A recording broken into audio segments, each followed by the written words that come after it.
She was pioneering as the first female politician in the country's first republic and a leading member of a class of traditional Nigerian women activists, many of whom rallied women beyond notions of ethnic solidarity. What about aviation? Chinyere Kalu MFR, Nnii Iyom. She is the first Nigerian female commercial pilot and the first woman to fly an aircraft in Nigeria. Are you surprised? She served as director and chief instructor of the Nigerian College of Aviation and Technology between October 2011 and February 2014. And then to entertainment and music, we have Nelly Uzonna Editu Chendu, MON, was a Nigerian singer, composer, and actress, revered for modernizing traditional Igbo folk music. And in literature, Florence Nwazurahu Nkiru Nwakpa was a Nigerian author who has been called the mother of modern African literature. She was a forerunner to a generation of African women writers and the first African woman novelist to be published in the English language in Britain. And in medicine, Priscilla Nzimiru. She attended the University of Glasgow and earned her Bachelor of Medicine, Bachelor of Surgery, MBCHB in 1950. She was the first woman from Igbo land to graduate as a medical doctor. Ada Priscilla Nzimiru was a trained medical doctor with family roots in Oguta, in present-day Imo State.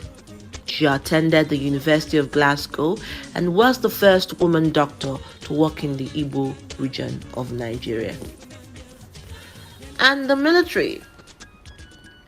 Josephine Okwekeleke Tolefe from Aniocha in today's Delta State and was originally a nurse.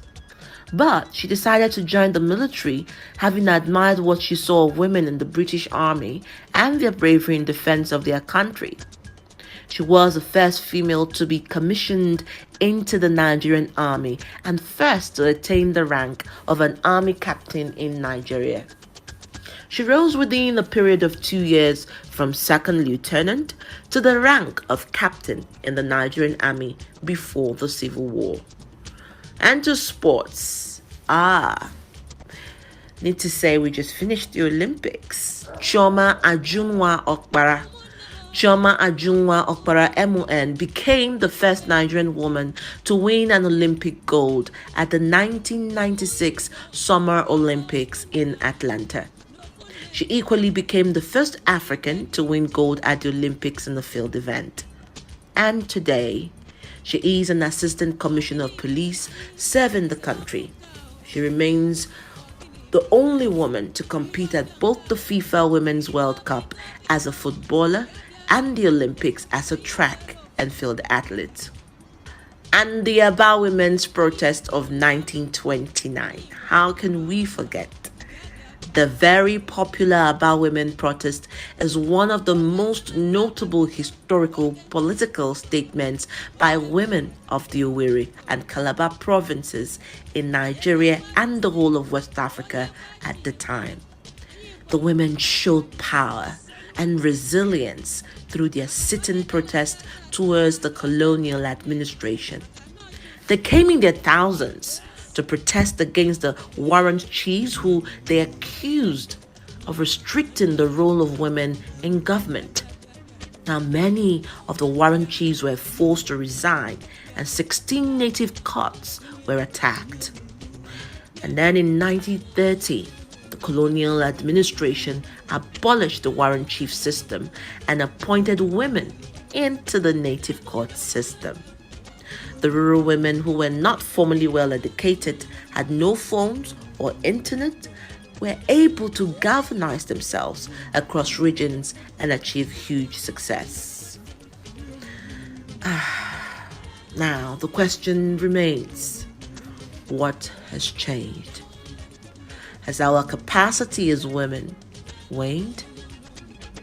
Today, the conversation to know where the rain started beating us begins. It is an inclusive table we are unveiling for a development that includes women in a post-colonial governance across all sectors. None.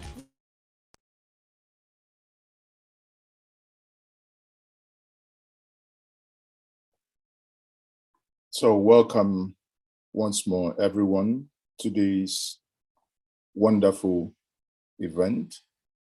Now, the event would start now by playing the anthem of Nkata Ndi Iyom.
So together we will heal the land, and that's a very fantastic anthem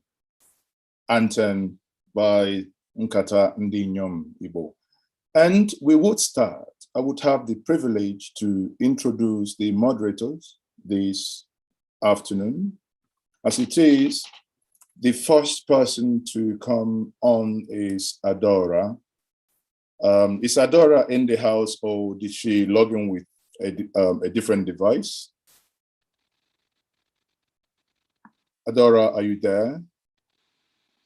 If she's having technical issues, please let's know. Now, without wasting much of our time, since she's not here, in that case, we will quickly move on. I would call on the founder, Nkata Ndi Iyom, in the person of Chief Mrs. Iyom Josephine Nnii, MNI, founder, President General Nkata Ndi Iyom Igbo. Iyom, kindly unmute yourself and take the podium for your opening and welcome address. Thank you. Thank you very much, Mazi. Good morning, everybody on the calls this morning. I would have done what we do in Nigeria by recognizing everybody by name, but it's not possible because I can't see everybody. So I'll just say, Ndi Iyom Igbo. And that's, for those who don't understand Igbo, means you are welcome. You are welcome this morning to this meeting. We welcome you all to this inaugural conference of Nkata Ndi Iyom Igbo, NNII.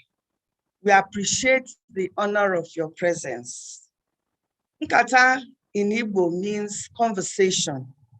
Conversation is a strong tool for interpersonal relationships, not only in Igbo social cultural system, but globally. It merely comes in different languages. It is like love. It is like a smile, a cry, and all other global human emotions and expressions that are universal and define our humanity.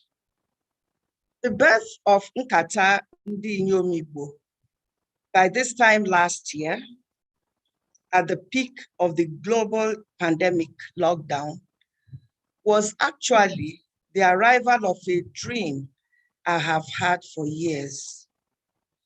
I have always believed in teamwork, in expressive agreements, in dissent that are productive.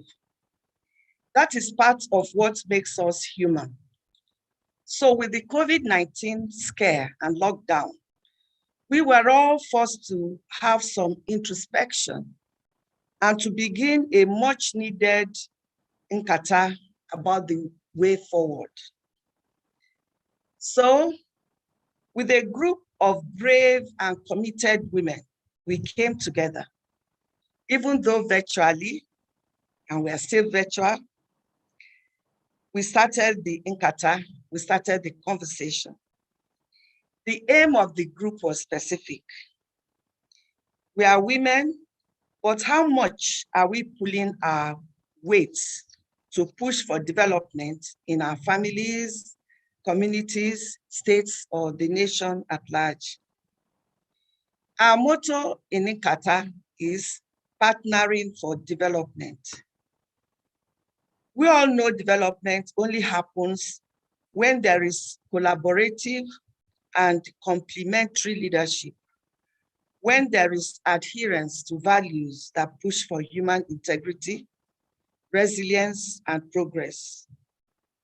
So the group came together as women who most often suffer the effects of underdevelopment, poverty, and insecurity, to see how we, as the other half of humanity, can, through cultural, economic, political, and even spiritual reorientation, partner with each other. Partner with individuals, other individuals, groups, or even international organizations for development of our modern global family. We have been having lots of conversations. We have been taking action since last year. So in a sense, this inaugural conference is just us saying to you all, let our conversation stir many others in groups, regions, and nations, not for competitive purposes, but for complementary development purposes, like we've always known as Africans. Conversations are the only ways we can agree to disagree for our common good as humans on any geographic space.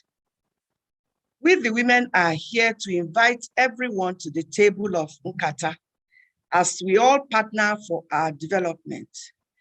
Today marks our 1 year of existence, so the journey has just begun for us. A 1-year-old child needs everyone to grow, to learn, and contribute to society. We all need each other. Thank you all, and be sure to join this conversation. Dalun, thank you. Thank you very much for that straight to the point. Obviously, you used the opportunity, one, to tell the story of how the journey began. And it is indeed an inspiration. I mean, sitting down here, listening to that story, I'm like, that is what is done when people are determined to get something done without waiting. Now, I would have the privilege now to also invite Dr. Regina Amadi-Njoku, the Chairman, Board of Trustees, Nkata Ndi Iyom Igbo, for her own address. Please, Ma, can you take the virtual lecture now for your address? You have 10 minutes. Thank you very much. Thank you very much. I welcome everybody, and I stand on the protocols already established by our President General. The topic of today, enhancing women participation and gender partnership in governance and development, is a global Herculean challenge, and even more Herculean in Africa that is struggling with imported gender governance and development paradigms. It is clear that any effort to address women issues in governance will also immediately take you to addressing governance and development matters. But as Africans, we must do this. And we must confront 4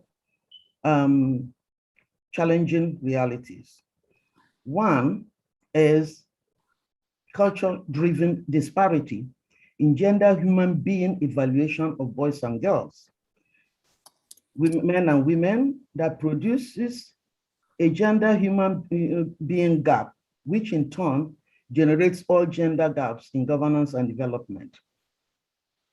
Gender gaps in rights, gender gaps in leadership, all gender gaps are really driven by culture. Africans will have to look at this, and the whole world too. The second one is the wholesale and indiscriminate adoption of Western egocentric and homocentric worldview and its male-only approaches to governance and development, which has put us in the situation where we are today, in a situation of incapacity to really develop ourselves, because we have African traditional governance built on ethnocentricity and African cosmology of duality. We must have 2 human beings, 2 beings in governance at each time in a development governance. Not having this has resulted in quasi-schizophrenic governance and development issues in Africa, exacerbated by the crisis, conflicts, and insecurities, and now COVID-19. Then the third one is the global one-size-fits-all governance and development models that largely are built by the same Western governance and development paradigms. The fourth one is our inevitability of recognizing a hybridity in present African governance and development. We are on 2 tracks, Western and African, and we must adapt to this. We must deep into our culture to facilitate astute harmonization of Western and African cultural and development paradigms, including gender. that we must really own. 4 recommendations I will contribute to this is: 1, we have the skills. The culture that has put women in this situation, that has put African development in chains, offer us also 4, at least we have 7, but I will mention 4 solutions. 1 is Ubuntu philosophy and worldview anchored in collective weism, we, Anye, Gogowa in Yoruba and other languages, and the cosmology of duality. We do not do things except we have men and women together. The second solution is dual sex governance, which is men and women shared governance, and especially of the Igbos, that has been celebrated in sociology all over the world. The third one is an intergenerational partnership, as we are here today celebrating. We are using it, our grandparents have used it. The beginning of the event showed how it has worked for us, and we have to go back to it. Finally, the intergenerational life cycle age group, ABIRI system that we have always used in socialization, education, skills development within the framework of ethics and values.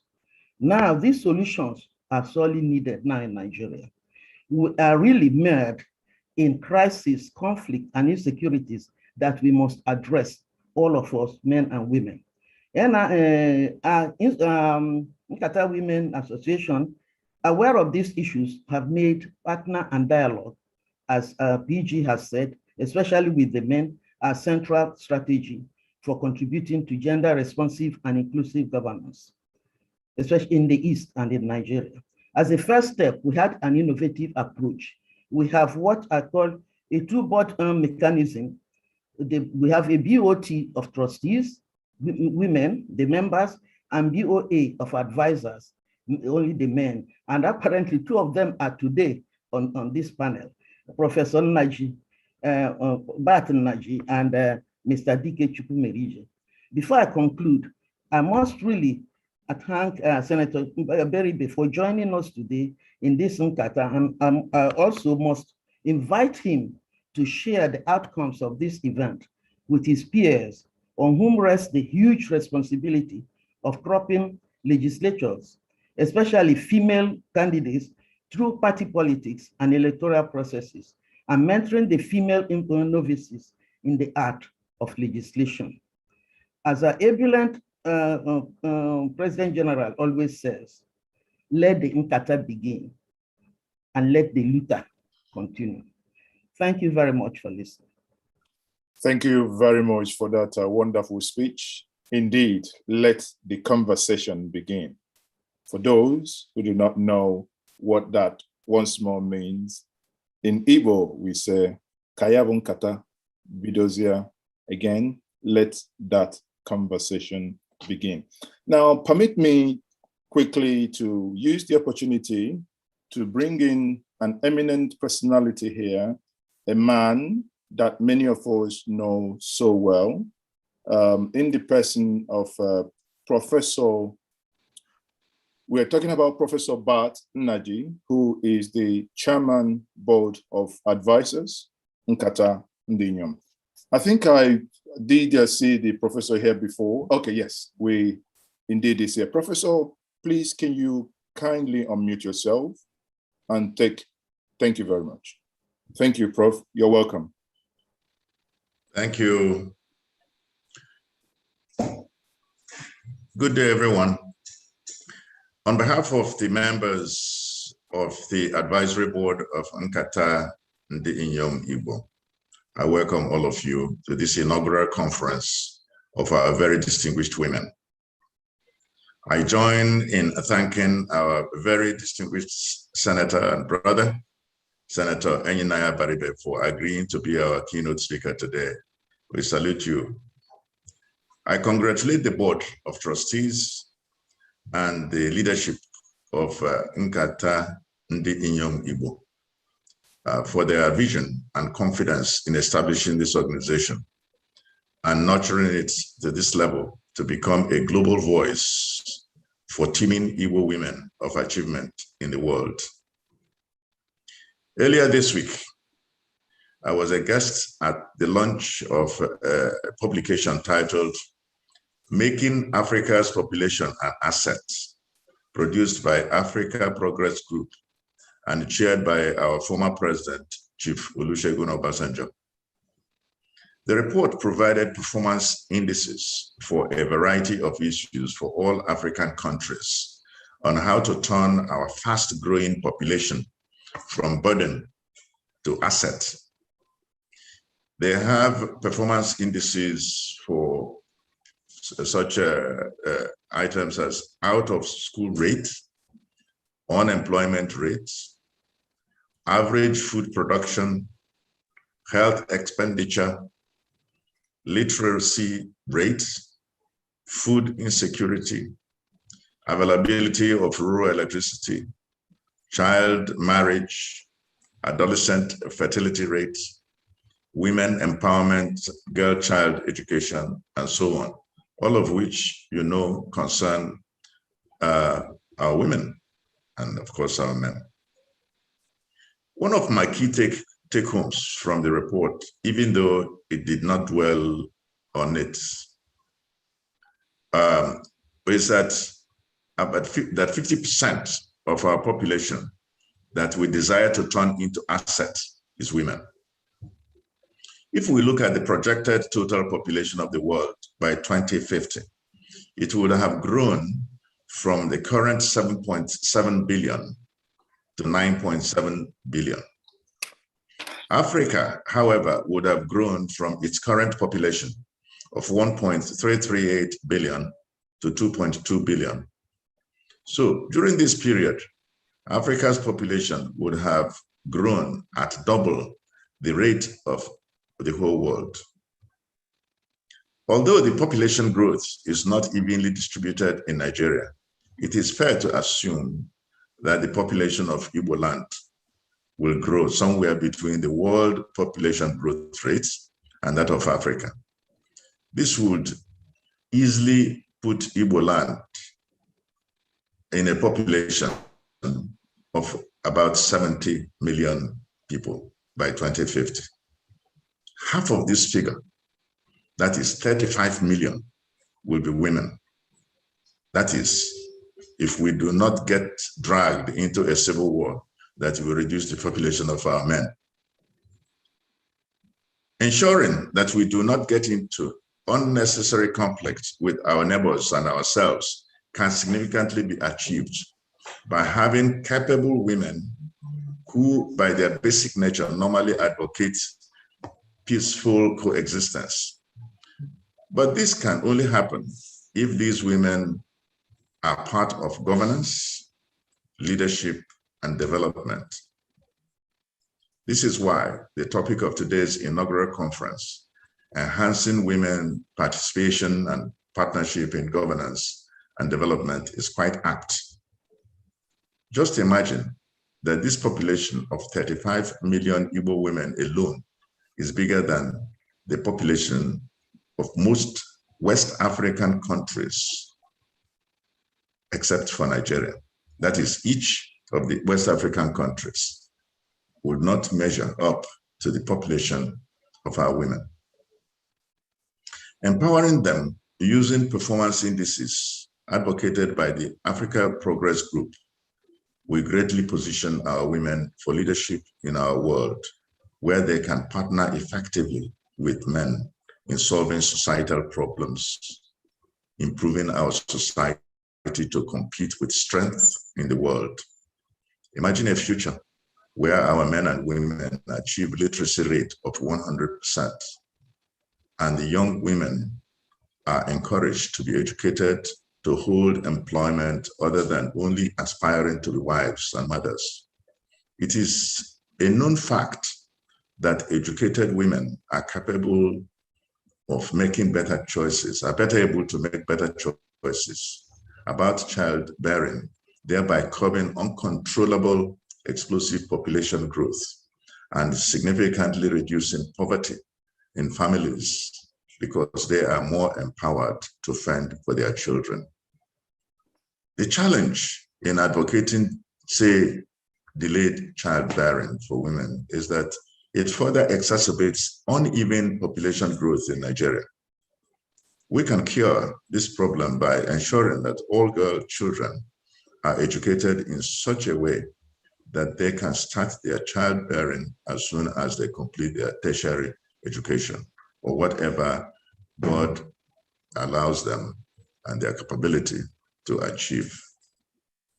This would ensure that the region is not deprived of being competitive in manageable population growth and simultaneously is able to compete with the developed world in professional advancement by being a first-rate literate society where women and men contribute together to advance development. In summary, I believe that the Igbo society is primed to achieve a goal of a near 100% literacy rate by 2050 and be a society where our women are part of creating an industrialized society where unemployment is significantly low, the GDP growth is high, and women are part of leadership in the political arena, on corporate boards, and in community governance. SARADEC, the Southeast Region Economic Development Company, will be happy to welcome NNII as partner in some of SARADEC's initiatives. And this is the sort of partnership that we are talking about. We have even started that journey by working with Nkata Ndi Iyom Igbo in some other ways.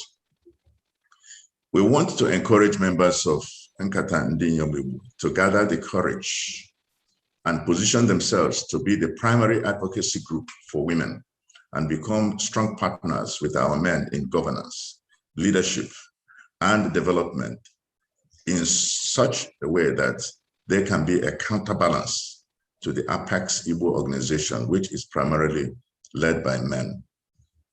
Thanks, and have a very productive conference. Thank you.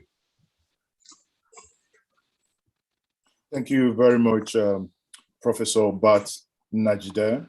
Once more, we've had the speech and the address by Professor Bat Najide. He is the Executive Officer, Geometrics Power Limited, and many of you will know him as the past Minister of Power and former Presidential Task Force on Power sometime around 2010 and 2011, former Special Advisor to President on Power. Again, obviously listening to him, you would understand what it means to say in Igbo, Nadima Ije Akwukwo. Professor, it is my honor to have you here today. Now, I have the privilege to get to the next key, or to the keynote address. Now, that keynote address will be delivered by no other person than a man we all know and we all call him Ndi Iyom. That is in the person of Senator Nnii Abaribe. Senator Nnii Abaribe, you may now take the podium and deliver your keynote address. Senator Nnii Abaribe is the minority leader of the 9th Senate, Federal Republic of Nigeria. Maria, once more, you're welcome. Thank you very much. Ndi Iyom na Ndi Iyom. I think maybe I will be I will say a little much more. It will not be a keynote address as such.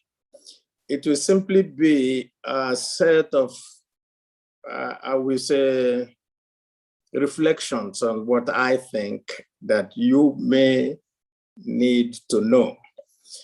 When Nkata Ndi Iyom came to me to say, come and talk to us, I said, okay. And I was thinking about what to say.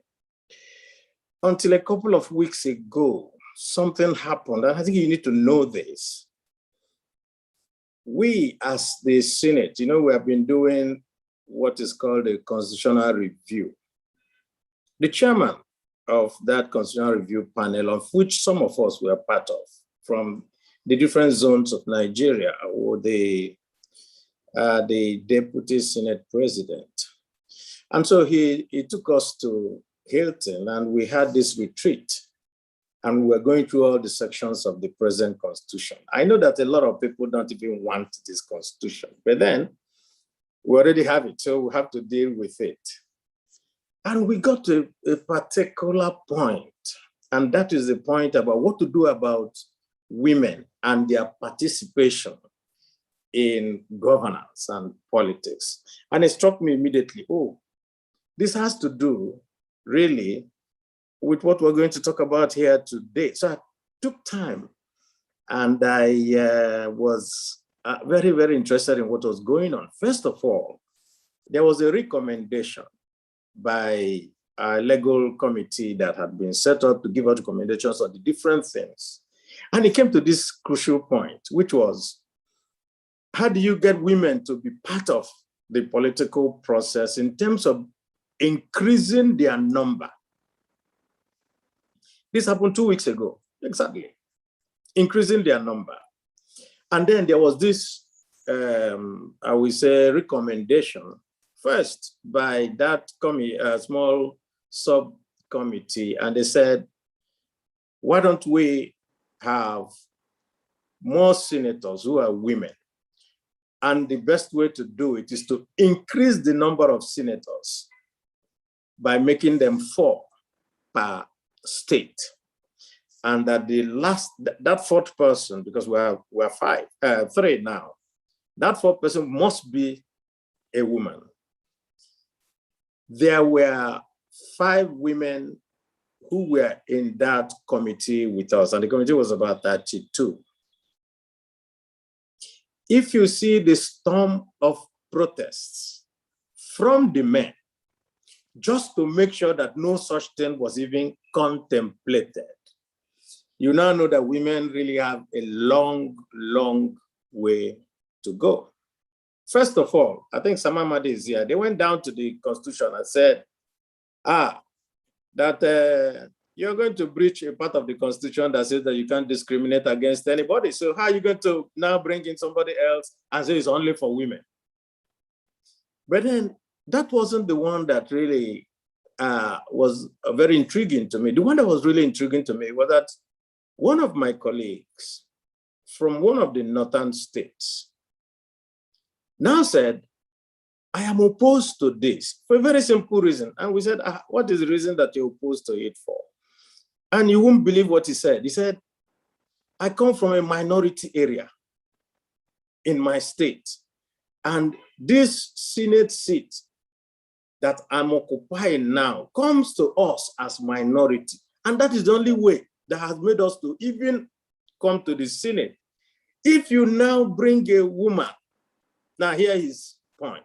If you now bring a woman and say, let everybody vote for the person so that he becomes the 4th senator, the majority people will always win.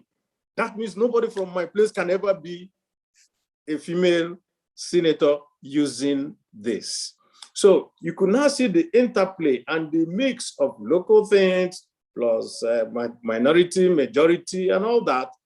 And of course, the women there, to their credit, came to talk to everybody. They made noise. They tried to cry. They made so much noise. Eventually, the Senate President said, Deputy Senate President said, okay, what do we do? And he said, okay, we're going to vote on it. And we said, how can we vote? All of us are men and just few women. If we vote, we're going to lose, of course. And we said, no voting. So they said, okay, what to do? Okay, let's stand it down and let's not continue with this so that it's not divisive. A lot of lessons from that.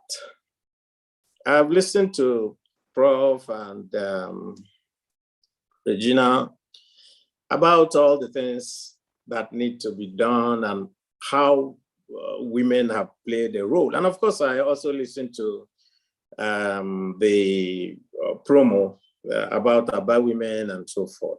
I know one thing, and I need Nkata Ndi Iyom to know that. And I'm sure you all know it. First, You need to continue to speak up. If you don't, nobody will take you serious in this country, because this is what happens. The majority of the people who are in politics and all that are men. And of course, they want to hold on to the advantages that they have. And when I got up to now make a case for the women, you know, the question that they asked me, they said, if you want one woman to be this one, why are you still sitting in the Senate? Why not give up your seat and give it to a woman? I mean, can you imagine the thinking that goes on there? So you must have the courage always to speak up. You must also be confident in speaking. One of the things that is happening is that I know you all know that some women too don't also feel like they need to be emancipated this way. I think they just think that they need to be with the status that they have, which means that you're only not going to convince the men, you're also going to convince the women. Part of the recommendations too was that we have to increase the number in the federal system. And I said, we have always done so. Then I pointed out to them a very startling statistic. From 1999, there were more women. And with each electoral cycle, we have less and less and less. Why there are less women now, I do not know. The reason may be that people are getting more conservative, or the reason may be that the party in power is far more conservative than the previous one, but I just don't know. If we continue along the lines of where we're going, we'll get to a point that there will be no woman in the Senate. At the moment, I think there are about 7 or so. There used to be a lot more.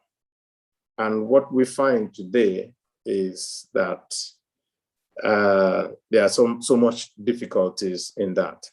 Secondly, I think that women have to, you have to work harder, which we know as a fact.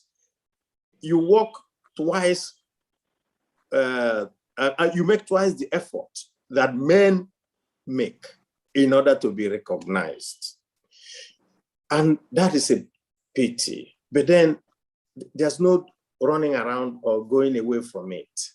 So you must make yourself so valuable that nobody can throw you away. So I will continue to encourage you to develop all those skill sets that now makes that no matter what they do, they have to come back to you. And right now, I think Okonjo-Iweala comes to everybody's mind. Being so competent, and nobody, no matter how, and even those in this government who derided and said all manners of things, had to turn around again to come back to her to say, please go and run this election for Nigeria. So I think that you should continue with that. And of course, your communication skills must be such that you will be able to go that fine line between being seen as overly brash and this thing, because of our, I think Regina mentioned the question of our culture.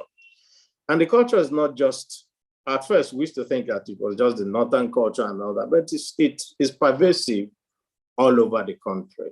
Even in our Igbo land, the culture also makes it difficult, because I know that when in the last Anambra elections, and when we went to pay a courtesy call as a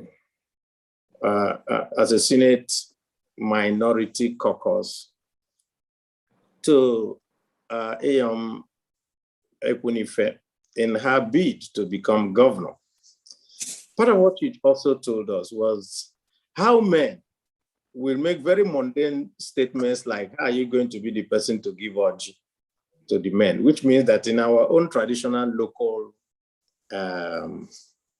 Igbo race, it's also a problem for women being able to overcome? Well, I've looked at it, and the only thing I know is that Igbo women from the time of, like we saw in our history now, have always made efforts to be right there in front of everything that happens, and help us to be able to go beyond the ordinary. This consistency is necessary. Just continue to do that. And as you do so, I think that the doors will gradually continue to open. Always be consistent, and always define your expectations. Most of the time, too, I think that we're not so sure of where we should put women. Okay, where do we put them? Let's find some place where they, but if we continue, Regina, I think that is where you play a role for everybody.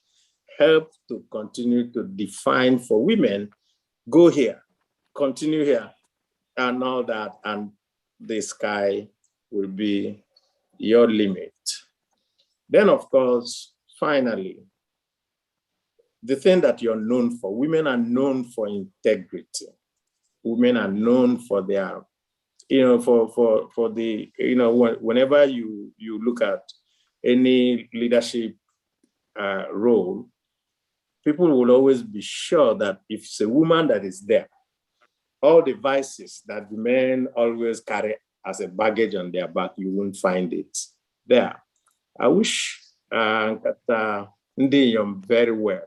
I'm sure that this is not the formal or normal keynote address that you wanted to hear, but I can also put all these things down and then send it as part of a package to you. I believe that if every one of us put in an effort, that we'll be able to surmount the problems we have today. Thank you very much. Thank you. Thank you very much, Ndi Iyom. That is the erudite senator there. The voice of Ndi Iyom is there speaking.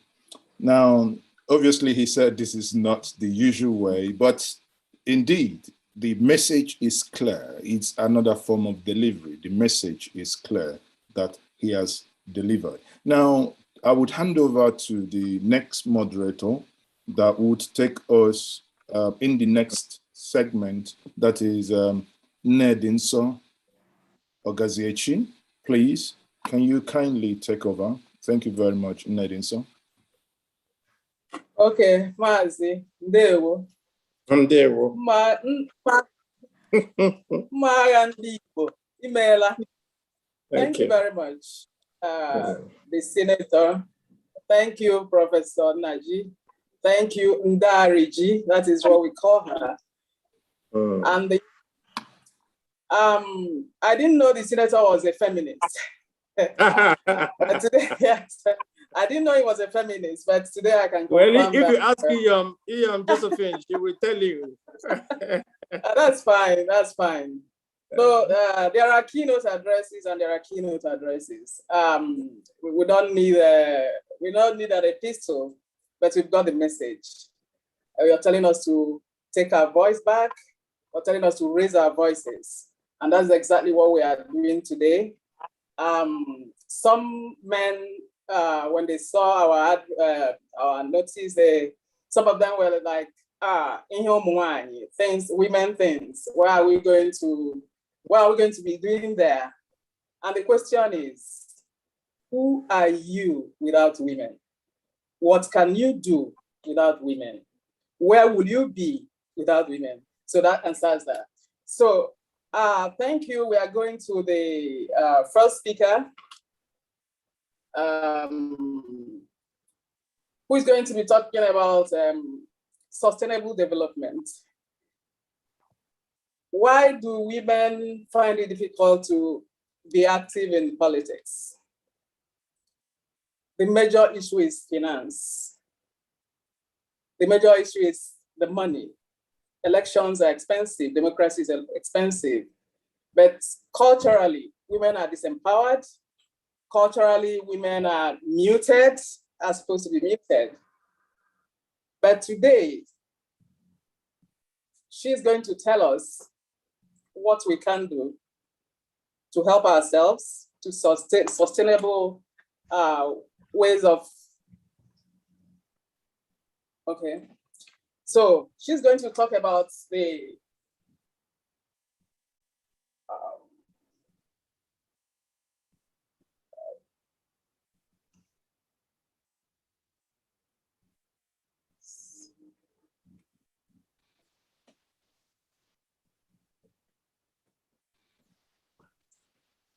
so this is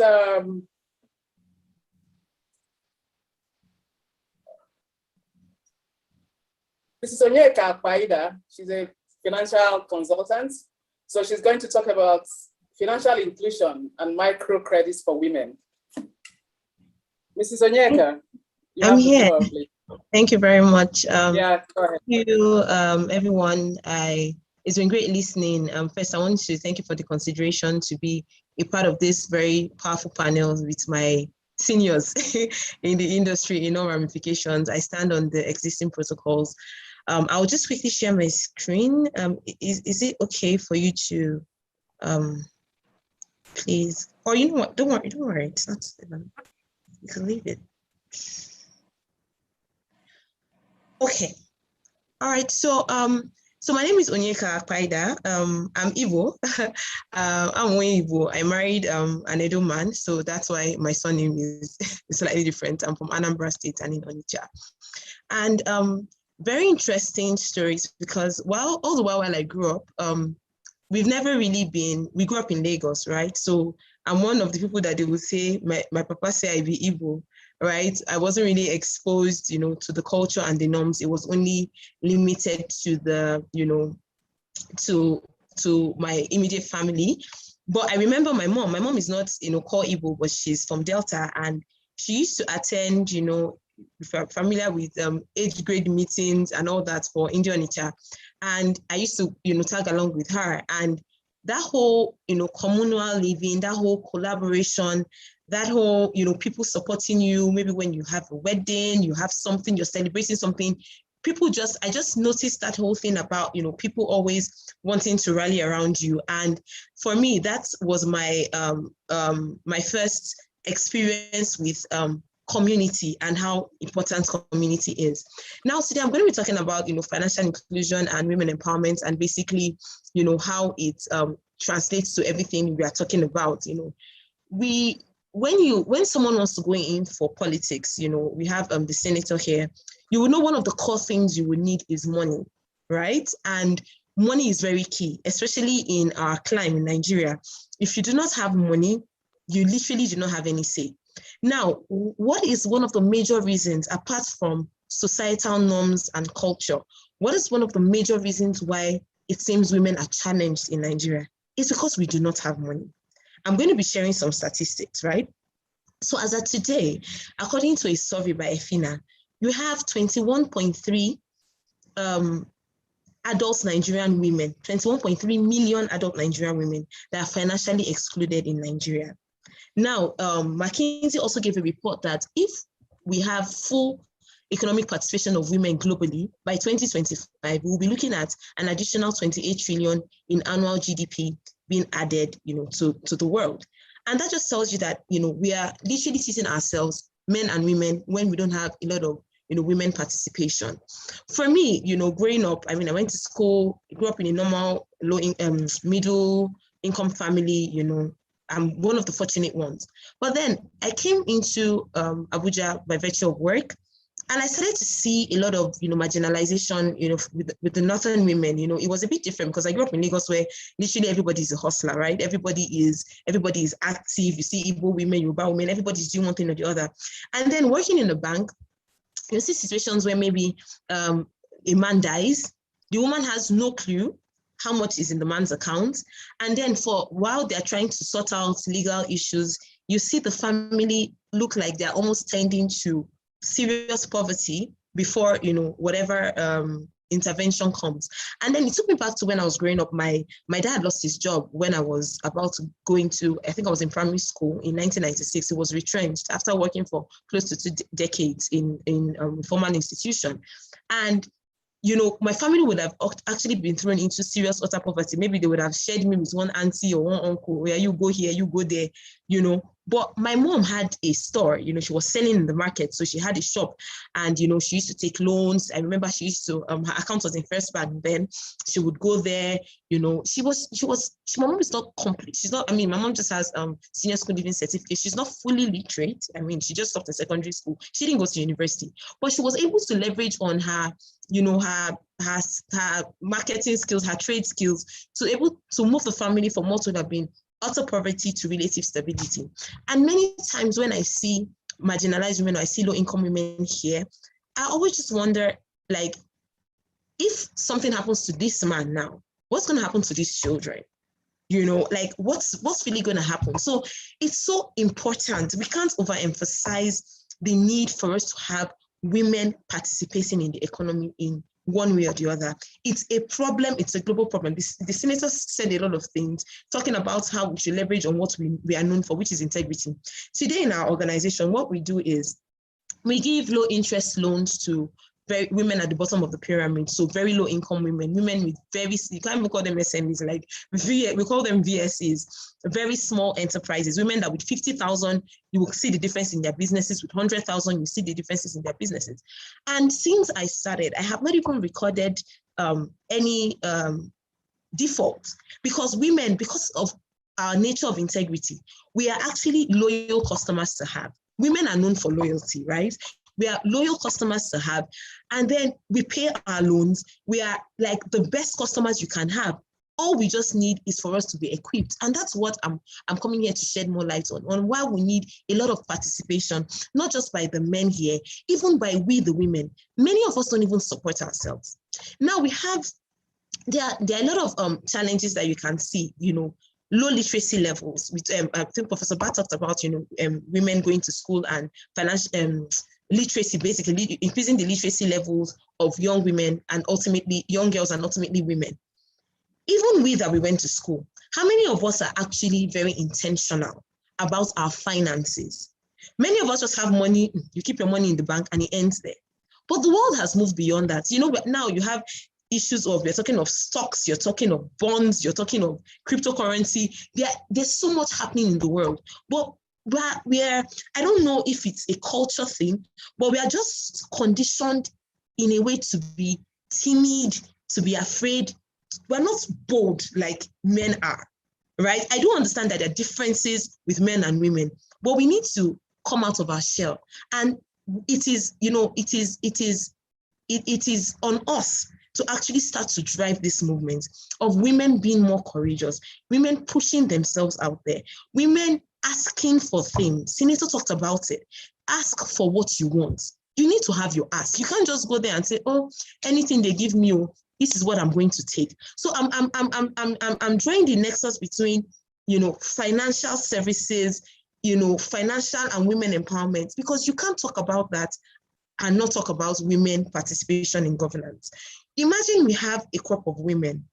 How can we make our voices known? How can we have our ask? How can we be bold? How can we be consistent about what we want? We need money to do that. It's not cheap. Politics is not cheap. Senator, please encourage me. Is politics cheap? It's not cheap. We need money. We need money to participate. We need money to put out ads. We need money to drive our advocacy efforts from the local level, from the local government level to the state levels, and then to the federal levels. We need to be strategic as well. We need to be very, very strategic about what we do. We can't just come and say, oh, this is what we want. We don't have a plan. We don't have a framework. We hear things like the African Union has a 2030 agenda. You have sustainable development goals. These are 10-year plans, 5-year plans. So for we women, what 5-year plan do we have? What 10-year plan do we have to say, you know what, in the next 10 years, in the next 5 years, we want to have 30%, we want to have 50% participation of women in governance. We need to have those plans. And part of having those plans is having money. Money really makes everything go round. It's very key. So I'll quickly run through some of the solutions I have highlighted, or I will call them recommendations. Number one, we need to accelerate the literacy of young girls and women. When we have more women going to school, we have more girls being educated, even at secondary level, there'll be opportunities for these people to grow up as literate women. And then we should encourage them to have vast and varying degrees. Let's not just limit it to you're a doctor, you're a lawyer. The world is changing. The future of work has really evolved. We need more women participation in other aspects of education. As mothers, there are opportunities for people. There are opportunities for people to even get scholarship, even for, I think to a very large extent, we're talking to middle class people and the elite here. Let us go back to our communities, where we live, our villages. Let's bring back that communal living. If you see someone that someone has a child whose child is not going to school, the money that we used to even buy our airtime, the money we used to buy our hair, it's enough to even take somebody through secondary school. Let's even leverage on the existing government structures. We can say, oh, the government schools, they're not all that, but at least it's something. It's better than nothing. Let us, at our own level, see how we can rally ourselves together and accelerate the literacy of young girls and women. Number two, financial inclusion and financial literacy of women is sacrosanct. I've already explained that we have over 21.3 adult Nigerian women that are excluded from financial services. So how do we drive this? Stakeholder engagement. As women groups, let us form groups to say, okay, you know what, in my village or in my city or in my town or in my constituency, let us have cooperatives come together. Every member of this cooperative, you must have an account. Every member of this cooperative, you must have a savings culture. You have people like me to say, okay, you know what, Onyeka, let us come up with a financial inclusion plan, a financial literacy plan. I have access to the governor. They have social investment programs. Come, use your experience. Let us see how we can get social investment programs that are geared towards women and ensure that they are in formal financial services. So that tomorrow, if the government says now, you know what, we want to credit, look at what happened during the COVID-19 crisis, and they were giving cash to people that they said were vulnerable. There was a lot of opportunity for theft. In fact, there were stories of people that would go there just for pictures. They would take pictures, handing them 18,000. And by the time the camera has gone off, they would take 13,000 and give them 5,000. If you were putting that money in someone's account, you wouldn't have those issues. So this even financial services is even one of the core mandates by the government. And with Senator, I think these are bills that should be passed. These are things that should be put even at the local government levels to say, you're coming to ask us for your budget for the year. What is your financial inclusion plan? For people, there are people in social registers that have been registered as vulnerable people. They don't even have accounts. How do you even reach out to them? So these things are very key. And then at the community level, there should be periodic financial literacy. Oh, why do you need a savings account? Oh, as a woman that has this business, do you know that you can have access to credit? Do you know that you can go to this bank, they can give you money if you have an account? Those are the things that we need to do. And then when we start it, even at the community level, we'll see that we start to empower people at the bottom of the pyramid. And then you would see that there would be less chances of people to actually use them for political gimmicks and all that. Because at the end of the day, if a woman is financially literate and the woman knows that your 5,000 naira rice is not going to change my destiny, so I'm not going to exchange my destiny or my value for 5,000 naira rice in politics. You'll be able to ask questions. Sir, you want to head us as the Senate? You want to head us at the House of Reps? What is your plan for us? What is your plan for women? What is your plan for women participation? What is your plan for us as women that are traders, as women that are farmers? Because they will only ask these questions because now they have an idea of what they need and what they can ask for. So it's very key for us to, ensure that we have more female financially included women and literate women in Nigeria. Number three, increase economic participation of women in industries, technology, energy, and ultimately governance. So I talked earlier, let's not just go into, we have women that are doctors, they are lawyers, fantastic things, but there are other things. Production industries. There are a lot of our textile industry is almost as good as, it's not as vibrant. In the West, you have now, they brought back Ankara, Ashoke, and all that. In the East, what do we have? What do we have that we can leverage on to say, you know what, we have some women in villages that do some type of fabric. How can we use our purchasing power to actually project these women? How can we build industries around women that create these local fabrics? In Ghana, when you go there, there's something that we know, it's called kente. In Ndi Igbo, we say, oh, we use George. Is George produced in Igbo land? Mbaso. But it's not produced there. We go and buy it abroad and bring it here to sell. What do we have that we can create on our own to say we're going to build industries around there? What are the things, what are the staple things that are just, you know, particular to us in the Eastern region? What do we do? What do we own? What is our own that we'll say we want to build industries around there? We want to bring our skills. We want to market it. We'll put these women in groups in their Ebonyi. This is what they are known for. Okay, who is the woman that is championing this cause in Ebonyi? Create them in women groups. Division of labor. You have people that are doing this. You have people that are doing that. You build industries around there. We leverage on e-commerce. That's why we need women in tech. There's a woman that should come up and say, you know what? All I'm doing is I have an e-commerce site where it is only women-owned businesses, women-owned goods that are being produced and are being sold on this site. And then we have our sisters in diaspora. How can we create additional income? We want to earn in dollars. We want money. How can we put these goods on Amazon? How can we put these goods on Alibaba? How can we create? That is what we are talking about. But you won't have it if we don't care enough. If we are the ones, they say the person that is wearing the shoe is the person that knows where the leg is paining the person. So if we are women, we are feeling the pain of being marginalized or being cut off from governance and economic participation, then the onus is on us, is for us to create these things and then start to push them strategically. Number 4, increased investment by women. There are some women that have some money.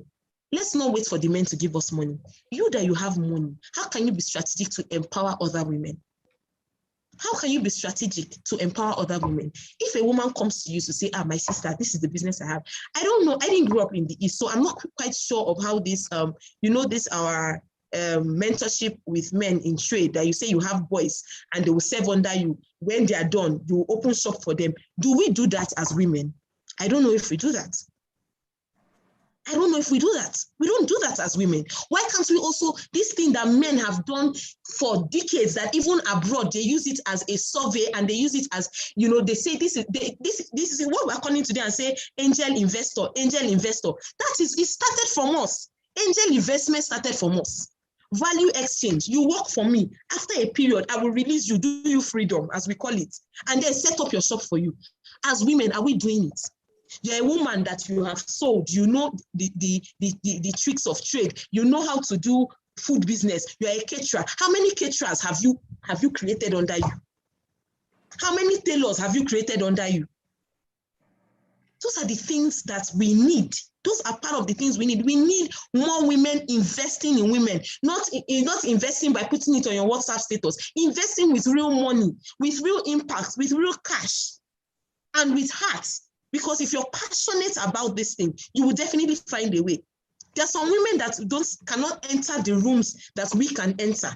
So if we are fortunate to enter the rooms, we are fortunate. Today now I've seen senators. Senators automatically become my friend. I can send him a message and say, sir, please, I met you at Nkata Ndi Iyom. Please, sir, I need this from you. This is a platform for us to be able to do value exchange. Before today, the senator will never know me. Thank you for the opportunity, because now he knows me. So senator, I'm on your case. If I want something, I will come and meet you. But there are women that would never see senator, but they will meet me. And I should be able to say, you know what, these are the problems of these women. Let us package it together and see how senator that is a strong feminist can at least use his political will to get us the results that we want. Intergenerational mentoring programs. There is a call for us on this platform of Nkata Ndi Iyom to do intergenerational mentoring. You women have gone ahead of us. I'm in my 30s, I'm still young. I'm just starting my journey. You women have gone ahead of us. You need to teach us. You need to tell us. If you have experience, that women have worked in the World Bank, that women have worked in ADB, how can I position myself to go into those rooms you have gone into? There are women here, Auntie Josephine has been a former Minister of Women Affairs. and see all your experience. How can I do it to run my own social enterprise? How can I do it to rally more women around me? It's not time for mentors to be jealous of their mentees. It's not time for, and even we that are the younger ones, we need to respect people. Let us bring back the culture and the value of respect. Today I am on this platform because my mentor put me here.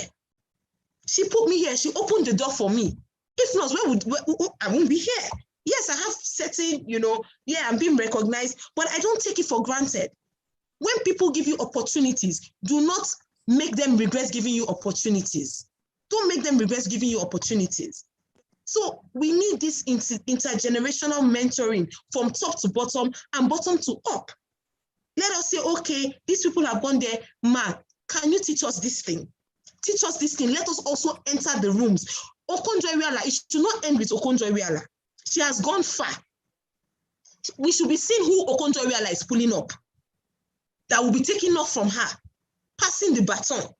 Those are the things, those are the conversations we need to have. Strategic partnerships and collaborations. This is also a very important point. We cannot do it alone. Let us stop looking, let us stop. Everybody cannot be Moses. Some of us have to be Aarons. We need to partner. Don't say because I am not the one in front, so I cannot partner with you. No, it's not correct. If your passion is actually for women empowerment, be passionate about it even when nobody knows you. Be passionate about it even when nobody will see you. It's God that sees you. It is seeds that we are sowing. There are people that have died. Today, we're talking of Stella Dadevo, that by her sheer passion and commitment, that's why Ebola did not go far. She could have said, no, hey, let me stay, anything that wants to happen, let it happen. No, she was selfless. And today, the world is celebrating her. How passionate are we for this thing that we're asking for? How passionate are we for that? If nobody even knows me, if nobody even claps for me, would I be able to feel point a woman? Okay, sorry, the last point. I think my time is going. And then finally, I will say a mindset shift. A mindset shift is what we need. We need to be more courageous. Okay,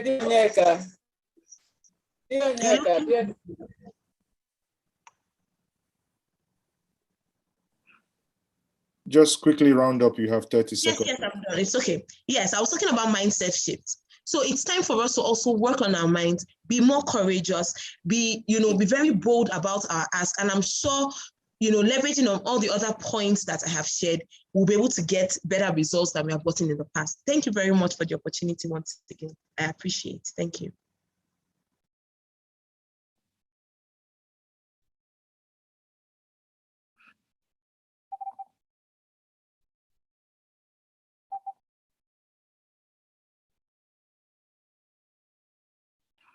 Okay, I think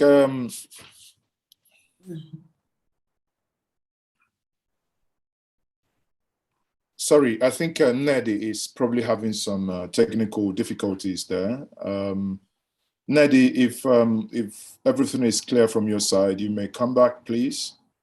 But from what I can see here, it appears that her internet is slightly wobbling.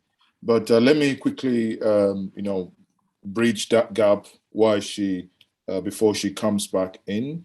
It's been a fantastic time listening to, it's been a fantastic time listening to Onyeka Akpeda there. Wonderful presentation, I must note, and also acknowledging that bridge and not taking issues and opportunities for granted. That is indeed a virtue that must be imbibed by the younger generation. Now, permit me on behalf of Nnii Nsode to invite Dr. Sam Amadi. I mean, many of you also know who Dr. Sam Amadi is. Dr. Sam Amadi would quickly take the podium now and address the meeting here for 10 minutes. Dr. Sam Amadi, may you kindly take the virtual lecture. Thank you very much, Dr. Amadi.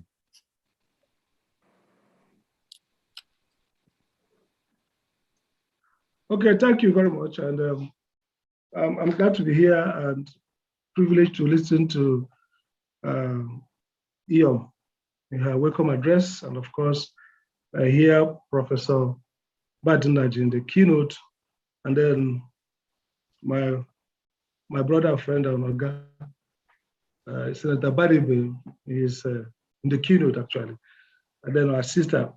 Let me just make some quick point about women and leadership, generally, and of course in Igbo.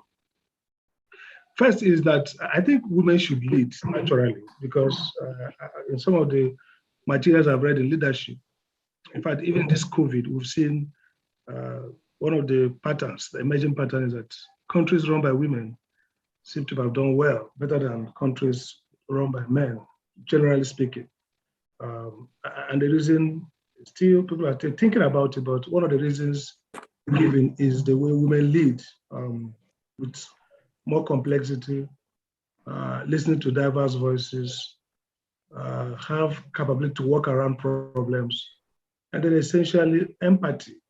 And that has defined the search for policies that work in a more complex world where there are too many contentions around voices and interests. So women leadership seem to be typically capable of harnessing diversity better, of focusing on vulnerability, and on creating resilience. And it's not difficult to understand because anatomically or biologically, the woman gene is more resilient, stronger than the male. And so the question is, why not many women leading, especially in our own place? That's a puzzle.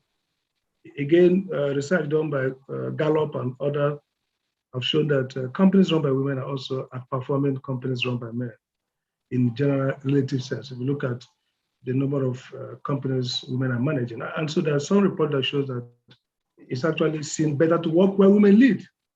So, and then if Madume and others have also argued, clearly shown by evidence that in our traditional society, women have also played more prominent role than that they're probably playing now. So it's not really true that culturally we are as damned as we are now. No, we have culturally, I think one can argue that there's more complexity. Women have more role, and women seem to do better than they're doing now because of structural issues. And that brings me to the second point I'd like to make.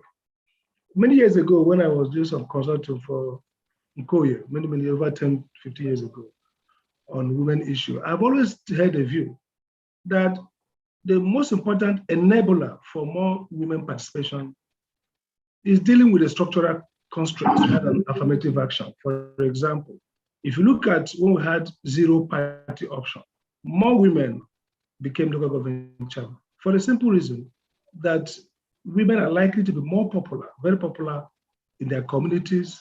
And so if you have to choose their leaders with less structural imposition, women will most likely will emerge more, because if you do voting today without party in some communities, and a woman stands to run election, Mama Nenna, whose charisma, who has been benevolent, who is well known, helping people, would most likely win Papa Sam Amade because of natural charisma. But once you start tolling the process, so you have to meet the local government chairman, know the state ESCO, then come to the national and know the national working committee, you will see that the women bargaining power gets structurally filtered away. So women find it difficult to run the whole gamut of those obstacles. And that explains why societies that are more democratic, more grassroots based, women will do better than when we start building structures that exclude women. And so we begin to do with token of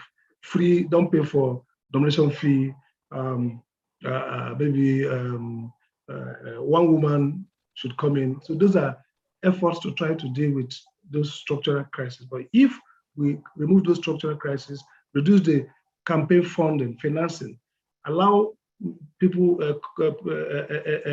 candidates to deal with people directly, women will do better. So just to give our advocates on the field, that why we look for those other tokenistic responses, but we should also focus on how do we get politics to be more about the people, remove structural hindrances, women will do better. And that takes me quickly to what I want to talk about, the idea of the Igbo of the past and Igbo of today, and the notion of prosperity.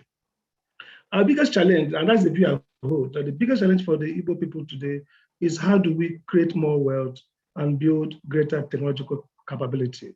We know, and we all debate about our fate in Nigeria, whether we're going to pull out like a helicopter from heaven or carry us out of Nigeria, whether we're going to struggle to reform Nigeria, whether we're going to endure the Nigerian oppression. That's debates.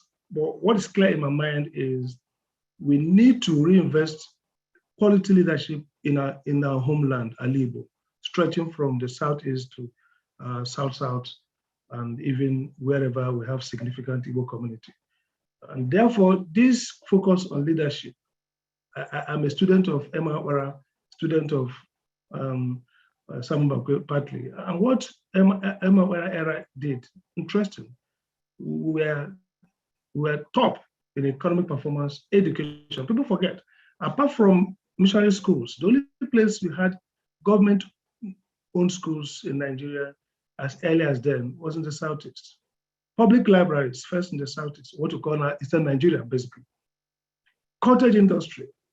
In less than 5-10 years, Southeast become the highest IGR contributor.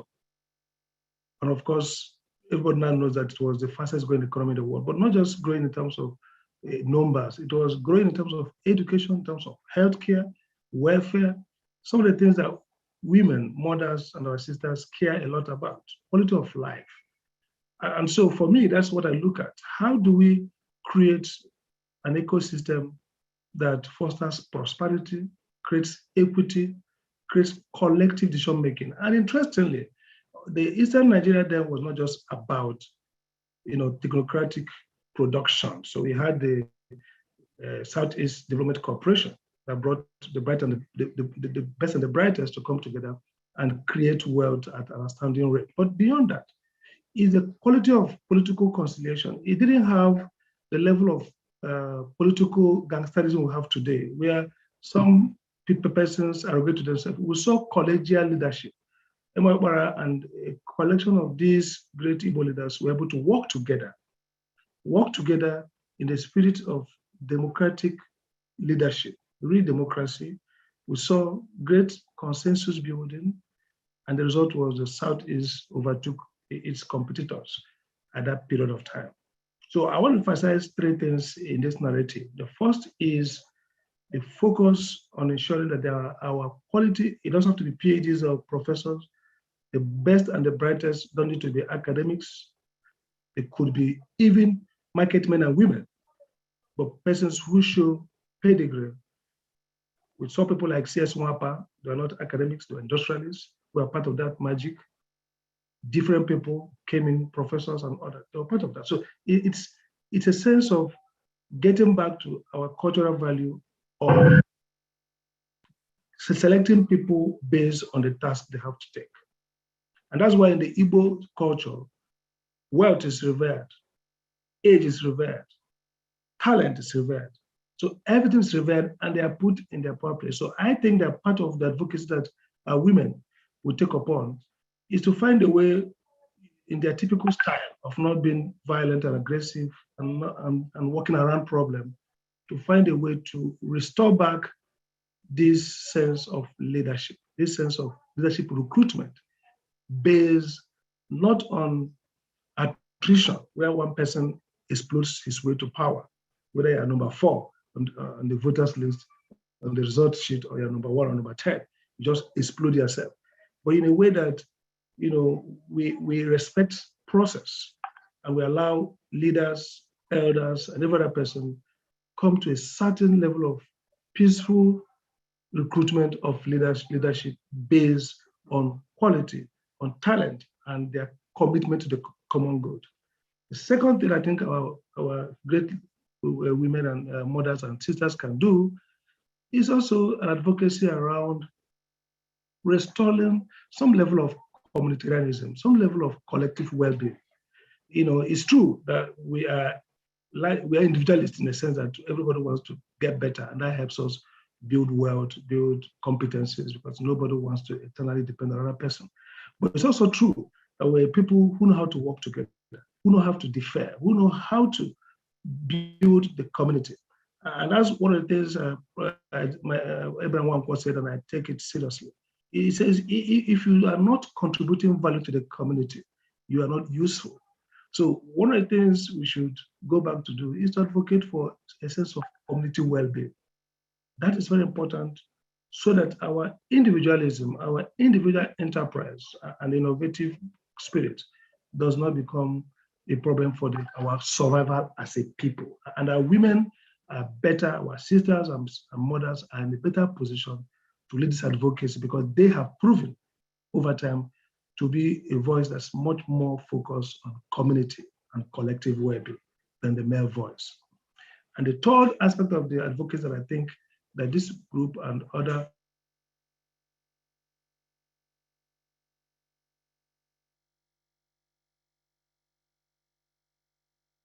leadership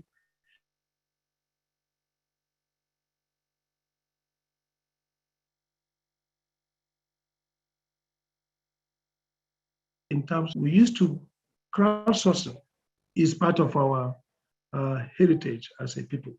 It's part of our legacy. So we can as well develop and deepen collective financial support, which has been part of all the community. I was active when we built Imo Airport, the first collective community-based project of that scale in Nigeria, maybe the only one airport that's built through voluntary contribution. That's one of the iconic evidence of this spirit of collective crowdsourcing of resources, either to help each other stand, but also better to build economic sustainable livelihood systems. I'm convinced that our struggle in Nigeria and globally is a marathon. And what will give us the edge is that we become a people of great wealth, not in terms of buildings and show, but people who find themselves capable of financing even the most complex defense mechanism. Let me tell you what I think about our future. Whether we live in Nigeria or we stay in Nigeria, we're going to be people who are going to be perpetually troubled by our neighbors. Imagine a Nigeria where wealth keeps expanding in the south and poverty, as expected, keeps compounding in the north. It's a Nigeria that will be like Middle East. It's a Nigeria that will be like Israel surrounded by Palestinians. And so one lesson of the history of the Jews in a difficult hostile environment is that if not for wealth and technology, they'll be finished. And so we'll be people who focus decidedly and consciously on creating wealth so that even as we see Nigeria getting poorer every day, we can see the southern Igbo region, whether south and southeast, becoming the region of wealth. And with that, with good governance and wealth, with value orientation, will be the technology that will enable us to minimize the risk that we're going to have in being either in the same country with some of our brothers or being neighbors with some of our brothers in what's going to be decades of violence, decades of bitterness, and decades of acrimony. So for me, my heart desire is that we optimize our head start on wealth creation collectively. We focus on science and technology. We build up competencies and social capital to be resilient in the face of extreme provocation and what's going to be extreme hatred and warfare in the next 20, perhaps to 200 years. That's our destiny. We're going to be a people who are going to be facing persecution, facing attack, but our survival would be to be a people of wealth, collective wealth, technology, knowledge, and leadership that is grounded in the values of respect for knowledge.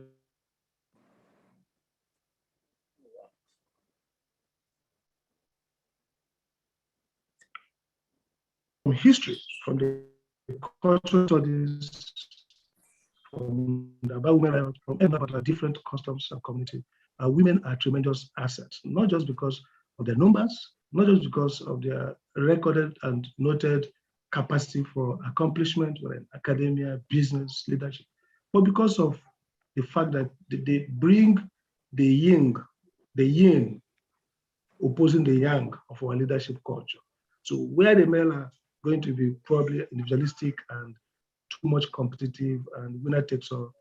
Women will bring that subtlety, that resilience, that collective interest, and that capacity to think not just of now or the future, not just about themselves, but about their children, their husbands, and the well-being of the community. So thank you very much. Thank you very much. Thank you very much, sir. Okay, thank you, Dr. Amadi, for that brilliant presentation. Okay, so thank you for being both an economist and a lawyer, because you've taken us to what it takes to invest in human capital. Thank you very much. So from here, we are going to the questions and answer session. So, and to join me is a co-moderator, Adoro Nyechere. So the system we'll adopt is, if you want to ask a question, you will identify the speaker you want your question directed to, and you must be,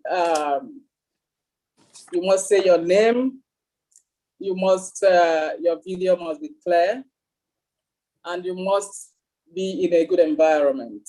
Thank you. So we will take questions. You can text the questions online, or you can raise your hands. We'll identify you, and you ask your question.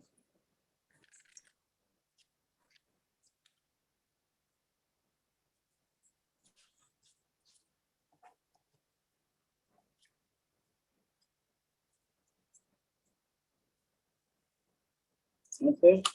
All right, so far we just have a, yes, we just have a comments coming in. So please, you can send your questions to the chat room. Make it short and straight to the point so that we can take not so many. So if we can have them as soon as possible. But we have reviews coming so far, Nnii. I mean, the last speaker.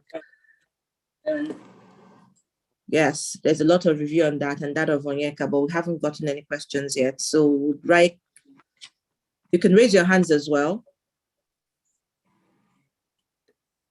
Like this. Okay.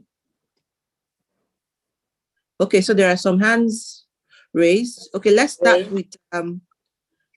with Jane Ejim. Jane, please, you can unmute yourself and go ahead and ask your question.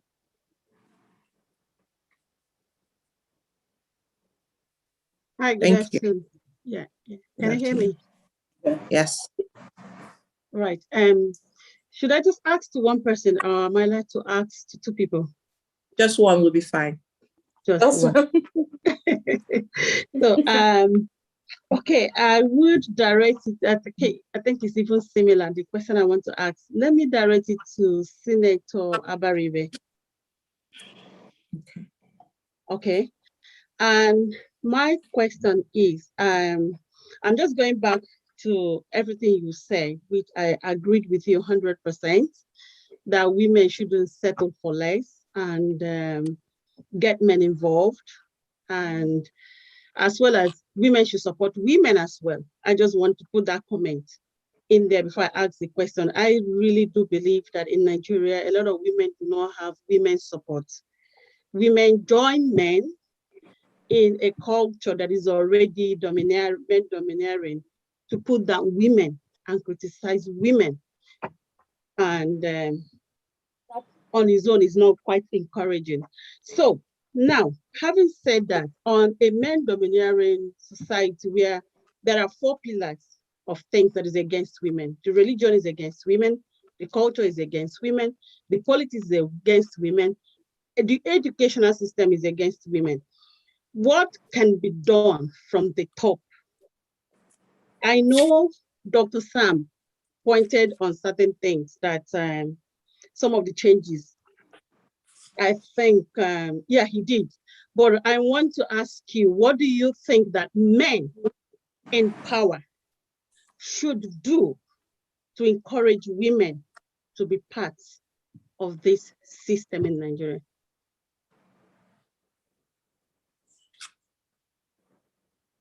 Okay, thank you, Jane.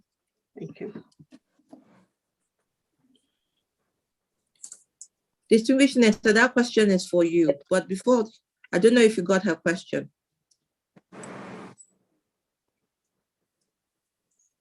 Yes, I did get her question. I think we have to start from somewhere. First of all, what had been said by Onyeka, for the men, they have to have a mindset change. And I really mean it.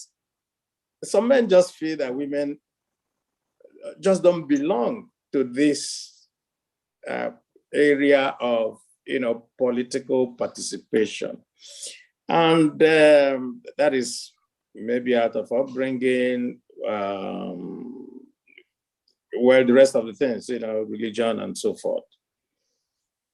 And so if we are looking at it, part of what everybody is pushing for is what Sam had just said about tokenism, so let's see whether we can give them a little, when the women come to buy forms for elections, you say that they should pay only for nomination, they won't pay the real money and so on and so forth. So you see that, and that's why I said that women, your voice just continues, you should continue to be heard, to say, give us a fair shake. That is what needs to be done. As for waiting for the men to be able to, on their own, decide that women should come in, anybody who has an advantage will never give up that advantage. They have to be forced or pushed or cajoled or, made to give up an advantage. That's where we are today. I do not think that we have a problem with education coming from the top. We probably have that problem of education maybe in some parts of the country, but not in Igbo land. I think the reverse actually is there in Igbo land now, where more women are going to school more than the men. And my good friend, Professor Patu Tomi, had jokingly referred to it as the syndrome of Osinawata Burogaranya. And so you find families pushing their male children to go make money as anywhere they can make it. And of course, if you now tell them that they have to go to school, going to school is seen as a drag in the hostel to go and make more money. And so less and less of our male children are actually going to school.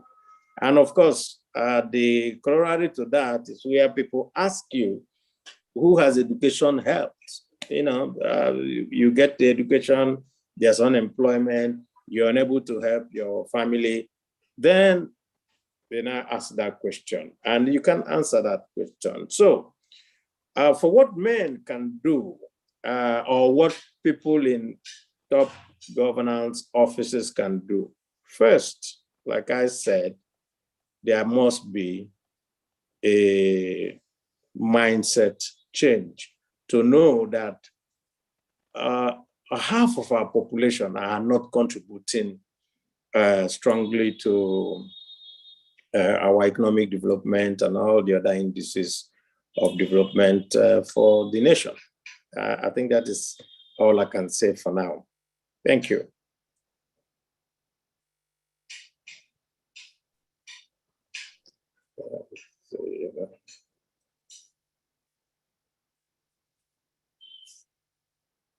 Okay, Jane, I hope you got what I said. I did, sir. I did. Right. Even though is there anyone that I have not dealt with, so that I can still elucidate? You did, but I was like in the educational system. Yes, I know you said it's not there, but certain thing is beyond women just being educated. I'll give you a practical example. I attended a PTA one day where my child attends school. I wouldn't mention the name of the school. And I was quite disgusted. The practical things, people don't realize it. I'm not sure they didn't do it intentionally. Then I thought this is an education where there should be pure equality. Okay, at the starting of the meeting, this the director of the school said somebody should pray for us. A man should pray for us. Okay. I think that would be specific to that particular incident. I think. Okay, maybe. And then when they want, let me finish so that you get where I'm coming. People that they call to pray, actually.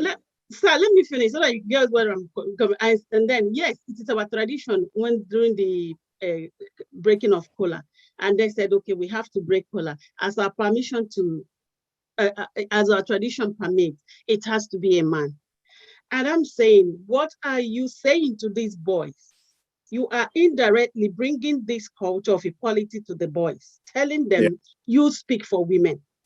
And women, definitely, these are the boys that are going to be leaders tomorrow. So when they get there, they delegate their women to only women affairs. You don't speak when you are together with men. And so that's why I think from the top, I quite agree with you. I quite agree with you. You have to force people. It's just like racism.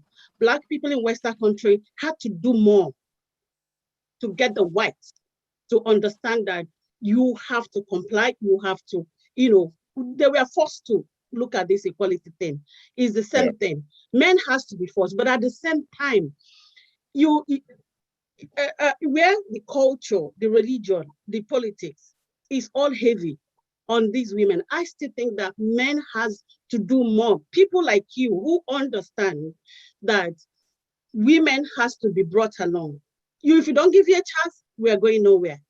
I'm sure a lot of women there have experienced it. Thank you. I have. Sorry, thank you very much, Agenda. I think, in fairness, we've spent quite a while of time here.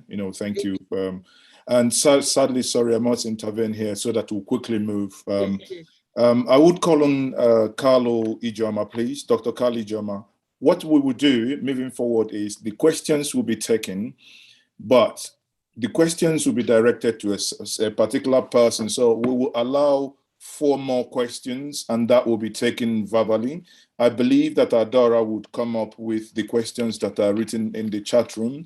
So the moment we ask these questions, it's not going to be question one person answers. No, we take them as a collective, then we'll move on. So thank you. The next person, please unmute yourself. That's Dr.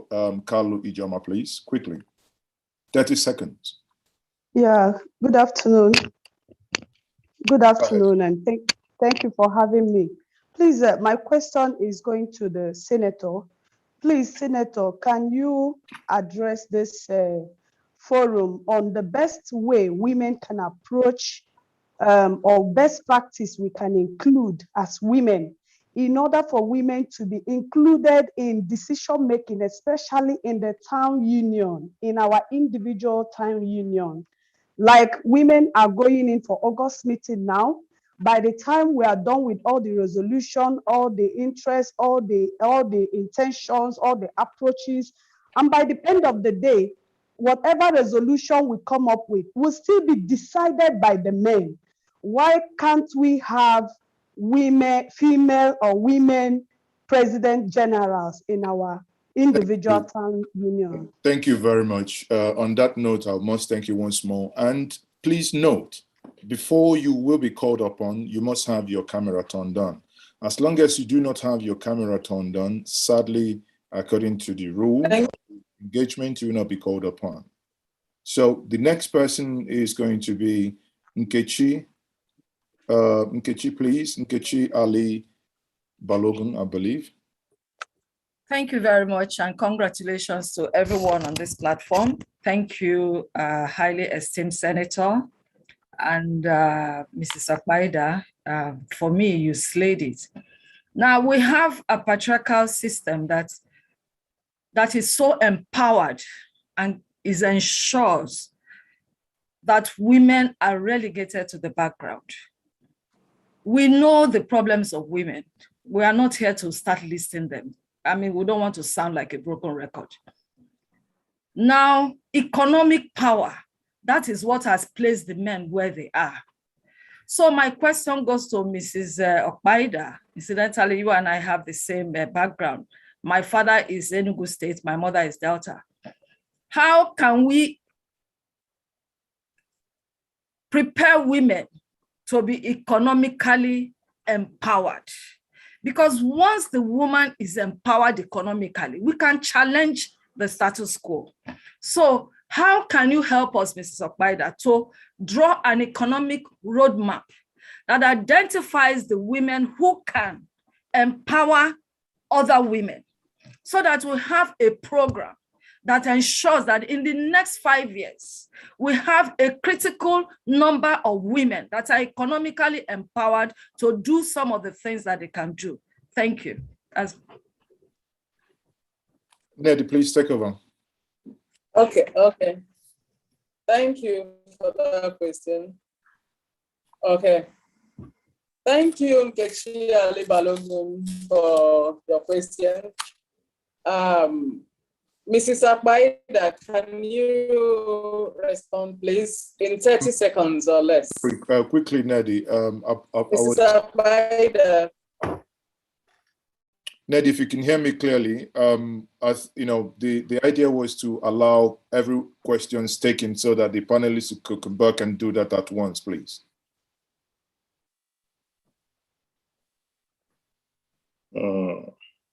Ned, are you there? Okay.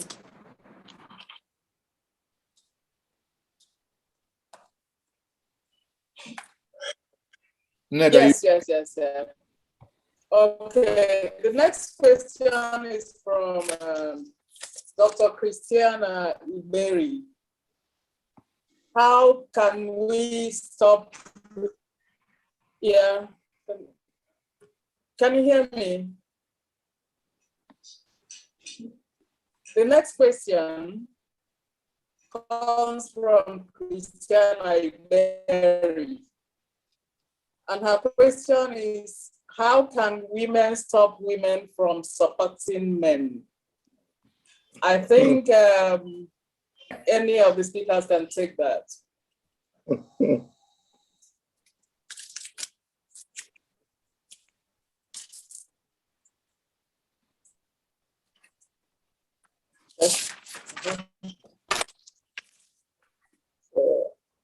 Adora.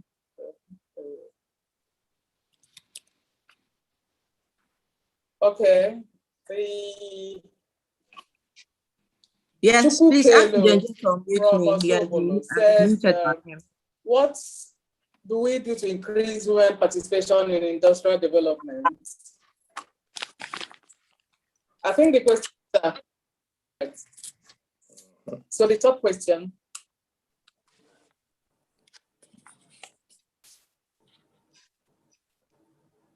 No, the fourth question.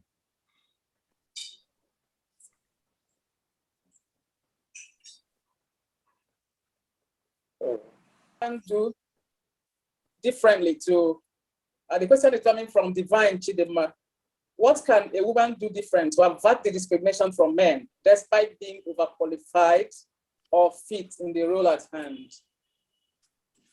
I think those are the questions we can take for the moment. Okay. Yes, can I just take that, because I would like to take a leave, a short leave. I have to attend the wedding. But I think Nkechi had actually said what needed to be said about what Dr. Aboma asked. It's a patriarchal system which, you know, you need a revolution to change. But, you know, one thing that we've always known about our Igbo society is that the Umuada and all that, the groupings of women are so powerful within their localities. And that is where we will have to start. We have to start by going through them to be able to get the political empowerment within the community. So waiting for the president generals to turn to be women is going to be very difficult, except the women in each area now say, no, let us all come together and do it. Because I understand that where the president general system works very hard, very well. Even to do those elections, as difficult as the main elections that are done for those of us who want to go into political office, and also leads to all manners of violence and so forth. And so maybe there must be something that those who are going there get that is not service, that makes it difficult for women to get there. So I guess it will also go back to, what do we all want? Do we want a progress in the society, or do we just want to have more of the same? I confess that I really don't know how we're going to go about it, short of a revolution within the system itself. Thank you.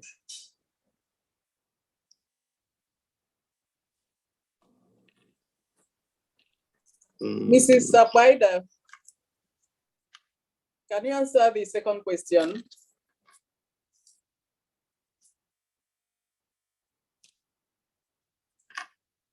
Yeah, I was not able to mute myself. Okay, yes. Okay. Thank you, Nkechi. She said, how can we prepare women to be economically empowered? So basically, I think it starts from even the lowest level, right? When we have more women participation in governance, it's almost like a chicken and an egg situation, right? So what is the first thing we need to do? At the lowest level, start to empower women. Even at your level, with the women, start with 5 women, start with 10 women, empower them, include a mindset shift. Let them know that you deserve to be economically empowered, because it's when someone realizes or knows that they can do something and they should do something, then you see that that mindset shift automatically allows opportunities for those things to come, right? Now, platforms like this, we're talking of a framework or something. We don't even need to necessarily wait to say, let's do it at the federal level. As NNII, they can say, okay, you know what? Based off of, because it's not enough for us to come and talk, right? Based off of this discourse that we have had, we want to start a pilot of 100 women or something. Let us even actually come up with a framework of what we want to do over the next 5 years. This is what we've done in 1 year, this is what we've done in 2 years. And then they get relevant stakeholders and we start to look at these things. This can be done at state levels. This can be done at whatever local government levels, or we can even do it concurrently. And then we push people to say, okay, you are in charge of this region, that region. After 6 months, 3 months, let's see what our impact has done. When you have impact, then you start to put yourself out there. Then we start to ask for grants. Then we can scale our impact, and then they take us seriously. And then we have people that are going to also mentor us on how to get into governance and all that. And then at that level, you are a minister of women affairs, you're a minister of, maybe even a special advisor on humanitarian affairs, something in the economy. You use that experience that you've had, the results that you have had, and then the power you now have, and then you start to influence small policies. Even at the, let's not even feel too bad, even at in developed regions, gender equality is still a very big conversation. So we're not in a very, very bad place. Let us start from what we can do and the people that we have direct influence from, and then we start to scale from there. I think that's the best. I don't know if I've been able to answer you, Nkechi.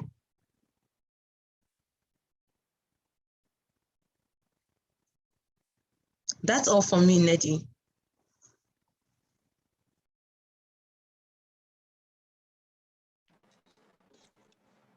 Okay, thank you, Mrs. Sapaida.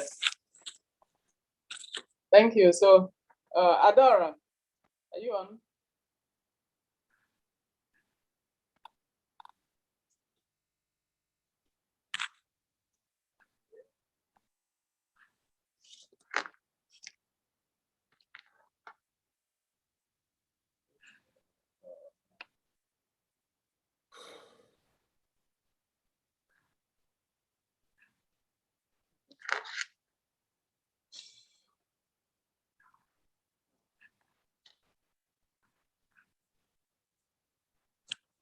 Okay, Dr. Regina, can you address the question of women supporting men?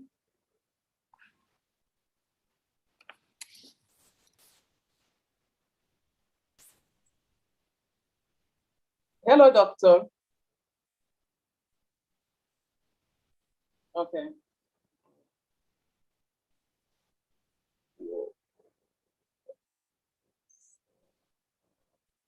Okay, thank you. I have a slightly different take on that. I still feel that any problem women have in trying to attain gender equality, leadership or otherwise, is still rooted in culture. The cultural valuation of human being,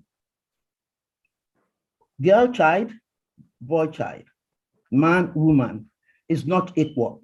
A man is 100% value, a woman is lower. There is no way a woman as rich, we have the richest woman in Nigeria, Africa today is a woman, a Nigerian woman. No matter what area of endeavor, you cannot really make that, you can't pierce the seat of dome of governance leadership.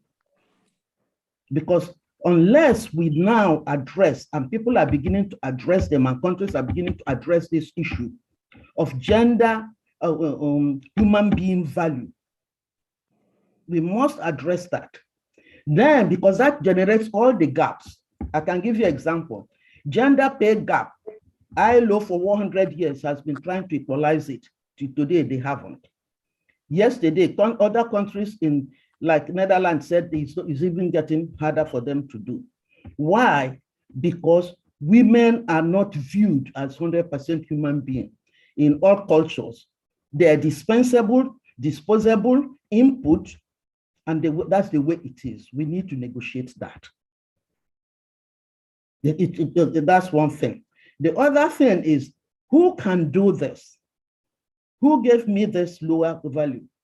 Is the patriarchal, and Senator Beribe touched on it very well. Sam Amadi tried to touch on it too.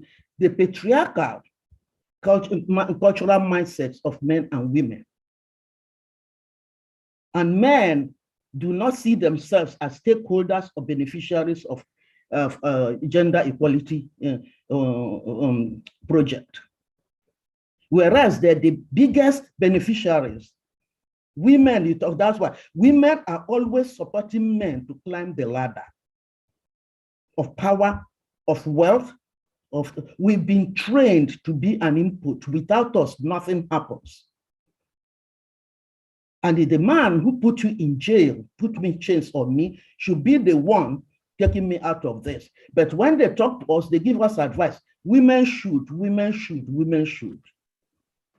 We have to sit back. And Nigerian women, especially on this forum, are very, very good. We have worked enough in the world. But we have to negotiate the equalization of gender, human being value of the girl child with the boy child, the man and the woman. And this is what generates all this violence against women, gender-based abuses, which is treated anyway with impunity and levity by the men. So I think that if we do not address that issue, it doesn't matter how rich I am.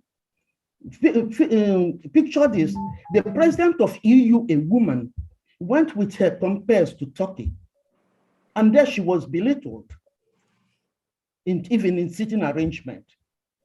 It didn't matter whether she was president of EU, they belittled her because she's not considered really, she shouldn't be there. Leadership shouldn't be the domain of women. They're not capable. President Nixon said, when the first woman to be in the Supreme Court here in America, President Nixon said, no, she can't be. Women cannot be. They're not capable of leadership. Why? Because we're seen as inferior. And this is what I need to say. I couldn't say this. I didn't have enough time to talk, but you asked me that. Women, we must work with our men in partnership, but we must work with them as equal human beings. I don't want to get started. Thank you. Sorry, I took your time. Sorry. Thank you. Okay. Thank you, Dr. Regina. So we'll go on a short break right now, but Don't go anywhere, because the second session will be hopefully better than the first session. Thank you.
No change in Akoko Bar. I want no change.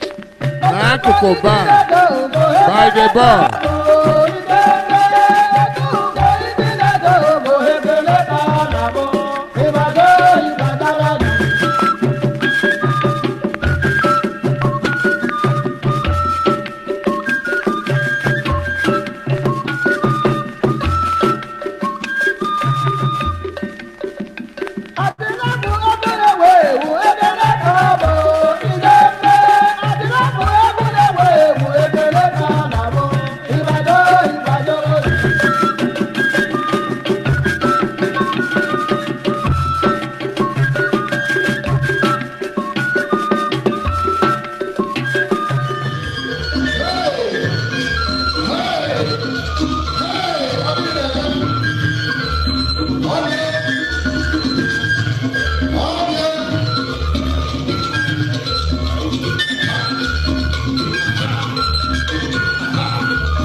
Oh,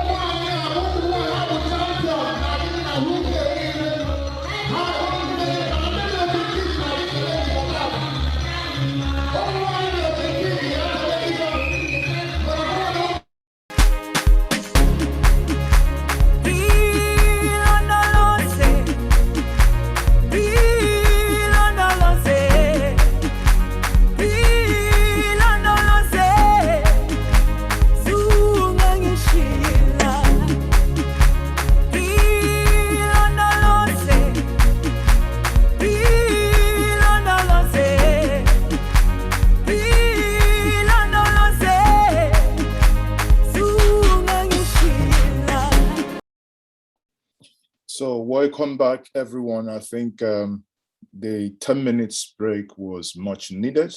And I believe everyone has done the needful. Then we are coming to the second segment of this event.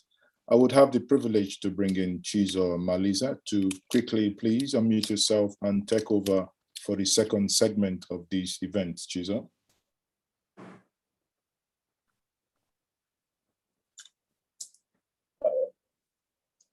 Chizo, are you there? Can you quickly, please, take over the second part of the event? No, Adora should do that. Chizo is a bit, she has some technical issues. So Adora, anyway, is there, she can obviously do that then? Yeah. Adora, are you still there? I seems to not also have Adora there. So Nnii, Okay. maybe you might have please Okay. kindly turn your camera on, please, and do the needful, Nnii. Okay.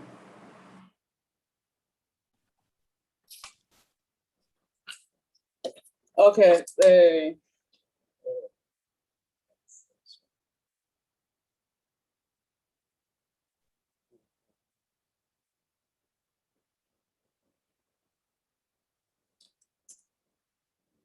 Well, everyone, sorry once more for that technical delay. It appears there has been some technical issues here.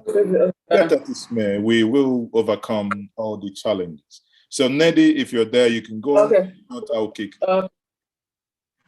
Okay, so good everyone again. Welcome back from the break. The next session, which is the second session, we are talking about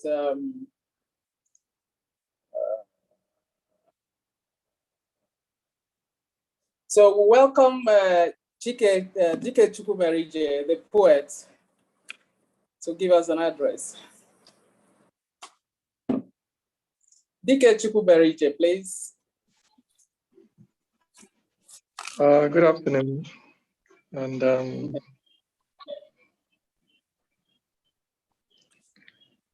Ndi Iyom ekele m unu.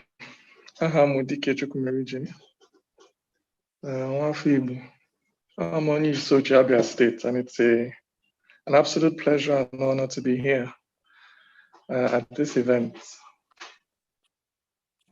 Whenever I'm called to speak on the issue of women, I'm always very scared. You know, I never really know what to say. But I'll have a go at it.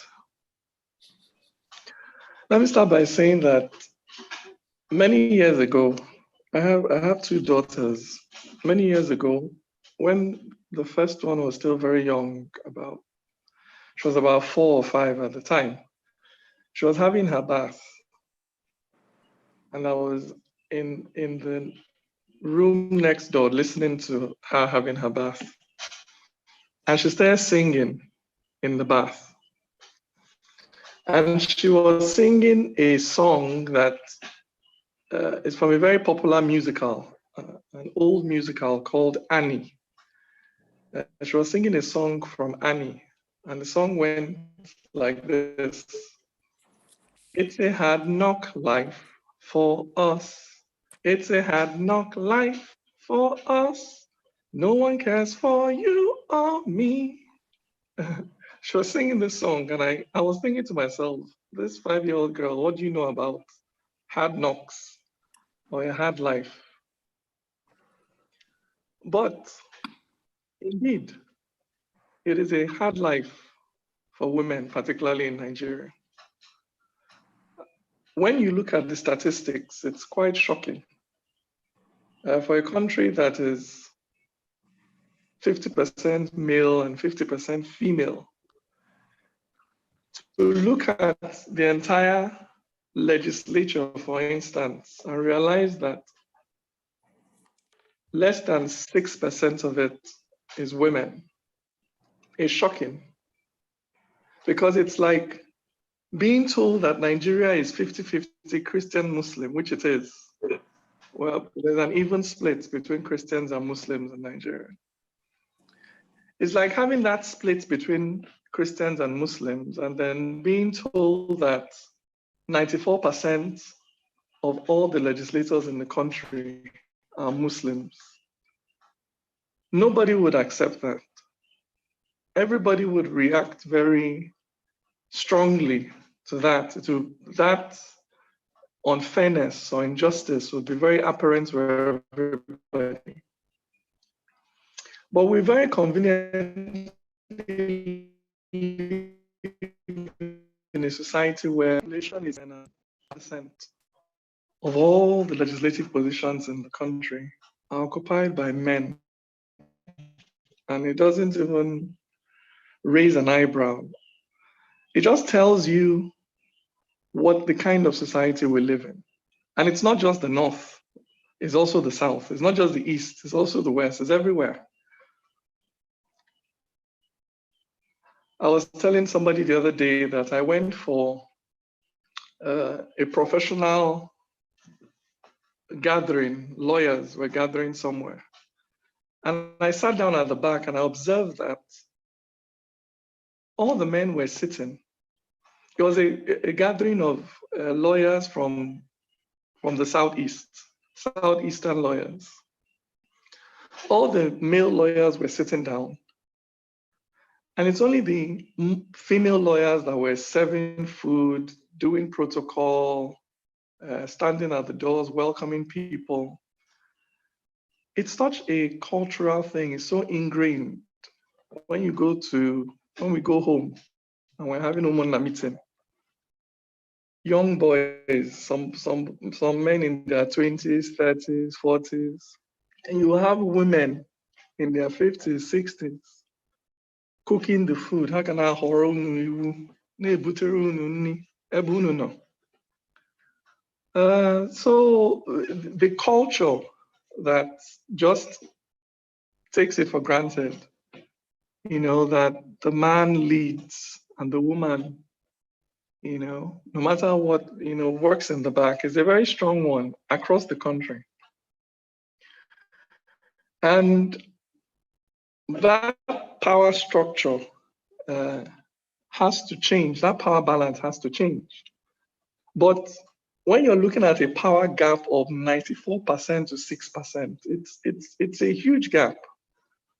And if you're going to change it, there are only two ways to change it. It's either going to be a violent revolution, or you're going to change it by engagement.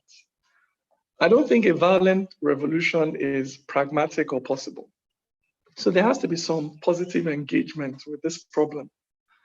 And I believe that the most critical investment that can be made, or one of the most critical investments that can be made in this regard, is in the education of the boy child.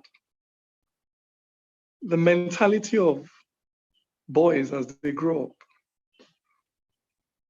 That we need to raise more men who are simply not intimidated by a strong woman or a forward woman or whatever, which, they're just not intimidated, who just believe in their hearts, not just with their mouth, who believe in their hearts, in the equality of all human beings. What is good for the goose is good for the gander. That if I like it and I can do it, why can't she also have the same opportunity? We need strong fathers who are raising their daughters, and their sons, raising sons and daughters with this mentality. Husbands who can allow the wife to be who she wants to be. You don't have to teleguide her. She's not your property. Even if you married her, she doesn't belong to you. She's a human being that has her own destiny and needs to listen to her own intuition. And you also need to support her so that she can achieve what God put her on this earth to achieve. And marrying you is not what God put her on this earth to achieve. Colleagues in the office who are not in. So it's important to invest in this proactively, to be raising our children, particularly our boys and our girls, to realize that we may be different as men and women, but we are equal. That the hunger that a boy child has for success is no different from the hunger a girl child has for success. It's the same. It's the same. And that each one should have this equal opportunity to fulfill their potential in life. You know, I really believe this. And then focusing, specifically on the woman, education is so important. It is so important that women have access to education beyond secondary school. Post-secondary school education, research shows that it really makes a difference in terms of, because the power structure, the power gap is so wide, you need women that are very, very confident in themselves, in their intuition, in their conviction, in who they are. You need confident women to push against this culture and system. Because sometimes you need to push back, because society is constantly trying to put you in a box. So education is important, that female children are well educated. Even if you want to take that education and become a housewife, that's your choice. But within you, you cannot be a personality that is easily intimidated. And that's one thing a good education can give you. One thing knowledge, a strong mind can give you. That strong spirit and mental aptitude. Economic empowerment, we've overflowed the issue. And I agree completely that women need to be economically empowered. And so we should be raising our children from get-go, our girls. You know, I tell my children now that a good head on your shoulders, I tell my daughters, a good head on your shoulders will do you better than any man. There's, any man, just a good head on your shoulders, the ability to hold your own corner is what you need to succeed in life. It's not a man. So women have to have the capacity to be economically independent. And in our homes, as men, we can support this. It's to me, people are different, but to me, I don't know why we talk about economic empowerment. Your wife is not even part of your own personal economic structure. She doesn't even know what you do.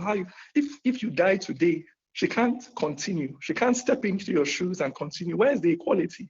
It's supposed to be a partnership. There are people in a marriage so that in case one falls down, the other person can just keep going. So it's important that even from the home, the woman is completely economically empowered. She knows where the money is. She has access to the money. She has equal say in how the money is spent. She has her own money as well. Economic empowerment is key. Education and economic empowerment are very key in this battle. Then there are wider societal issues. For instance, talking specifically about the issue of politics, participating in politics, as long as the political environment is so rough, the degree of violence is so high, the need for financial resources are so high, it's always going to be a difficult terrain for women to operate in because of that threat of physical violence. So wider electoral reforms that can bring down the level of violence required to win an election will favor women. These are some system-wide reforms that need to happen. Secondly, issues of identity. There is no demographic in Nigeria whose identity is as fluid as that of women. If a woman from Enugu State marries a man from Gombe, who is a Muslim, it's very likely that she will herself become a Muslim. She will lose her connection to Enugu State and may never be truly accepted in Gombe State. And therefore, she becomes a disarticulated Nigerian. She can't participate politically because her state of origin, she's distanced from it. The state that she's married into will not accept her completely. So reforms that allow us, reforms around citizenship, that allow Nigerians to be Nigerians, that remove these rigid lines that we draw between states of origin. If you're from here, you can only do politics here. You know, once you're from Enugu State, you are forever from Enugu State. You can never become from Gombe State. Removing and deconstructing those walls, pulling them down. One of the demographics that will be highly favored by this is women, particularly married women, who are a silent demographic and may even be a silent majority in elections. Also, if a woman chooses to get married and have children, she makes such a significant commitment of her time to do this that a man doesn't pay that price.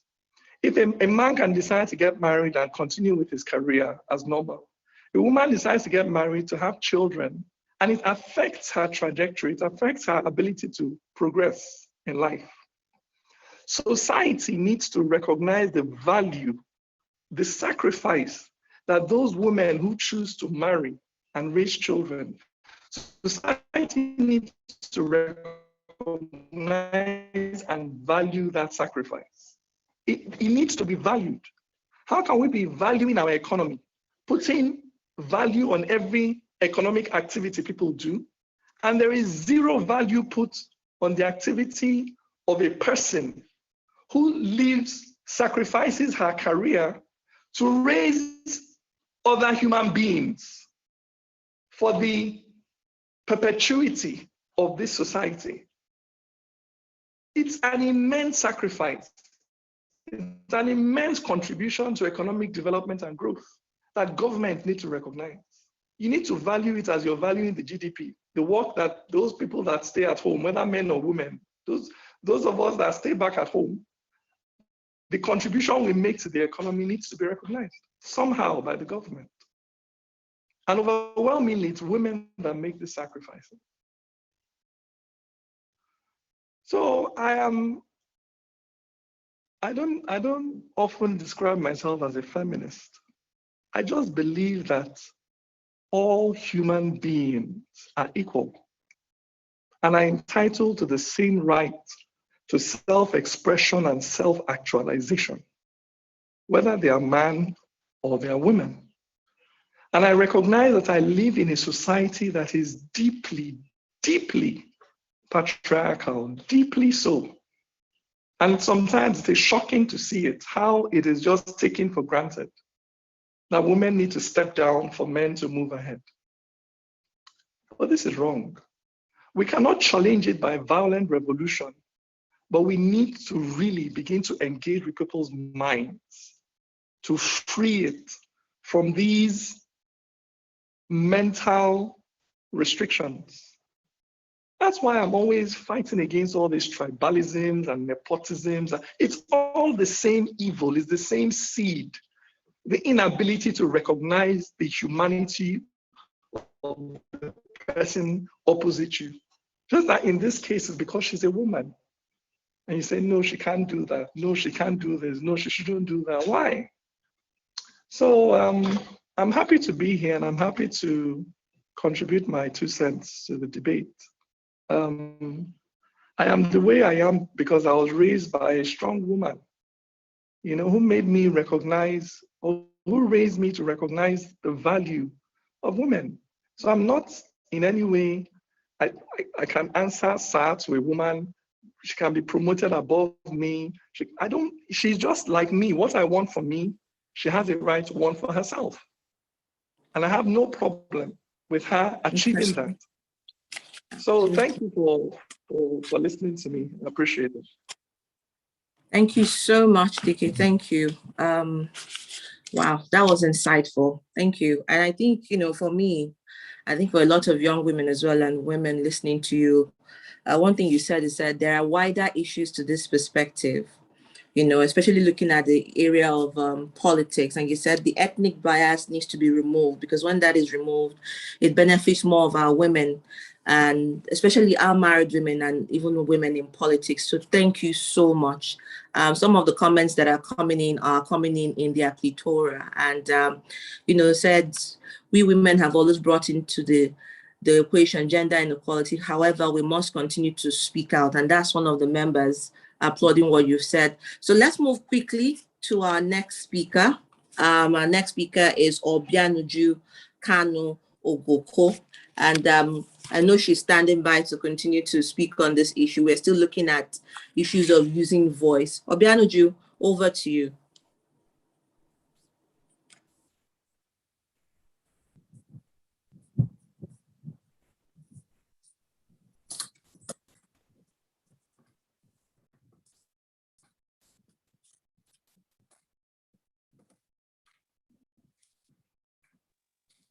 Hello, Obianuju.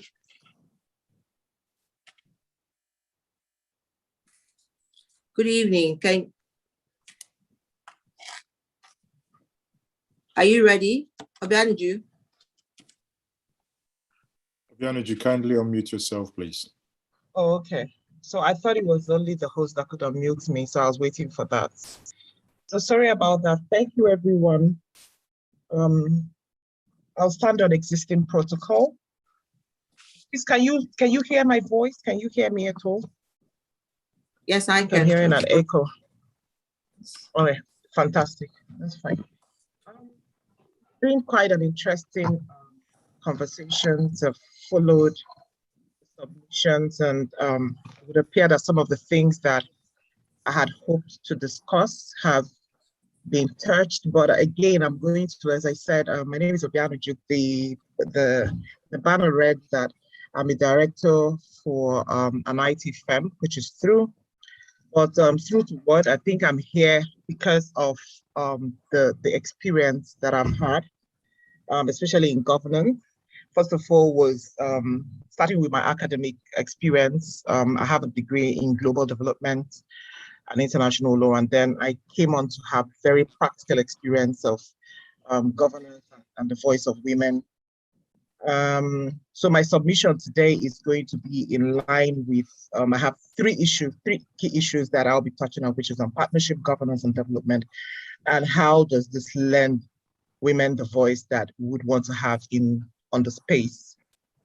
So one of the things that I thought to tell us today about, as I said, coming from that very personal perspective, is that I had a professor once in university who said, and so for some reason he wasn't happy about maybe the way we were engaging with him, and he came into the class one day and told us, when you bring the problems and when you identify the problems.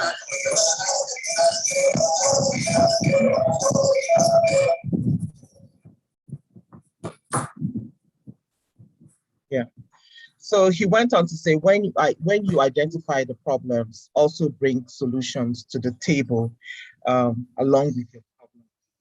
And so based on that, I'm in the process of writing a book. Don't ask me about the title because I write from the reverse.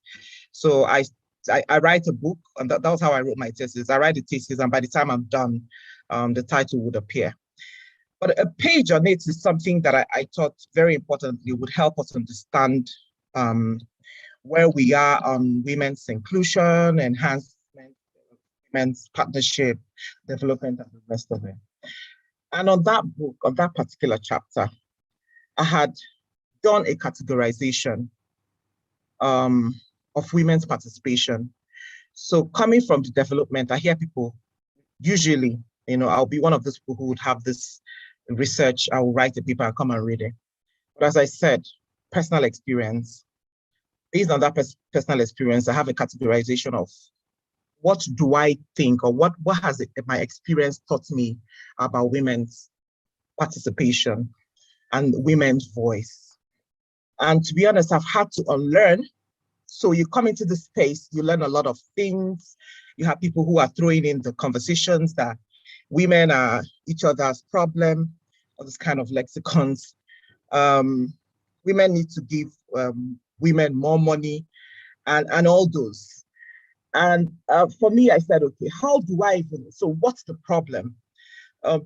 People like Iyom and you know, all the women who are like top on this drive of women's inclusion, some of them will tell me they've been at it for 30-something years. And I tell them, I can't do something for 30-something years and then get results.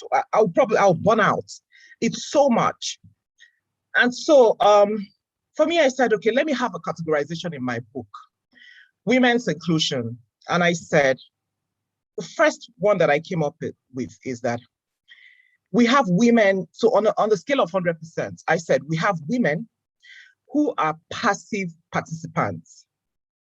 And so these women are women, the kind of women that we would mobilize, I will bring them to events. And to be honest, if you look at that number or that group, they are huge. Because you asked me to mobilize 100,000 women. By the time I distribute this quota within states, I'm going to have my numbers. So when people say women are not there, we need to, I'm saying no, the women are there.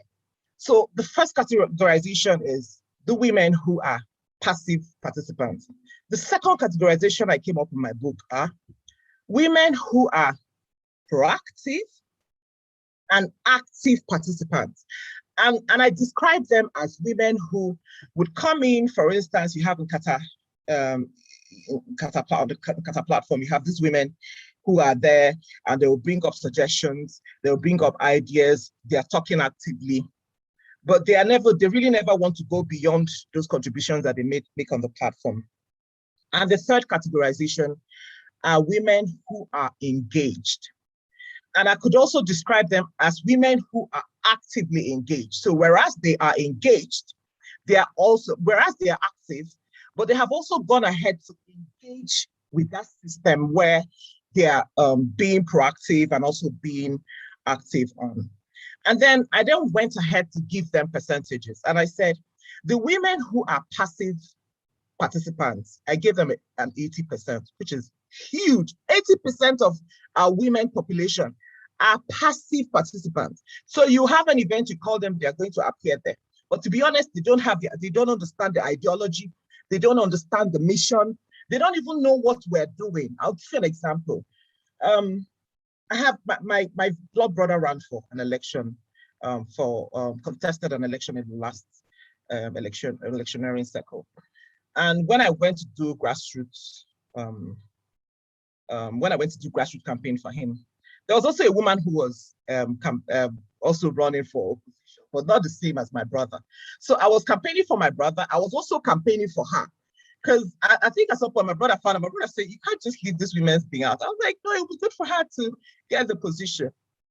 But when I spoke about her, this is a woman whom I thought was competent and the rest of it, I realized that at that grassroots level, the women did not have a reason to support her. So what we're saying, women support women. What is the reason? They just felt, okay, the other man has more money, he gives them more money and the rest of it. So I saw myself beyond just running that campaign, I then began to engage in a reorientation.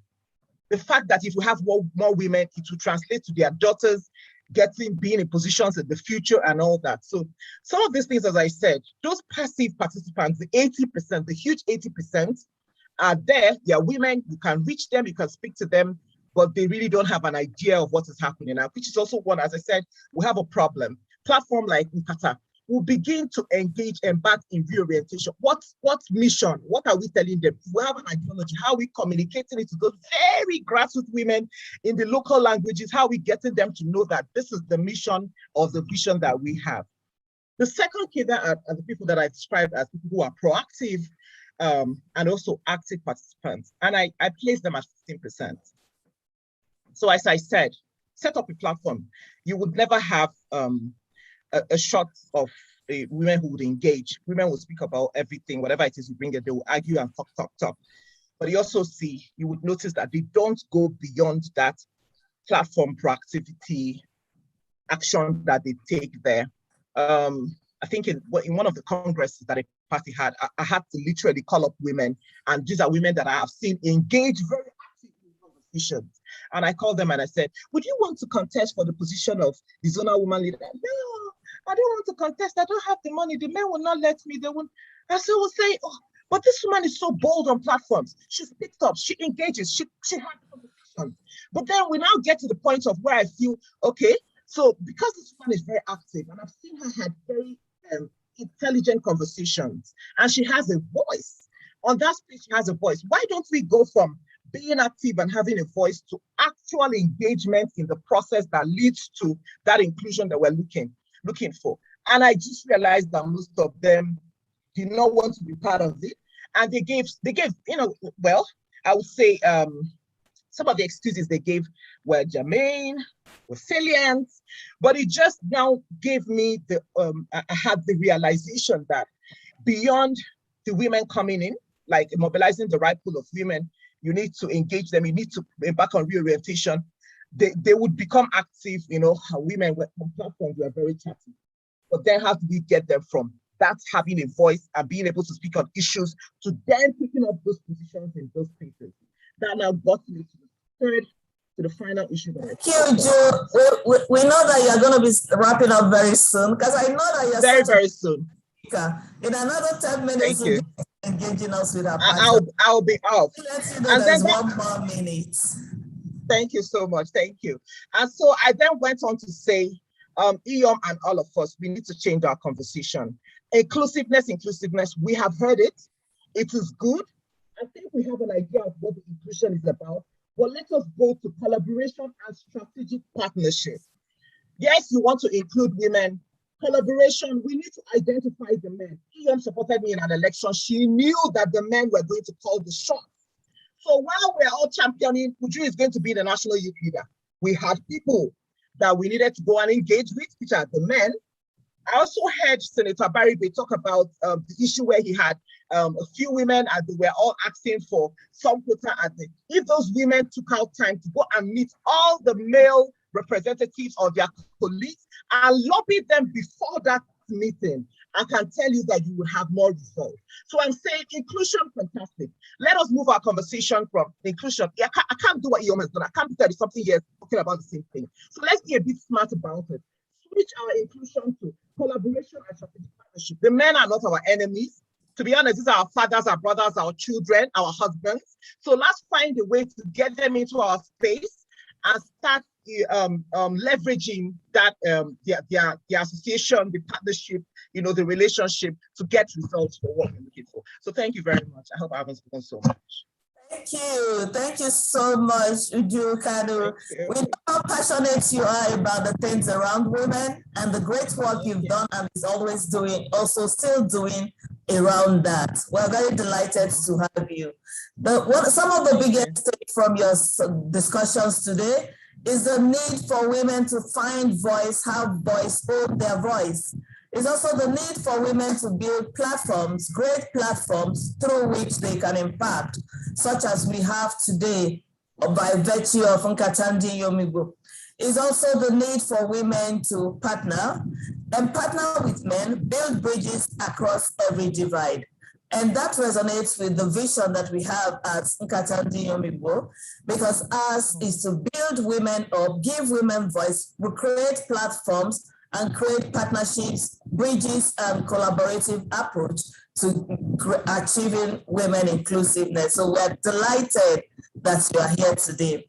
We'd also like to come third address, and that's from Dr. Stella Iwago. Dr. Stella, I can see you already. Please step on and share your 10 minutes. Please keep it to 10 minutes because we know we've held people down and we still have so much to give for the rest of today. Dr. Stella, over to you, please.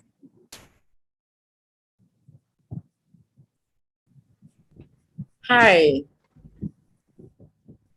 Hi. Good afternoon. Permit me to stand on existing protocol. It's an honor to be among very powerful women, my elders and my colleagues, and to be here with our senator, who I'm very, very proud of, and our former minister, Professor Naji, and other important dignitaries today. Good afternoon. I'm Dr. Stella Iwago. I'm talking today, I've been asked to speak about food security, the role of women in food security. Well, I am a nurse, I'm a midwife with a PhD in health education. How did I get involved in food security? For over 25 years, on graduating from the university, I have been involved in health as a human right. I've been involved in patient rights. How do we improve the rights of patients? Interestingly, I got into an accident in 2007 and fractured my back and became paraplegic. The health system that I've been trying to improve almost swallowed me because I was severely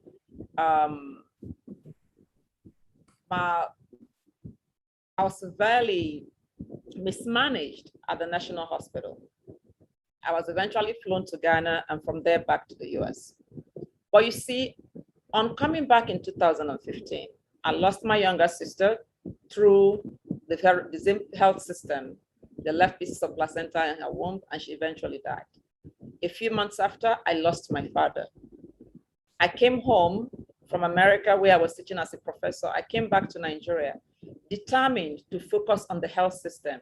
What can we do to improve the right to health? What can we do to ensure that people are properly taken care of when they are ill within our health systems? I did these documentaries, did all the work I did, but over time, I reassessed my priorities. I realized that we cannot, I had to change my theory of change, that we cannot accomplish the right to health, nor any of other rights, without accomplishing the right to healthy food and healthy environment. And it's on this premise that I started thinking, what can we do to improve access to healthy food? At the time, and still now, even the food we're buying from the market, a lot of women are at the center of producing it. A lot of this food are grown with a lot of chemicals, a lot of fertilizers, a lot of pesticides, a lot of herbicides, with little or no education or training on how these are used.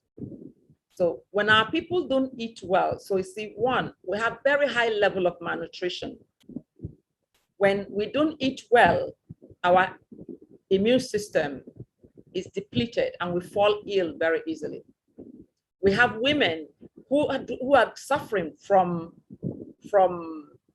anemia. When a woman doesn't have enough blood, no amount of miracle will save her from dying from that childbirth, especially with our blood donation system that is not enough.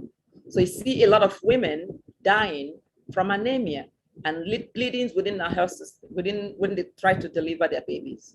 So I started making the connections. And then climate change, so that is looking at it from a health perspective, the connection between food and health. Then you now look at the connection between food, health, and climate change, our environment. Man needs oxygen, plant needs carbon dioxide. So when we do not have enough plants within our system, we do not have enough oxygen. So for us to have balance, it's important that we are growing enough trees and plants to supply us with the oxygen that we need and to absorb the carbon dioxide, which is contributing to climate change. We see our environment every day. You hear about flood, you hear about instability in the weather, and we cannot have food security when we have a system where farmers are not confident about the weather. They're not confident that their farm structure will not be eradicated. They're not confident that what they plant will grow well. So you see the connection between the environment and the food we eat and our health. Now you can also make the connection. We'll be talking about wealth creation. 2/3 of smallholder farmers in this country are women, and most of them are in the rural area. And there is a lot of changes in how they are farming. You know, when I was growing up, my mother, even though she was a trader, she farmed. Every vacation, she took all of us, her children, home. She had 8 children. We never lacked food because we always grew our food. In Alibu, every woman has a backyard garden. When you come home from the city, our grandma will run to her backyard and proudly hustle up a healthy meal just from the things in her backyard. Now, many of us have left the village and we're in the city and we're depending on food that is growing in the village. Who is growing those food? All the elderly women and men in the community that are exhausted and tired. They can barely find anybody to even till the land for them. So you wonder, how are we going to have food security? Part of the challenge of our food security situation today, even those that are farming are not confident that they'll be able to harvest what they have farmed. We have the headers incidents. We have the insecurity that we're having even in the east and other parts of the country. Even those that are growing food are not confident that they can go to their farms safely. So the insecurity situation is contributing to our food insecurity. So if we can't go to the big farms to farm, and if we are not sure that the food we are eating, that they're not grown with chemicals that end up hurting us. You've all seen the WhatsApp, the things flying on social media and WhatsApp, where you see people spraying food with chemical, dipping food in chemical to ripen them, putting food even in gutters and places that make it so insecure for us to eat. So the food we are eating is killing us. What I'm doing is giving you the background on how did this nurse midwife end up becoming a farmer. I realized that if we are not eating well, if our food is hurting us, if we're not getting the micronutrients we need, if we're not getting the antioxidants we need, we are not going to be healthy. And the health system will continue to be overwhelmed by very ill people. As women, and of course men too, we're charged with the health of our families. If as women, sometimes we want to deal with the politics, we want to be visible and viable, but we also want to be healthy. We want to raise healthy families. We want to raise healthy children. We want to raise a healthy nation. It is important that we are informed about how the food we eat impact on these goals. Because they said an apple a day keeps the doctor away, right? How many of us are eating those apples? And the apple does not necessarily need to be the American or the Western apple. It just simply means fruits and vegetables. What is growing in our backyard? It's easy to say eat fruits and vegetables. What you're buying, of what value is it? Is it safe? Even when you buy, by the time you bring it home in a day or two, it has deteriorated, it has rotted down. But if we grow this in our backyards, our likelihood to eat this food will be higher. So I ask you again, what is growing in your backyard? Our forefathers, our grandparents, they took pride in planting economic trees in our backyards. When we go to the village, we enjoy fruits and vegetables that are nourishing. But now, that is not the norm. Now we're actually taking fruits from city back to the villages because we are now busy planting exotic plants, the royal palms, the masquerade trees, and all the fancies without focusing energy on what will nourish us. If we want to focus on women, we also ensure that our women population are healthy and they're also economically viable. My grandmother used to tell me when I get wasteful, Stella, be careful. Money doesn't grow on trees.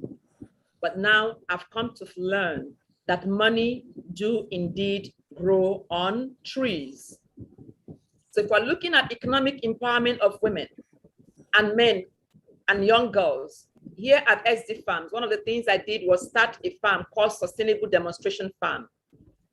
Here we're teaching people how they can create wealth through agriculture, how they can create wealth through even what they grow in their backyard.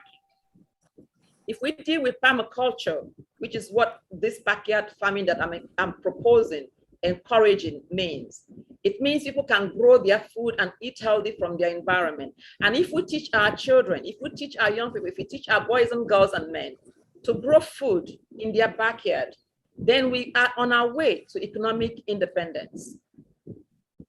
One of the things we have done is looking at not just growing the food, but how are we packaging and processing this food? An example of what we have done is put food in processed forms.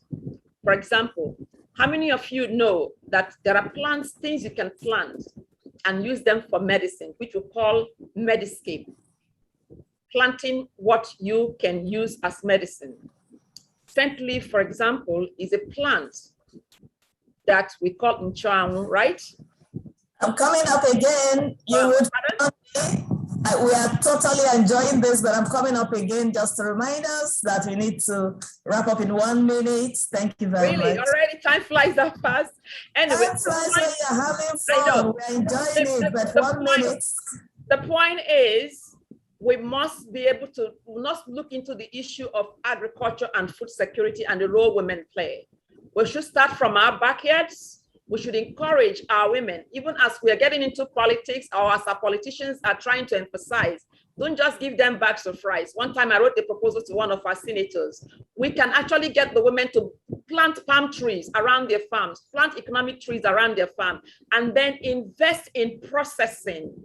And when we process and we export, we are able to attract more money for the food that we grow than just planting to eat. And then when we don't process them, they perish and we have a lot of post-harvest loss. So my take and contribution to the conversation is, as we're looking at empowering women, as we're looking at bringing them more people into politics and creating wealth, it's important we look into backyard gardening. It's important we look into food security. It's important we look into vertical gardening. It's important we look into other ways within the economic sector that women can be empowered to be processors, to be aggregators, to be exporters of the crop they grow. Thank you very much. Wow, thank you so very much. I love the perspective of your discussion. No matter how big women want to become in terms of influential politicians, in terms of emancipated women and economic prowess, it starts with what women put inside of them. It starts with our health status, because you really know that health is wealth. And more importantly, women can change their own game by themselves. I personally love the idea of farm your own garden. I'm a green finger, I farm my gardens, I eat from my garden, all of my vegetables and some of my fruits come from my garden, so I can relate with that. And every single one of us can do that. Put it in a tiny little plastic pot and it will grow. Put it in a tiny little bag and it will grow. Farm on your balconies, farm on your curbs, farm on your everywhere around you, go green. Thank you so much. This is very insightful. And I know that for the very big program that we have, that is going to be focusing on how women can find and live well, we would definitely bring you so that you can have sufficient time to express all of this. Thank you. Thank you so much, Dr. Stella. We appreciate having you here today. Thank you. Thank you. And now, back to another segment of this interesting conference. So I am saying to all of our participants, as we say thank you and we leave Dr. Stella to be a part of the program again, I would really, really love us to dwell and reflect on everything that we've heard today. Wonderful keynotes, wonderful opening remarks, fantastic and inspiring session from our BOT chair, from our Board of Advisory chair, from our founder, Mrs. Josephine Nnii, our Iyom Global. So much sessions that we've had, wonderful deliveries today. We are going to be going to another segment that is very interesting and very informative. My name is Chizo Malize. I am the Secretary General of Nkata Ndi Iyom Igbo, and I am delighted, amongst other women, to work collaboratively to make this possible, working with the major founder and all the executives of this organization. We are more than happy to bring this to you.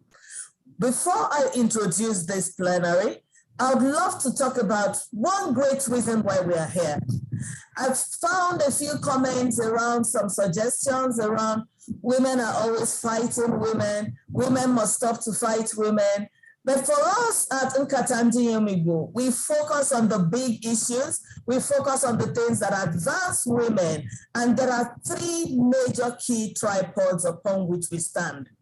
First and foremost is to be able to create economic power for women, because we know it's that every single person who needs to have strong voice needs to be economically independent.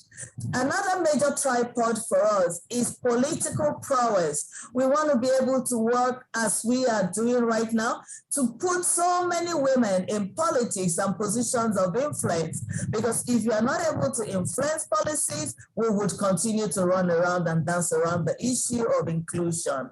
And lastly is social impact. We are focused and desire to significantly and consistently drive impact in all of our communities, in all of our chapters in Southeast. If you've got ideas and anything you think would help, please bring it on.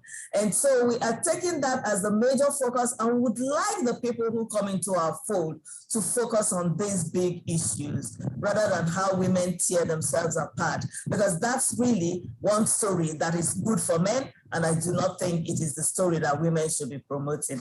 On this note, I'll bring us to the next session, and the theme is finding your voice, the challenges of women and political inclusion.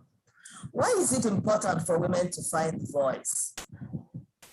A lot of young women have grown into, a lot of young girls have grown into adults and women who, even though they have their pedigree, they do not have the voice. Some do not have voice at all, both in their families, in their homes. Some do not even find the voice, even when they're in public.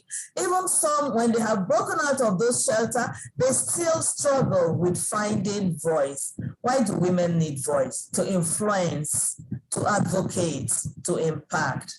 And so we're bringing you today a few people who've worked in that space, who would share insights with us. And we would be starting with no other one than our Aisha Yusuf.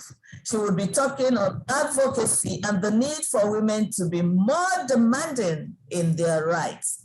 And we do know how demanding she is, both in her rights and in the rights of women of Nigeria and Black women everywhere in the world.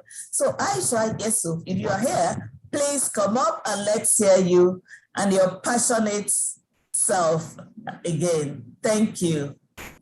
Thank you so much for having me. Before I start, I would like to know how many minutes do I have? You have 10 minutes by the agenda. If you need more, but I think that 10 minutes will do. Okay, so the thing is that I want to know exactly what time I have because I have a timer set. I'm going to stop there. So I don't do the, okay, go ahead. So just give me 10 minutes, the exact 10 minutes, 10 minutes. Thank you. Thank you very much, everyone. 10 minutes is not a long time, but I'll try as much as I can because I speak very fast in a way. So it's a pleasure being there. And I'm going to start with something that I heard earlier on, where a question that was asked, where they said, women don't help women. Honestly, the person that sold that lie to women really did us a great damage. Women help women. Women are the ones who are always helping women more. You never hear men say that men don't help men when somebody doesn't get a particular help or something. So this is a lie that has been told to us. It's one of the lies that we need to do away with. The other lie we need to do away with, I'm going to start from the issue of solution, and then we go down to what the problems are and all of that. The other lie that we need to get away is the little voices that were planted in our heads as little girls, and we were told that we cannot achieve certain things, or we cannot be wealthy, or we needed husbands to take care of us, or we cannot be leaders. All of those things, we need to kill them in our heads. Whenever we are trying to do something, they are always there, and it is time we do away with them. To be able to have a voice to make demand, the voice has to come from our houses. I always say the first set of dictators that people come across, especially in Nigeria, are actually parents. You're told you can't have a voice. You're told you can't speak. You're told you're a woman. You're told you as a child, you shouldn't be heard and all of that. And then as you grow on, you're also told as a woman that you can't be heard. You shouldn't do certain things. This damage a lot of people. And this has ensured that many people do not have the voice to be able to make the man. So it's very important for us, first of all, kill those voices that have been planted in your head, and also begin to ensure that the children we have today, what are we doing to ensure they have a level playing field? And that's the way it is supposed to be. So all of this thing about not having a voice, about waiting for somebody, it has to go. So unlearn, repack, and keep going. First thing, to be able to have a voice, you need to know yourself. You need to know who you are. You need to accept yourself. You need to be at peace with yourself and do not seek validation from anybody. Know that your truth and stay with your truth and keep going. It's very important. Knowledge is important. Education is important, beyond education, because we have a lot of people who are actually educated, but who are not, who went to school, but they got the certificate and they left the education in school. So it's very important to get that education, to get that knowledge, so that no matter any time that you open your voice, even when they try to shut your voice down, they know that there's something that is coming out of there. So that's very important. Loving yourself is something that is very important. And as I said earlier, do not wait for validation, and be ready to be insulted. Whatever insult that they give to you, it will not change your height, it will not change your complexion, it will not even change your size. I say to people, if only the insult they give me will make me slim, I won't be going to gym. I was in the gym for 3 hours earlier today. At least I would chill, and then the insult be slimming me down. So forget about it. They're going to call you names. Most times you find out that women we don't want to be called names. So like, okay, because we're brought up to be, good child and all of that, drop all of those. They will call you crazy. They will call you mad. They will call you a prostitute. They will call you all sorts of things. Accept it and move on. Focus on the truth that you're bringing out there and ensure that it's heard. When I heard Sam Amadi talking about wealth creation, I said that's everything. Financial independence is important. Our mothers, let's not make the mistake that our mothers did. Our mothers were earners. They're entrepreneurs. Women are working in this country. They are earning so much. But guess what? The problem comes to when it is about financial literacy, understanding how to make that money grow. Many people that ended up in university, and I'm one of them, were able to go to school and able to go to university because their mothers were working, their mothers were doing all of those things. Our mothers will they will do something, and then they'll be lying to us and say, oh, it's your father that did it, because there was this shame that was attached to a woman doing something. Throw those shame away. It is time for us to begin to acquire wealth the way it should be, acquire properties, invest in a passive income yielding investment, invest in investments that we appreciate over time, grow your wealth. Instead of buying wrappers, instead of doing competition and buying Ashobi and all of that, buy wealth, buy properties, buy lands, let them grow and appreciate. So that at the end of the day, when our fathers are giving their sons land, our mothers too can also give us land. And then we too, we can also give our own daughters land. We're not waiting for only fathers to have land. And then we have those who land this competition. Honestly, in my life, I have never, ever bought Hollandis. I hate it. God, I'm not trying to demarket them. It's beautiful. They have amazing designs and all of that. But I saw the way our mothers wasted everything they had competing on getting those Hollandis, opener, back of fish, blah, blah, blah. You all know those things. And I sometimes think, if they had spent those monies on buying lands and properties, imagine how wealthy they would be. You will have a voice when you have that wealth and you can bring something to the table. Never, ever wait for anyone to give you permission to be at the table. Be the one, have your voice and keep speaking. If they don't give you permission at the table, create your own table.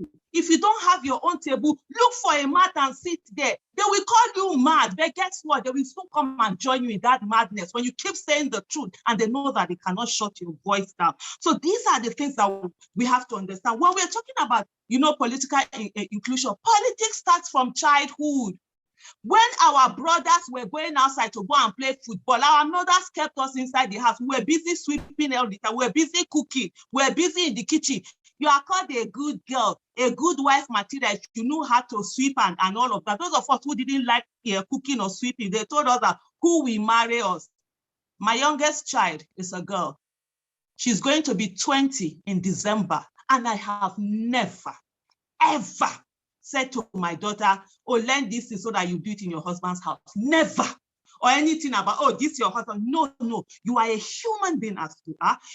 I have that validation. You decide to get married. It's a choice you want to. I'm not going to bring you up on how you will live in a husband's house. I'm bringing you up on how you be a whole human and a fulfilled human being that knows that your finance, there's no what do they call it now, prince in charming armor. There's nothing like that. That you are the one to take care of you, and if anybody comes in, the person is there to complement and make your life better, and not to bring you down. So that's one thing.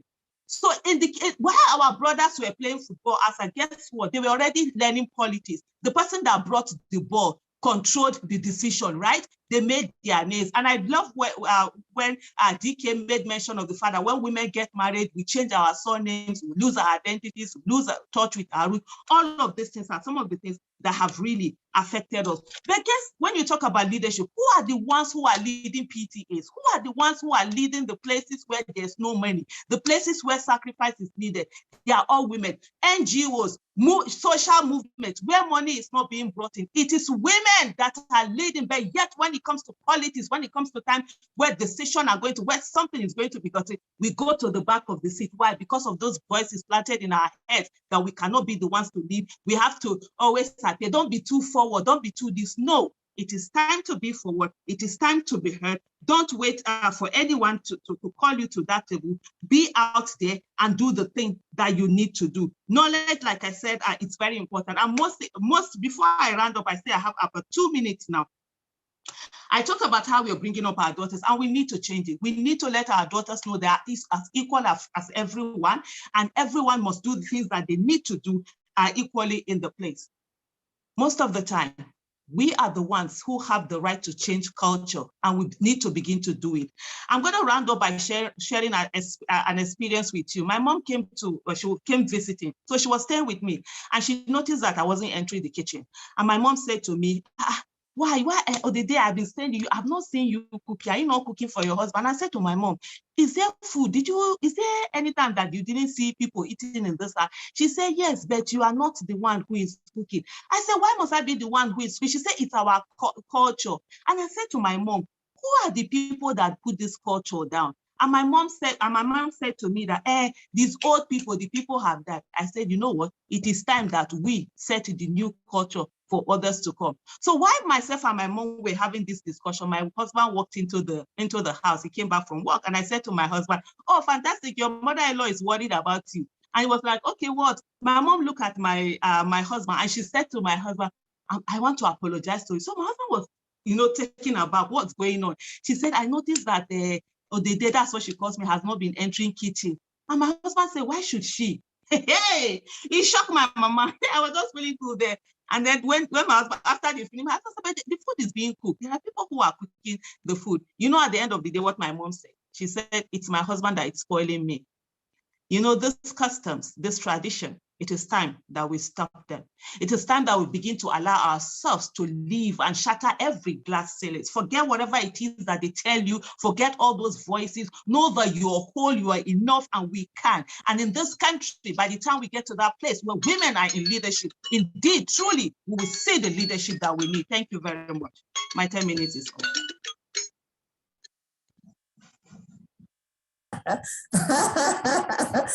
I see the clap is amazing. Please drop the clap in the chat room so she can see the claps coming up. Aisha, you do know that we love to listen to you. Nigeria loves to listen to you. You represent us very well. We are always excited and delighted because you are like a compass for today and tomorrow's women. Just a sense of what Aisha has shared with us today. She has said to us, and I totally love your starting point. It says, kill the idea of women don't help women. Women lift women up, uphold them. Men don't go around whining when they don't get what they want, but women would leave the big issue and keep talking helping women. Women, hold yourselves together and keep uplifting and keep the story going strong and positive. Aisha, you also said to us, Kill that voice of can't do that makes you feel incomplete. Rise to the top of your potentials and do every single thing based on the potentials that God has bestowed on you. Kill the voice of can't do and do more, women. She also said to us, focus on your goals. I call that focus on your focus. What is your dream? What is your goal? What is the major thing that you want to do? Focus on that, pursue that, and do not be distracted by the naysayers or the side stories or the distractions. Just focus on that and do great things. Again, she said to us that financial independence is the biggest thing for women. I'll say boldly, another strong tripod for Nkata Ndi Iyom Igbo. We are here, it's one of our solid tripod to help women get financially independent, to have true, real strong voice. She also said to us, political inclusion starts with women. It means the ability for women, for today's women, for all of us, to change the story from the women, the girls are cooking while the boys are playing games. The girls are learning to be great wives while the boys are doing other things. Learning politics by playing football, Monopoly, chess, and all of those. And she's saying to us, even as mothers, let's lift the children up so that they can be totally included today and be fundamentally included tomorrow. And again, very importantly, she has said to us, change your story, change your game, write your script, be who you want to be everything that you want to be. The biggest one, if you see every single thing on the chat room, thumbs up for you on political, financial independence. You are getting some thumb ups on economic emancipation, grow your wealth. That's the biggest takeaway from today. And all is what Nkata reflects and our vision. And we're totally delighted to have you. Another thumbs up for her. And then please don't go away. There will be some questions and answers at the end, moderated by Adora. And at this point in time, while we say a big thank you, would like to bring on, I thought we saw our Reverend. Reverend, I hope you did not blink out because I did see you already. We are going to be asking right here, Reverend Father Engelbert Chikere, to speak on the cultural and religious imperatives of gender prejudices and the effect on the political participation of women in contemporary Nigeria. Reverend, if you're there, please come on. Please come on, Reverend. I see you. You need to unmute yourself, Reverend Chikere. Right.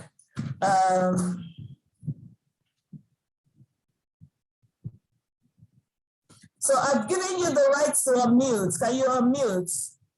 Fantastic. Thank you. Thank you very much. Yes.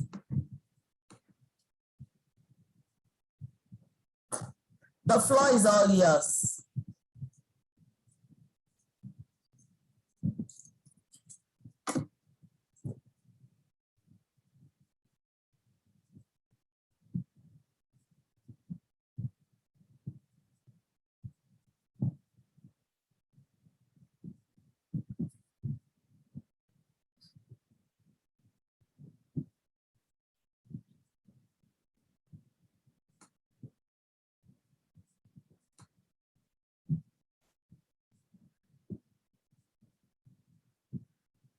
Can anyone hear? Reverend, we can't hear you. Even though you are not muted, it seems to me that you entered the meeting without your internet voice. Just in case you may need to get out and come back in. We can't hear you. Yeah, it doesn't seem like you dialed in with your voice. So feel free to exit and come back in.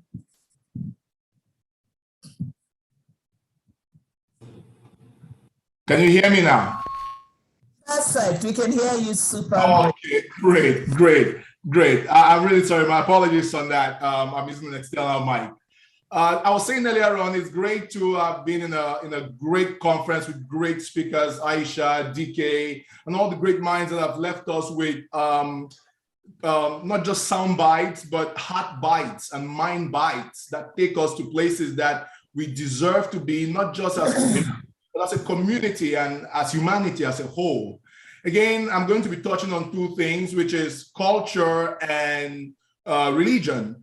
I've said, and I want to repeat again here, that if you are an Igbo person, it's always almost a given that religion is woven into you. It was a great philosopher, John Beatty, who said, Africans are notoriously religious. And I want to paraphrase him and apply it to this context to say that Igbos are notoriously religious. And when you come to the religiosity of the Igbo people, women are notoriously religious. And this is not in a negative way. I think it's in a very powerful way. And I speak here as a Catholic priest. If you go to Igbo land and you speak about the Catholic Church in Igbo land, you want to talk about Nnii Mama. They are the ones who have it, who have the power, who have the movement of what it takes to move the church forward. In fact, a priest friend of mine said, if you go to a church and I said in Igbo, if you go to a church and the mothers don't like you, take your bag and go home. But then as we speak about religious presence and the notoriety of our religiosity, we want to also point out strictly and directly that religion in the Igbo culture is woven completely with our culture. And I would like to, for lack of time, just hone in directly to something which is very specific to us, and that is narrowing down to Nsopuru. You would hear it over and over again in different Igbo settings. Oh, Iga Sopuru Digi, Sopuru Onya, Unwerubisi. Again, you would hear it in our culture. Oh, respect your husband. Ah, it's your husband. No, don't do it. Don't talk. You lose your husband. Those things we build upon them. And as culture, it is part of us, but then it resonates in a great way to our religious tenets. And I speak here as a Catholic priest and a Christian. So if you go across and you go to probably 90% of the weddings or the marriage ceremonies in Nigeria, you would realize that there's a particular biblical verse that is used. That's Ephesians 5:24. It's like a nail and a hammer. It's drilled in. Wives, be submissive to your husband. Wives, be submissive to your husband. It is so driven in that you begin to think, is the woman just marrying the man? Is the man also marrying the woman in reverse? But again, my dear friends and my dear Nkata Ndi Iyom, I want to point out something which we must begin to have a mind shift. That very biblical passage has been abused, misused, and weaponized against women. Again, it echoes our culture. How does it echo our culture? Our culture, like I said earlier on, we talk about Nsopuru. In most cases, Nsopuru na-abia. If you are older than somebody, you are told to respect that person. And culturally, the Igbo man is almost always older than the wife they marry. And so you begin to see already, by virtue of that concept of Nsopuru, you have already put the woman one step down because you are older. Again, there is almost a taboo that hovers around us when an older woman marries a younger man. In fact, most families will object to it. That already puts a game shift that gives the woman the short end of the stick. Now we come into church from this cultural tenet, which is so pervasive. We come into church and the preacher mounts the pulpit, picks his hammer of Ephesians 5:24 and drills it into the coffin again. My dear friends and my dear Nkata Ndi Iyom, I want to point out that not only has that pastor, priest, or preacher, bishop, pope, whoever is preaching that scripture, not only have they misused it, because they start by not reading just a few verses above, which is Ephesians 5:21, that says, men and women, be submissive to one another. That speaks exactly to the equality in our humanity that Genesis 1 would speak about. Male and female, he created them. Now, not taking the bone from the man's head, but from his side, to create a balance and a mutual support. It says again in Genesis that he created the woman to be a permanent helpmate, mate, equals, to continue to propagate that humanity that is shared. But again, when we take that cultural concept of the Sopuru and bring it to the continuous punishment of women in church and in churches, forgetting, like I said earlier on, now, is the mothers that drive forward the church, you begin to hear things like, oh, the woman then becomes a token to the man. It seems like the woman is just an appendage to the man. It seems like the woman, oh, well, in Hudi, before you see the woman. No, they should come together. Another cultural tenet which I want to point to, if you go to any Igbo gathering where I grew up as a kid and I would hear this, Mazi no doziako, Mazi no riako. And then you begin to wonder, and when I translate it for the non-Igbos, it's saying Mr. and the Mrs. where they chop in money, Mr. and the Mrs. where they keep in money. And then you begin to realize from day one also that the woman is perpetually kept, not as the one who brings forth money, but as the one who waits for money to be given. There is a learned helplessness that is projected on the woman and also imbibed in the man as they grow up as kids. You would hear when they go to church, I say, oh, I want to pray for the fruit of the womb. Praise the Lord. Major, and I want to ask, and they make a fruit of the testicles? No, they don't. And so we begin to conflate and confuse ourselves as if the medical short leave or the medical complaints or problems that the woman would have, the man would not have it. Again, my dear friends, I would say I could go on and on and on, but I want to stop here for lack of time because I could keep picking up these tenets that play in culture and play in religion. So my invitation for us today, my invitation for everyone on this forum is to begin not by saying to yourself, oh, you are lesser than the man, but to realize that God has given you that balance of equality. Like Aisha said, you do not need to be given. It is given to you by God. And so it's time for you to step up, take up what you need to, and then when you get to church and you hear these biblical abuses, I call them biblical abuses because if we had time, I would break them down for you. All those biblical tenets that have been used to enslave and tokenize women are not what they were meant for, and not even what they preach. But again, because our culture has pervasively given us the mantle to feed on the fact that women seem, I say again, to be lesser, then we double down on it with na pastor say, but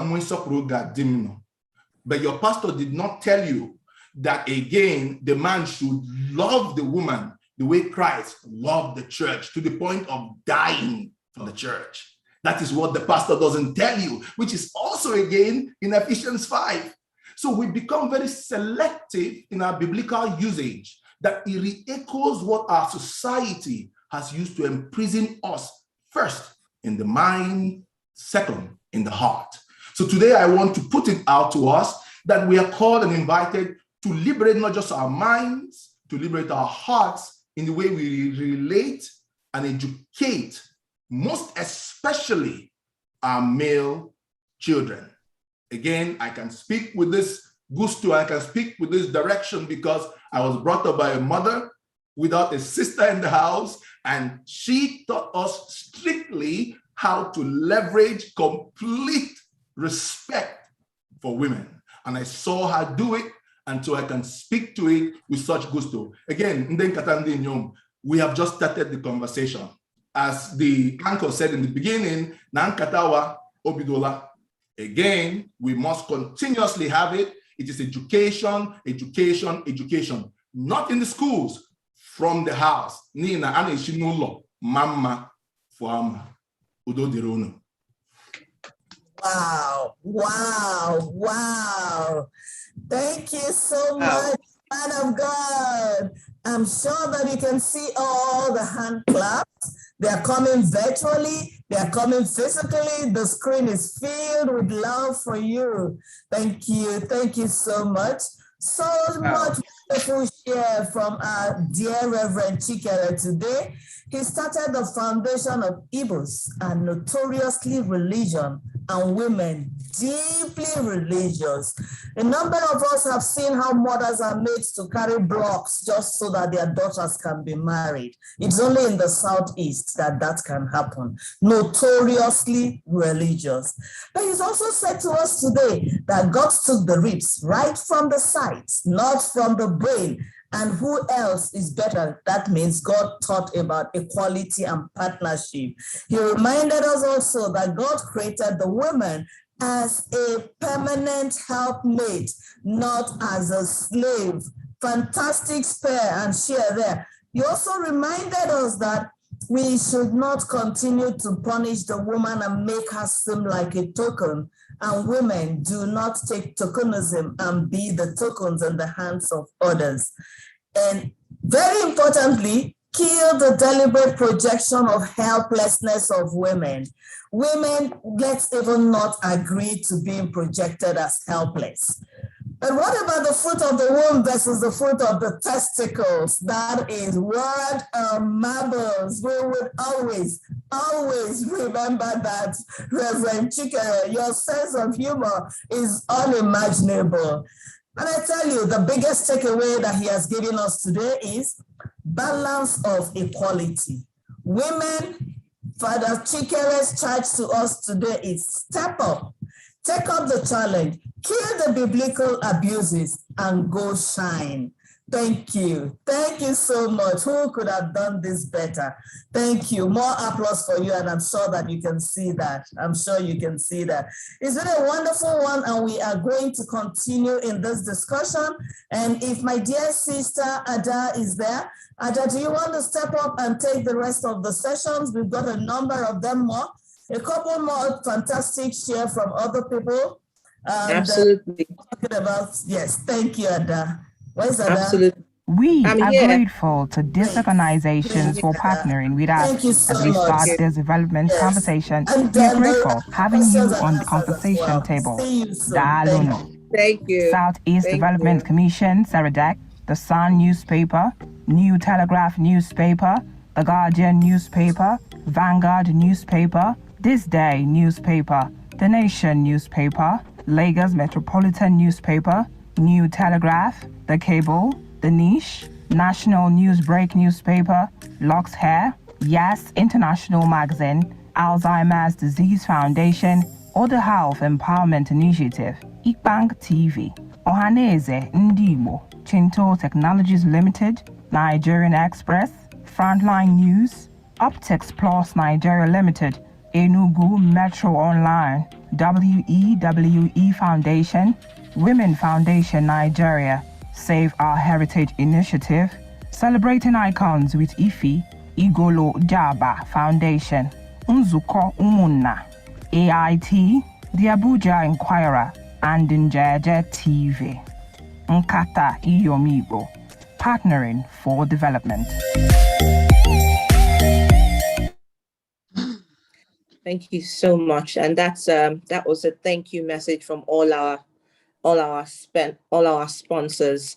We want to say thank you as well physically to all of them, and we can never stop being wonderful, insightful speeches so far. I mean, I haven't had such a relearning and unlearning in a short space of time in one day. I think this has practically been one of the most important days of the week, and I think for the rest of August, Nkata Ndi Iyom Igbo is, I think, one platform I think that resonates across board for just not men, women, but also men.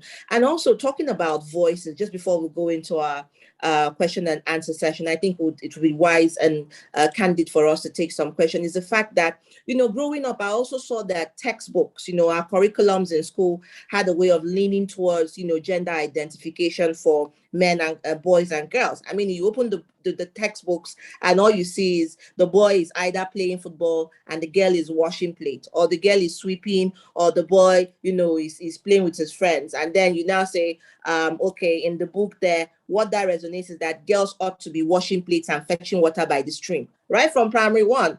And so you see that even the education system has, in a way, emboldened the stereotypes and the gender identity. So I think it also has to be looked at, and some of the things we need to talk about from our education and right into our living spaces in the room. Who says that, you know, power broken between boys and girls can be undone? I mean, when your child comes in from school and you say, and then now go and put on the, bring out the soup from the freezer, or yeah, Junior, go upstairs, change, and go and have your bath. Your dad will soon be back. People are watching ball this night. That does it for me. You know, that's a setting of the stage already. So I think from the home to our schools, the languages that we use in terms of how we identify our girl child and what we tell them that resonates with them from when they start to grow up, you know, to when they're adults. I think that's also and you know, it's like, for me, for instance, when I was going to run elections in 2019, all my uncles said, you're not married. If you run elections, you never marry again. Nobody wants to, you know, marry a woman that has been masculinized, you know, and they'll give you examples of other female, you know, politicians that they think, you know, and are not yet married. And so those are the things. So I feel that in using our voice, let's speak to our fathers, let's speak to our brothers, let's speak to our uncles. It starts from us in the family. And I think that is very significant. Thank you so much to our amazing speakers. It's been so wonderful listening to all of you. Now we have a fantastic conversation coming up in a bit. But first we want to play a video. I don't know if the JJ is ready for us to play that video, you know, from a veteran journalist, somebody who's not just a matron, but someone who has lived the life. Taiwo Ajayi likes it. Let's take a look at this and then we'll continue with the conversation. ụmụ nwaanyị na ụmụ nwoke adọkọmukwu anyị ezuo dọọ ya ka ukwu yeme ihe ahụ ọ bụ imene ọ ga na ịghọ ya ọghọm ọ na-awụhe ụmụnna dị izu ezu mere ya rụkwana onye nwaanyị anyị gọfụara si nwaanyị echimakwanụ ụmụ nwaanyị ibe ya ya ahụ anyị jere kwado onye nwoke ọhịa anyị ga-ejige kwadokwa onye nwaanyị ya na-aga n'ihu ịhụnanya a na-aga onye ọra m nwanne ya ya egboro ya mkpa ihe m ga-abụ ụmụ nwaanyị ọnwụ nwaanyị sọfụrụ dị elu ya anya ma di ya kwekwana ya ugwu larara ya anya nwaanyị ezoghara di ya onwe ya ezoghara di ya ya na nga ya ile akụ nwaanyị kpaghara ọ larala di ya ọwụ di gị kpagha ga-ewere ya zụrụ ya lala ya ewere ya nye ndị nwe gị ya dị magị ya ya pụ ụka otu nwoke ọjọọ ka inwe nna kama ga nwoke ọjọọ ka ibi ibi ga-eme anyị na-ehụ ya anyị adị anyị hụdọrọ ukwu ihe niile anyị na-eme anyị ahụkweme ha aka adịghị ga-abụ izu ihe niile n'oge ime na-abụ izu mee ya ya gaa nke ọma ụmụ na-anakwa na-akọpere ya ya ahụ na omego ụmụ na ogbede a na-akọpere ya ejikwanụ ala adịghị ndị ka nwoke ejikwanụ biri na-anyị ehu nwaanyị agaghị hafụ di ya chọrọ nwoke kristi biko ọ ga-eje m n'ahịa ga-aba dị nchi lekwa nga ngige na-eje ehi ya ekpere marachi ọ hụrụ be gị jere achịkwanụ ihe eji aṅa mee ọ hụkwanụ nga ọ chọrọ ije ịhụnanya na nsọpụrụ tụfugharị ime oge mma ahụ ụmụaka anyị mụrụ sọpụrụla anyị nga ọ dị ahụ. Okay. Hello, everyone. Hello, Neniso. Okay. Okay. Can you interpret that? People, yes, I can very well. This is a message from Matron Eze Ajoku. She's 102 years old. I had a long conversation with her, and her advice, she gave her advice and said that she would send her advice to all the women, not only in Igbo land, but in the whole country, that there should be a collaborative kind of leadership, that when she was growing up, women and men work together, and there should be loyalty to the people, that when a leader does wrong, everybody should speak to that and should advise the leader. Then for women, when you have your leaders, you should respect your leaders too. And in marriages, that is collaborative. It is not for the woman to respect the man, that the man will respect the woman, and the man the woman will respect the man as well. So, I mean, in essence, she's just saying there has always been collaboration, complementary leadership from both men and women. Thank you. Adora, over to you. All right, thank you so much. Thank you for that. I mean, we needed to hear that coming from someone that has lived that life and has also, paid her honor to not just the sacrifice as a woman, but also laying the stage and the foundation for us as women. Thank you so much. And Nnii, so you didn't tell us, what she's doing now and where she is. That would have been really nice, but I guess you'll come back some other time to tell us, because I know you had that conversation with her personally. All right. Okay. Go ahead. I actually went on behalf of Nkata, and we spoke for like 30 minutes, and she was alert and she was mentally alert and her memory is perfect. So it's just, let there be peace. That's what she said. I should tell everyone. Okay, thank you. All right. Okay, so we are going to be having our final two. We just had the conversation right now from that conversation between Nnii and our mom, Iyom Taiwo. But let's also be talking to Professor Susie Okoro, and she'll be looking at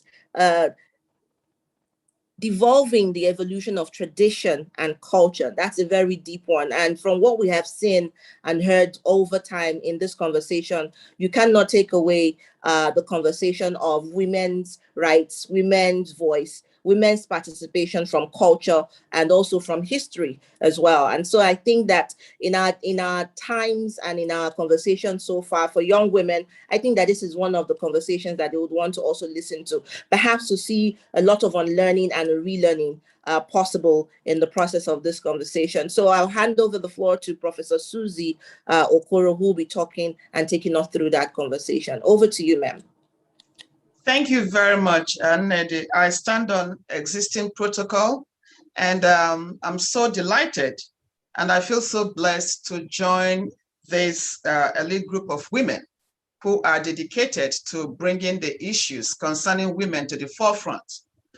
It is so delightful to know that today we have a lot of vibrant, enterprising, well-educated women who have decided to take the bull by the horn to handle the issues of both misrepresentation and non-representation of women in politics, in education, in the social arena, and in all aspects of life.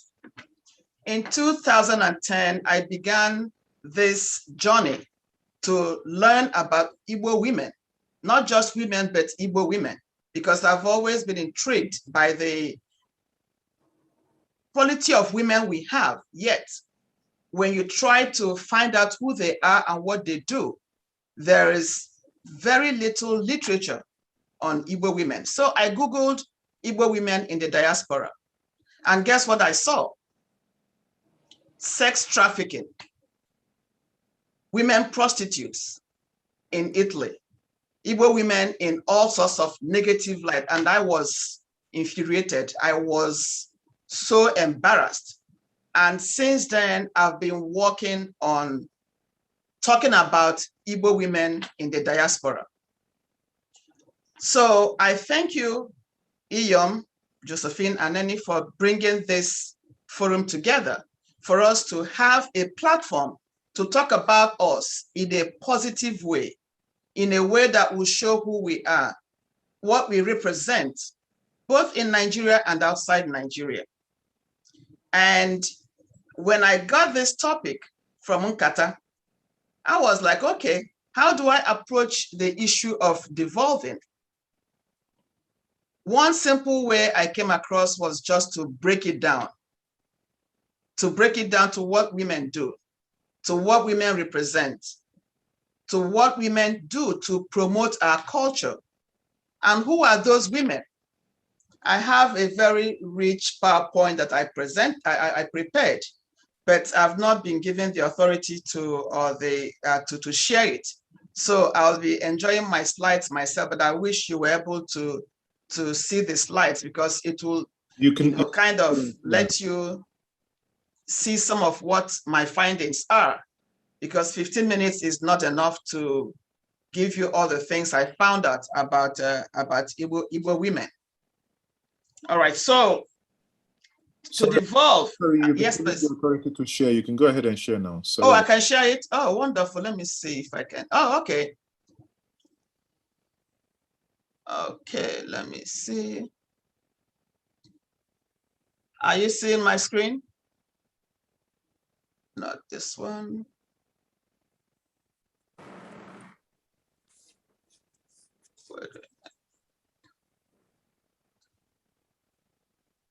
Please, are you seeing my screen?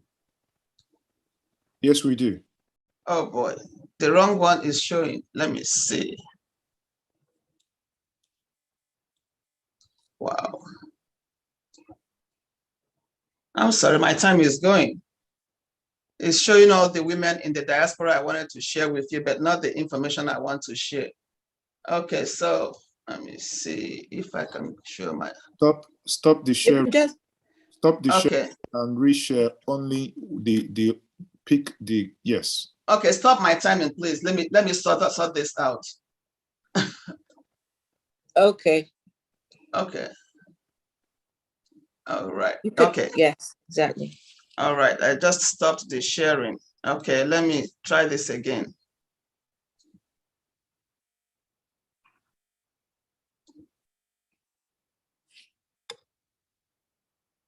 Wow, the same problem. All right. Wait a minute.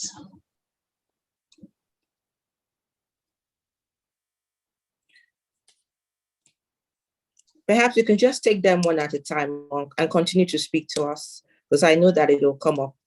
Okay. I don't know why it's not hooking up with this one. Anyway, so the point, what I'm trying to, wow. It keeps showing the wrong one. Okay. It still keeps picking up the wrong screen. All right. So the point is that I kind of classified it into different subtopics to talk about international migration of women to the diaspora, what those women do when they get to the diaspora, the paradox of double identity, formation of social organizations, and of course, what do they do in terms of community development and the way forward. I'm going to be very, very brief. So in terms of international migration of Igbo women, since the 1970s, a lot of Igbo women have been migrating to different parts of the world. But most times when we talk about their migration, what we look at is women that are migrating with their husbands. But these days we have a lot of women who are migrating for different reasons, for education, for social, for jobs, to get better employments and all that. Now, when they get to the US, what do? I focused my study on women in the Washington, D.C. metropolitan area. And I found that most of them are not just sitting there waiting for the men to provide for them. We have a lot of them who came here, retrained and became medical doctors, pharmacists, physicians, professors, and all that. And they have been helping each other. All right? Like Aisha said in her presentation, we must move away from this paradigm that women do not help each other. Professor Gloria Chukwu invited me, and I was accepted to teach at the University of Maryland based on her recommendation. And she's a woman. So I am a living proof that women do invite and help each other. We have a lot of women who are medical doctors, and they have helped a lot of fellow women in order to advance. We have a lot of organizations here that are formed, and those organizations are formed on the basis or on the understanding that we took away from home. And that understanding is Onyaghala Nwanne ya. For those of you who don't understand Igbo, Onyaghala Nwanne ya simply means don't leave your brother or your sister behind. They form organizations that support individuals at home. They form organizations that build on what our parents put down that we inherited as individuals. We have so many female organizations here in Washington, D.C. area. They include Imo State Women Organization, Ezinne Association. We have nonprofits that ASA USA, Wealthy Gen, and these organizations do a lot to incorporate some of the values, some of the cultures that we inherited from our parents. The culture of respect, the culture of being your brother's keepers, the culture of being a good mother, being Ezinne, in order to push the agenda forward. Now, in addition to all the things that these women do, they are also working very hard to make sure that we retain some of the most important values that we have as Igbo women, including the retention of our language, the Igbo language. Many of our children understand, even if they don't speak it, they understand Igbo language perfectly. When they speak it with an accent, so they are reluctant to use that language, but they still go ahead to use it.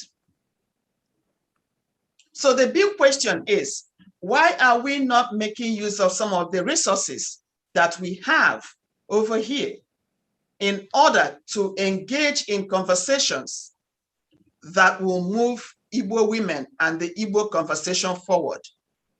Sometimes we forget that there are women who have migrated, who are living outside Nigeria, and who need to be part of the conversation. Why are we not involving them? I am a huge part of this conversation because my sister, Dr. Ann Okibo, recommended me, and I was joined, but not many of us who live here are part of the conversation. There is so much that you can gain from our women who live over here, not just in the US, but in London and other parts of the world. Why are we not publishing information that will highlight the great treasures that we have in women who are outside Nigeria? We must create an avenue to be all-inclusive.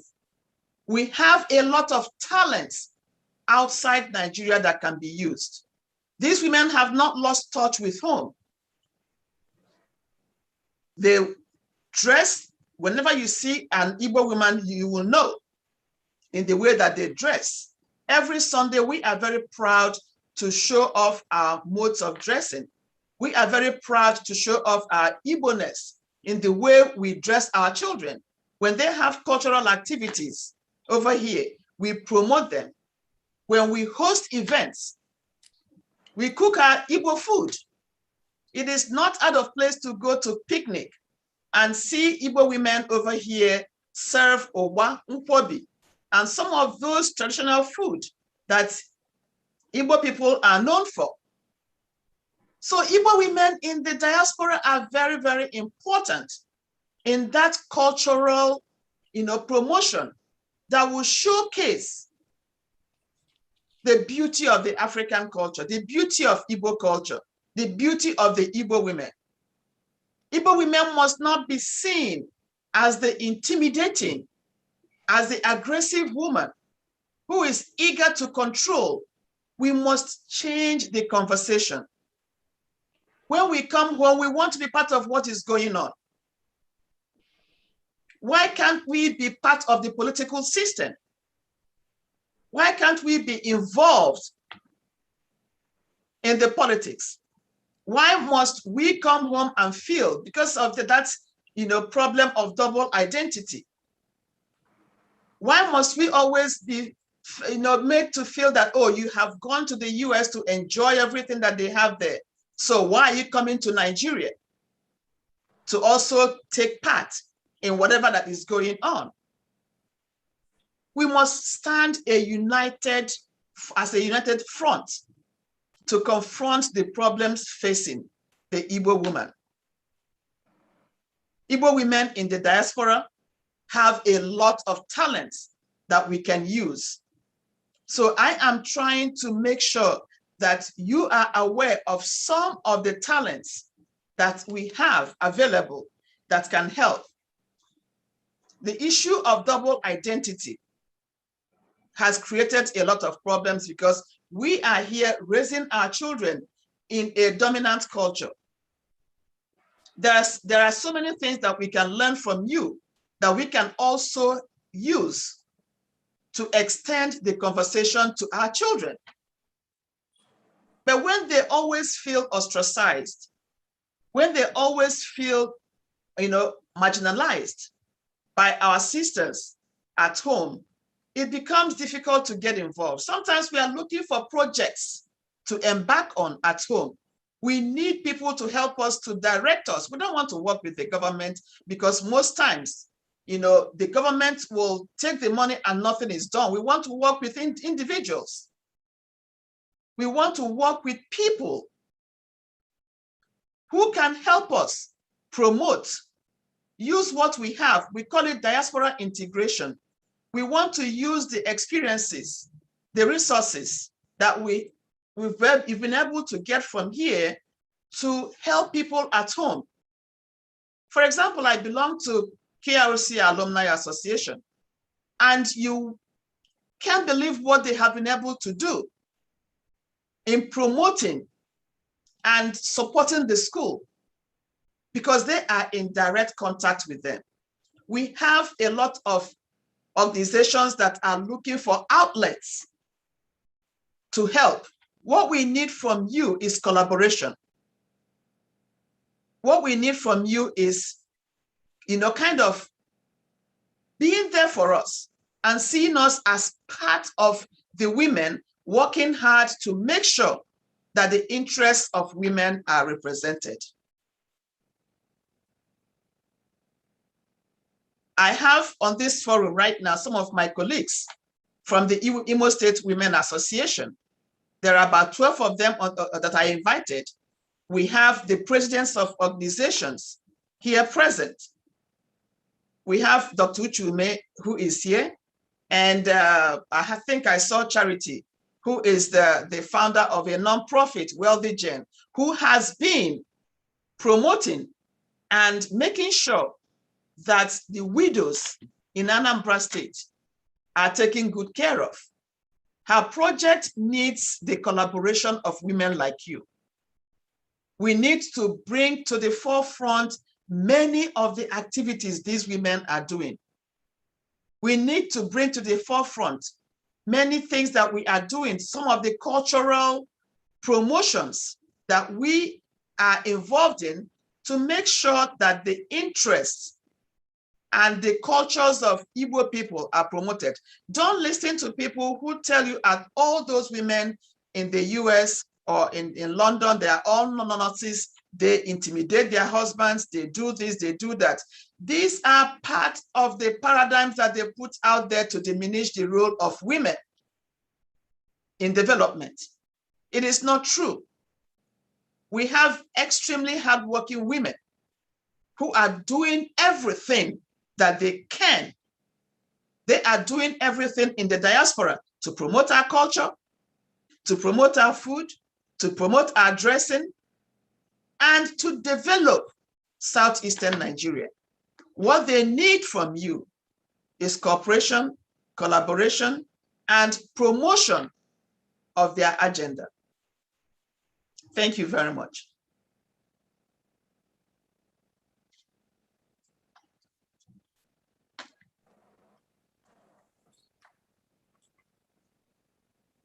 Okay. Thank you very much, Dr. Susie Ahabokur. We appreciate you. We appreciate your input. And it is interesting that you pointed out the talents of the people in the diaspora. That is exactly why you are here. And that is exactly why we play the Atilogu dance from the young girls from Atlanta, because we want to tell them we hear them, want to tell them we see them, and we want to encourage the fact that they still remember, their parents still remember where they come from. Thank you very much. And for all the associations and meetings you people are organizing, we hear you and we see you. Thank you very much.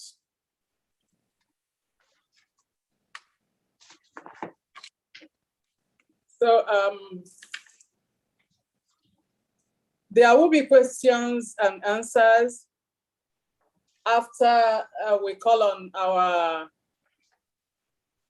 veteran actress, Mrs. Taiwo Ajayi-Lycett, to address us. Am I on? Yes, ma'am. Welcome. Good afternoon. I say good evening. Yes, ma'am. Please allow me to say how honored I am to be in the midst of such eminent speakers on this inaugural August actually event. I've been listening to all the speakers. It's wonderful. Well, I won't spend too much of my time doing that, but good afternoon. Thank you for inviting me. It's a great honor to join Nkata webinar today to attempt to define what the cultural values of entertainment are. We're talking here of entertainment that matters and music that inspires, of course. We're all watching Nigeria fade away and die.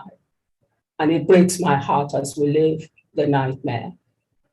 So first off, let me say boldly that it is not really politics that promotes progress in society, but culture.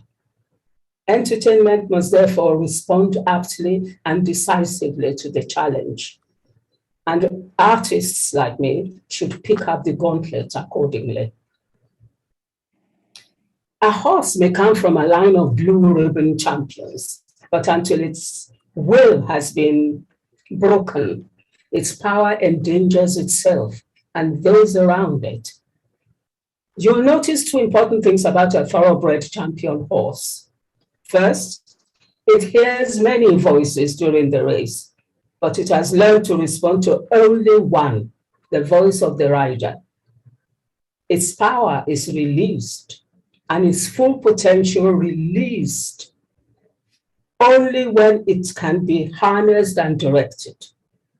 Power, fame, and talent without character and direction have destroyed many a gifted man and woman. You probably know some of them. So be warned, unless your talent is governed by character, you're heading for trouble. Theodore Roosevelt was right when he said that the foundation stone of national life is, and ever must be, the high individual character of the average citizen. Absolutely spot on, of course. Character matters, integrity matters, so do justice and fair play. The quality of our relationships, cultural, sportive, musical, political, religious, institutional, etc., defines who we are as a nation, as a people, and as a society. Relationships are an intrinsic valuable investment, basic to many things that entertainment must strive at all costs to protect. We all agree that character counts. Consider the 7 pillars of character as defined by Michael Josephson: trustworthiness, respect, responsibility, fairness, caring, citizenship, and personal honesty. Is entertainment complicit in the breakdown of our collective moral fiber? Could it be accused of betraying the responsibility it owes to our young, the society, and ourselves, for not sufficiently, steadfastly upholding to stronger, more enduring traditional, orthodox, ethical, and moral standards? Or are the negative influences merely a reflection of the society that the entertainment industry is capitalizing on? Is entertainment simply responding to what the society wants? What I call pandering to the lowest common denominator. Whatever the answer to these questions, whether they're concerned with satisfying demands, money, and influence, ultimately, the responsibility to positively impact society is left to us. So what then is the value of entertainment in Nigeria's present blighted, compounded, compromised, and shattered value system? Entertainment is the guardian of our heritage. It is therefore incumbent on it to stand guard and take responsibility for ensuring the maintenance of a strong spiritual, moral, ethical, cultural, national landscape. Entertainment not only enthralls its audience, but should and does, above all, motivate, galvanize, mobilize, and inspire people. Because the entertainment industry wields such a great psychological power over people, it should therefore have and display higher accountability. If it doesn't, then surely it must be judged culpable for the present sad social and cultural decay of our society. Cultures, after all, dynamic, and entertainment speaks to our times about our need to communicate intelligence, justice, freedom, dignity, decency, tolerance, compassion, enlightenment, clarity, honesty, integrity, love, class, kindness, humility, diversity, climate change, dominion, domination, shame. Sadly, in this country, we have no shame. Ethnocentrism, greed, materialism, religious intolerance, tribal exceptionalism, COVID-19, national resource control, etc., etc. Entertainment's greatest importance is its focus on communication skills. Lucid, coherent communication is our most dire, urgent core need today. It is magical when distilled with perfect combination of actors, musicians, performers, personnel, plots, and scripts to project established principles and values based on spiritual, ethical, learned lessons. Entertainment is the gift that keeps giving, a truly veritable gift from the gods of insight, wisdom, humor, and laughter. It is the ultimate cultural blessing that must be harnessed and nurtured. This focus is entertainment's most significant cultural value, the empowerment of people to function at their best in their respective areas, and so pass on their worth to ensuing generations in what, in a nutshell, someone called the garden of human existence. I imagine that if more appropriate attention were to be paid to quality and positive entertainment, it would make for quantifiably greater national confidence and cohesion and more meaningful healing. What a gift then is entertainment to our culture. And that's why I adore entertainment's real and potential contribution to the cultural landscape. It's full humor. It's full of humor and angst and hope.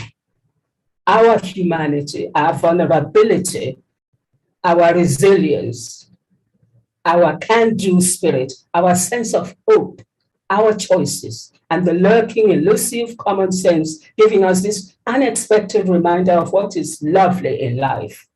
And perversely, perhaps, our life consequently is better, or at least more bearable for it. Just think about how much our discourse could change for the better if we approached each other more with a yes and mentality, as against a no but mentality. What smart, kind, creative, and otherwise wonderful human beings would we be? And if we were all a little more like this, well then, our country would indeed be a finer place. Communications, therefore, is the amazing cultural value-added quotient that entertainment offers in projecting our tomorrow and protecting the future generation, starting in the home. This industry has the greatest influence in our society and must continue to work hard to produce unrelentingly, consistently powerful programs that reinforce our minds, positive impressions, ideas, concepts, and lifestyles, which edify our society rather than pandering to the lowest common denominator. Entertainment has already shaped our present and will continue to define our future. What we watch and listen to can shape and do shape our mindset and affect how we perceive the world, how we function and relate to others. We must therefore be concerned, as Anne Frank admonished, the final forming of a person's character lies in their own hands. The current BB Niger phenomenon comes to mind. I leave you with an even more sober thought from George Orwell, who said, the most effective way to destroy a people is to deny and obliterate their own understanding of their history. In conclusion, distinguished ladies and gentlemen, as an entertainer, I invite you to acquire and wear, like the breastplates of armor, the following divine qualities. Dare to dream. Be beautiful. Be wide-eyed. Be curious. Ask questions like a child does. Stay young. Be intrigued. Be enthusiastic. Be imaginative. Be insightful. Be enthusiastic. Be intuitive. Be nuanced. Be patient. Be discerning. Be perceptive. Be sagacious. Be perspicacious. Be observant. Be in wonder all the time. Be contemplative. Read widely and deeply. Be inspired. Be sensitive. Stay inquisitive. There's always wishing you success. Nkata Ndi Iyom Igbo. Live long and prosper. Thank you for inviting me. Thank you for this wonderful discourse. And God bless all of us. Thank you, thank you, thank you, ma'am. Thank you so very much. Thank you. As always, you delivered. Thank you, ma'am. Thanks a lot. There isn't much to say again. You've said it all. And as always, as erudite as ever, as inspiring as ever, you're one of the most brilliant women I've met in my career. And I thank you very much. Thank you for making entertainment so inspirational, for being both an actress and a journalist, everything in between. Thank you very much.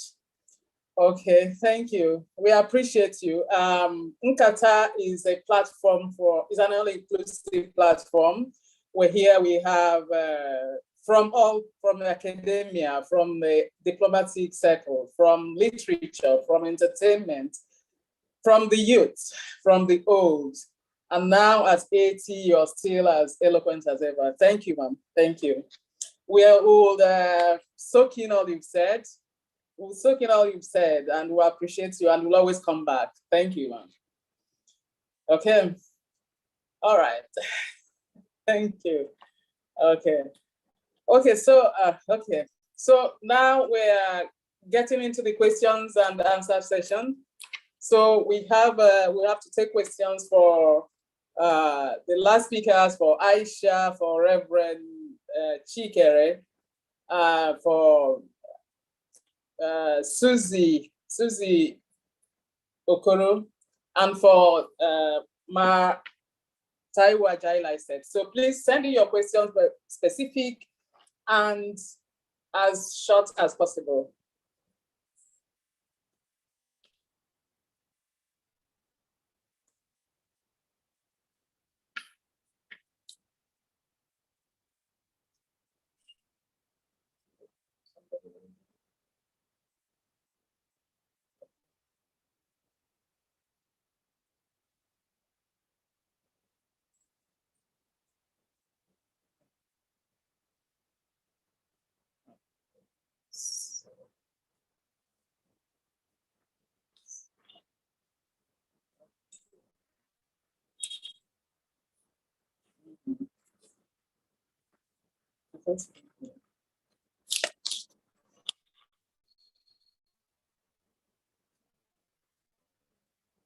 Okay. Okay. So.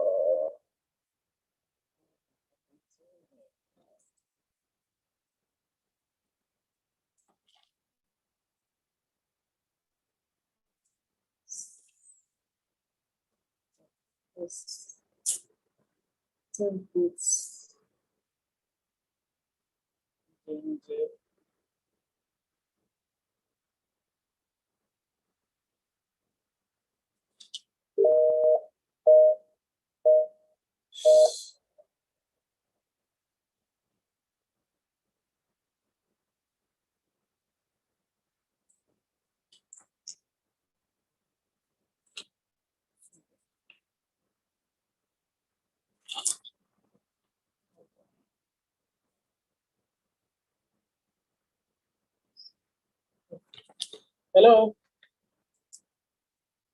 I don't.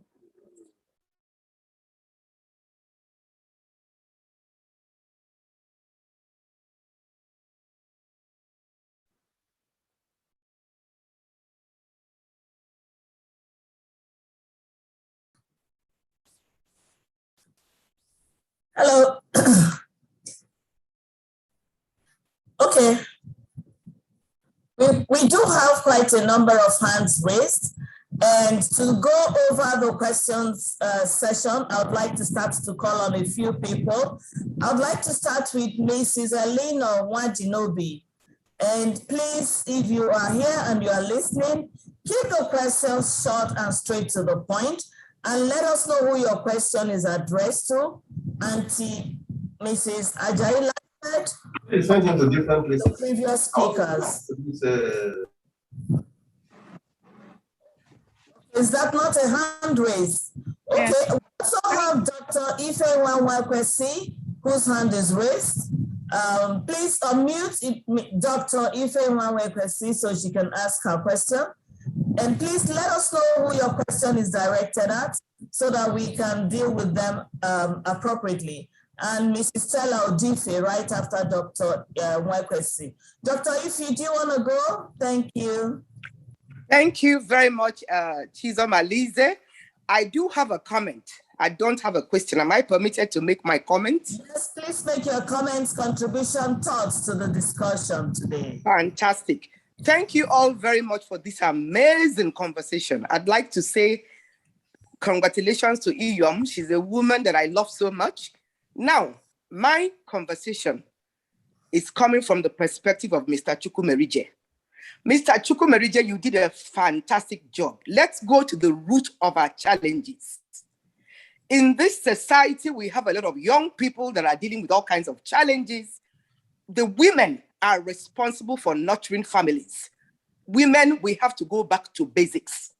We need to learn that we need to teach our children a growth mindset of constantly and continuously improving our spiritual lives, our mental and emotional lives, and our physical lives. That is what can get us to be balanced so that we can think in an empowering way and be the best women that God has ordained us to be. Waiting for anybody to give us a place in the table, I think, is a waste of time.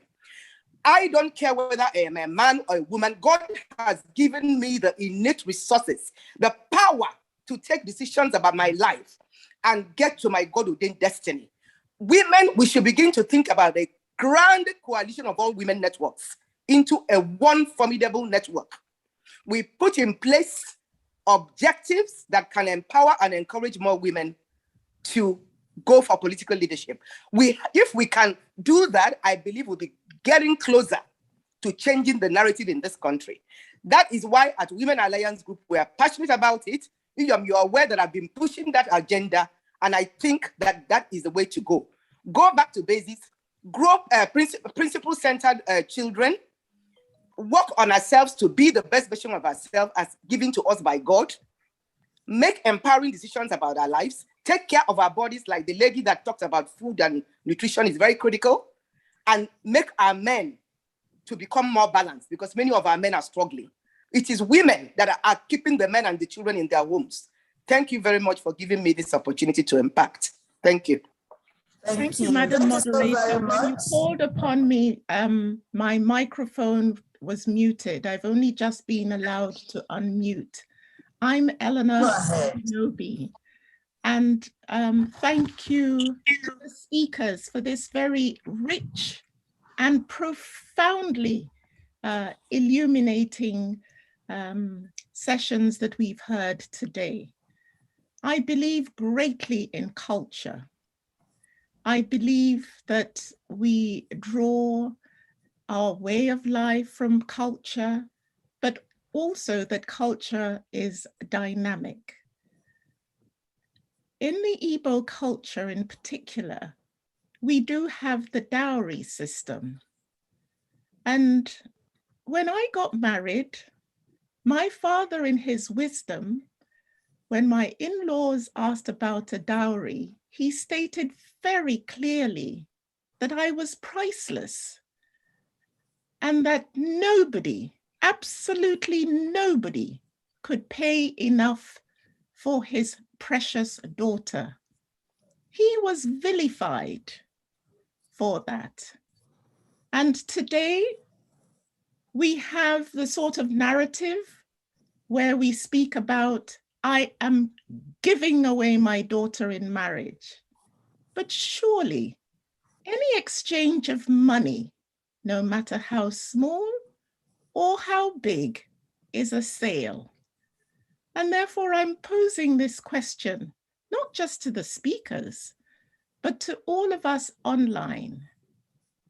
How long will we continue to contract a sale in the name of a dowry and in the name of continuing culture that really, at the end of the day, causes our daughters to be treated as tokens, as chattel, and as property? Thank you very much. Thank you so very much. And I love the fact that you said the questions are for all of us to think through, to dwell, to reflect, to illuminate, and to deepen the discussions of today. Thank you. Can you please unmute Mrs. Njideka Anyadike so she can ask her questions? And Mrs. Anyadike would like you on video. All the people who would ask questions would need to come up on video. Thank you very much. We also have Mrs. Jane Ejim. Please unmute Mrs. Jane Ejim to ask her question. If there are anybody else who would like to ask questions, please put your hands up. Use the hand raise button and we would identify you. We've got a few more questions to take. Thank you very much, Mrs. Anyadike. The floor is yours.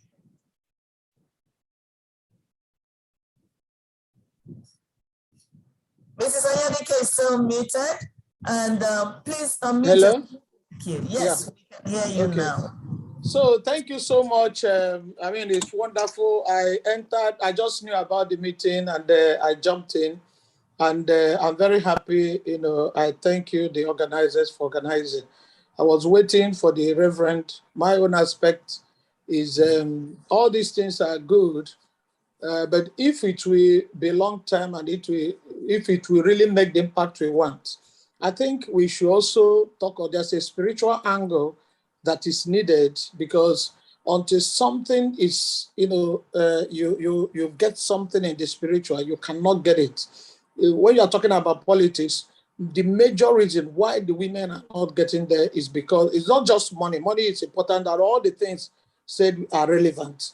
But the spiritual angle, many women cannot do what the men do, and it's getting higher. They are moving the goalposts, wider. And so it's good to go into that as well. And that way we have balance, because we have many ideas, but we now get from, our God, which way, whatever we want to do, when God is with you, there is nothing you cannot do. This is the season for women. This decade is for women. Everywhere in the world, that's why they're propping up. So I believe that, you know, you also put it into consideration that let us also deal with that aspect so that all the other ones we are doing physically will work. Thank you. Thank you very much. Thank you so much for that contribution, Mrs. Ayadike. Mrs. Nkechi Ali Balogu, and after that, Dr. Ngozi Okose. Please go ahead, Mrs. Ali Balogu. Can you unmute Mrs. Ali Balogu, please? And unmute Dr. Ngozi Okose and unmute Mrs. Stella Odife in that order. We'll take their questions, comments, or contributions. Yes. Thank you, Madam Moderator. And thank you to all the speakers. So much is going on this platform. I want to once again congratulate the President, Iyom Global, and Nnii. Thank you so much. Now, I have a comment and a question, and the comment is, from everybody that has spoken today, two challenges crop up. I see two big challenges greater than that of even economic empowerment.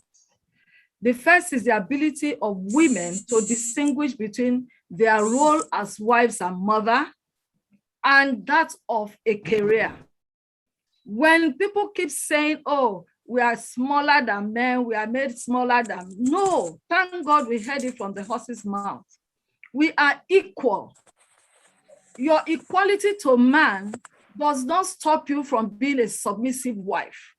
And your being a submissive wife does not stop you from being empowered to be included in governance and leadership. So we must create that balance. We seem to be mixing up two things. Let us stop mixing it. Secondly, we need a mental liberation of women from the mindset that they are not equal to men. We need that mental liberation. With such mindsets, our efforts are comatose even before we start. That is my comment. The question now is, we have high caliber women here, both in the diaspora and locally. How can we come together to design this much needed roadmap? We have talked enough. We have talked enough. We've been talking, and I think we have heard. When can we meet to set up whether a committee, whether a body, whether a group, to design two roadmaps? One is that of economic emancipation, and two, for a mindset liberation. Thank you very much.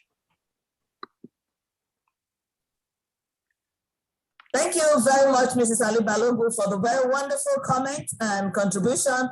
And I'll answer the questions as much as I can, and then we'll leave it to further deliberations outside of this meeting. Starting with economic emancipation, we mentioned it earlier. One of the things that are the tripod that the Nkata Ndi Iyom Igbo is standing upon is to be able to help women to realize themselves, maximize their potentials, and find that economic emancipation, have high level of political participation, and make significant social impact. And with regards to the change in mindset, I think it's an ongoing thing.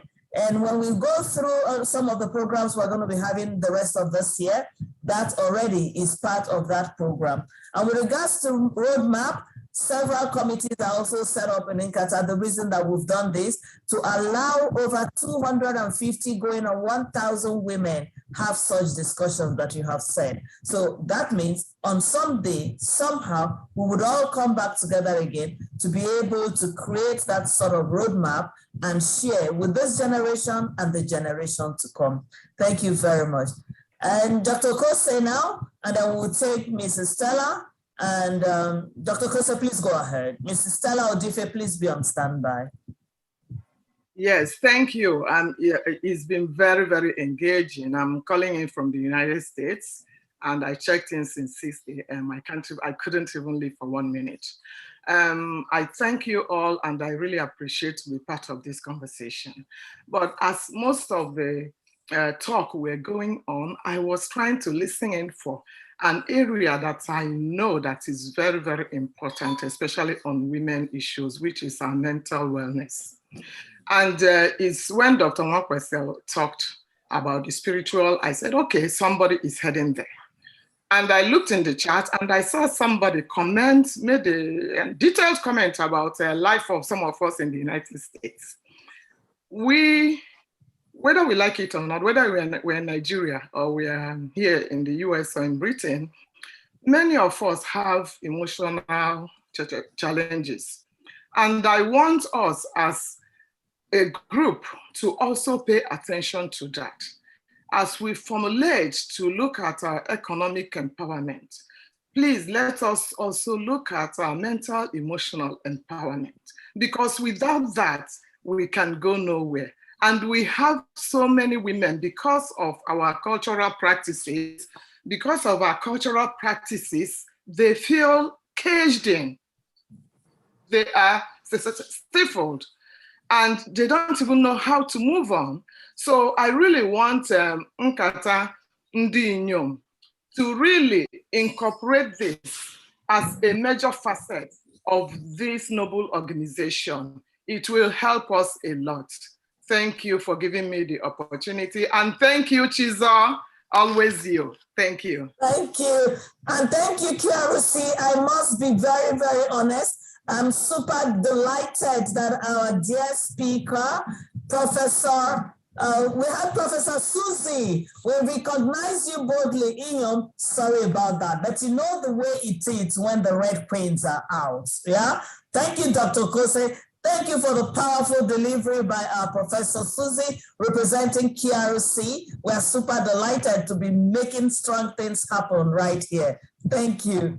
We would right now come back to you, Mrs. Stella Odife, and we would only be able to take maybe one or two comments or contributions after Mrs. Stella, considering the fact that we have done 5 hours and would like to keep this to the time promised and committed to people. And that will be you, Mrs. Jane Ejim, because your hand has been up and we've been asking them to mute you. Mrs. Stella Odife, after that, Mrs. Jane Ejim. Please unmute both of them. Thank you. Unmute yourself now, Mrs. Stella Odife. You have the right to. Thank you. Professor Susie.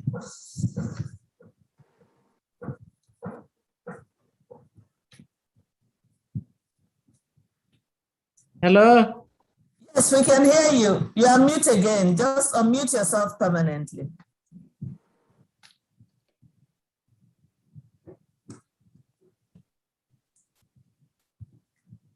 Okay, so Mrs. Jane Ejim, if you are able to unmute, please come up with your questions, comments, and contributions while Mrs. Stella comes back on. Okay, I don't know. You're gonna have to forgive me for the video because as I keep getting muted and unmuted, my headset got disconnected. So I don't know if you can hear me clearly. Yes, we can hear you. Go ahead. Yes? Yes, go ahead. Okay. Although the video is gone off again, I think, oh my God. All right. Just go ahead. Let me put go ahead. We understand your predicament. Go ahead. Right. Let me put it as a comment instead of question. I think every speaker it has been so wonderful. So putting it as a question is like, okay, what else do I want? I got everything. I think they're all wonderful. And let me put it as a comment, even I'm kind of continuing from where I was talking about. I was talking to the senator. It's so amazing, education. It's so amazing. And to hear him speak in such a humble and,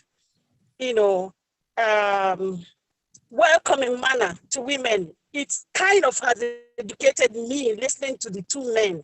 Sorry, I've been on and off work, so I've been trying. I think it's only two men that I have speak, which was the senator and the Reverend Father. And for me, it was unlearning what a general notion I had about Nigerian men. I had this general notion that Nigerian men are anti-women and they are very arrogant to women. Okay, it seems like Dr. Eugene is also on motion because he keeps Can't speak like this. Yeah.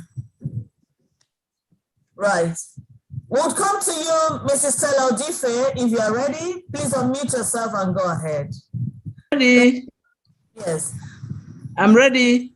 Can you go ahead? You have the floor. But it looks like you keep touching and muting yourself. You need to stop touching your screen because you keep on muting yourself. And while we're at that, we would like to also ask Miss Mary Njoko to be on standby for her question. Miss Mary Njoko and Miss Onyi Njoko, both of you, the Njokos are here. Okay, Iyom, thank you for this wonderful opportunity. Nkata, you are blessed. The woman who spoke on agric, can I please make a suggestion that probably we women should tell our governors to give us space for agric ranching. Let the women take over ranching in the Southeast, give us out so that we don't have any interference from anybody coming into our region to come and do ranching. The women should take the bull by the horn. That is for the lady who thought of agric. I think we should be considering ranching.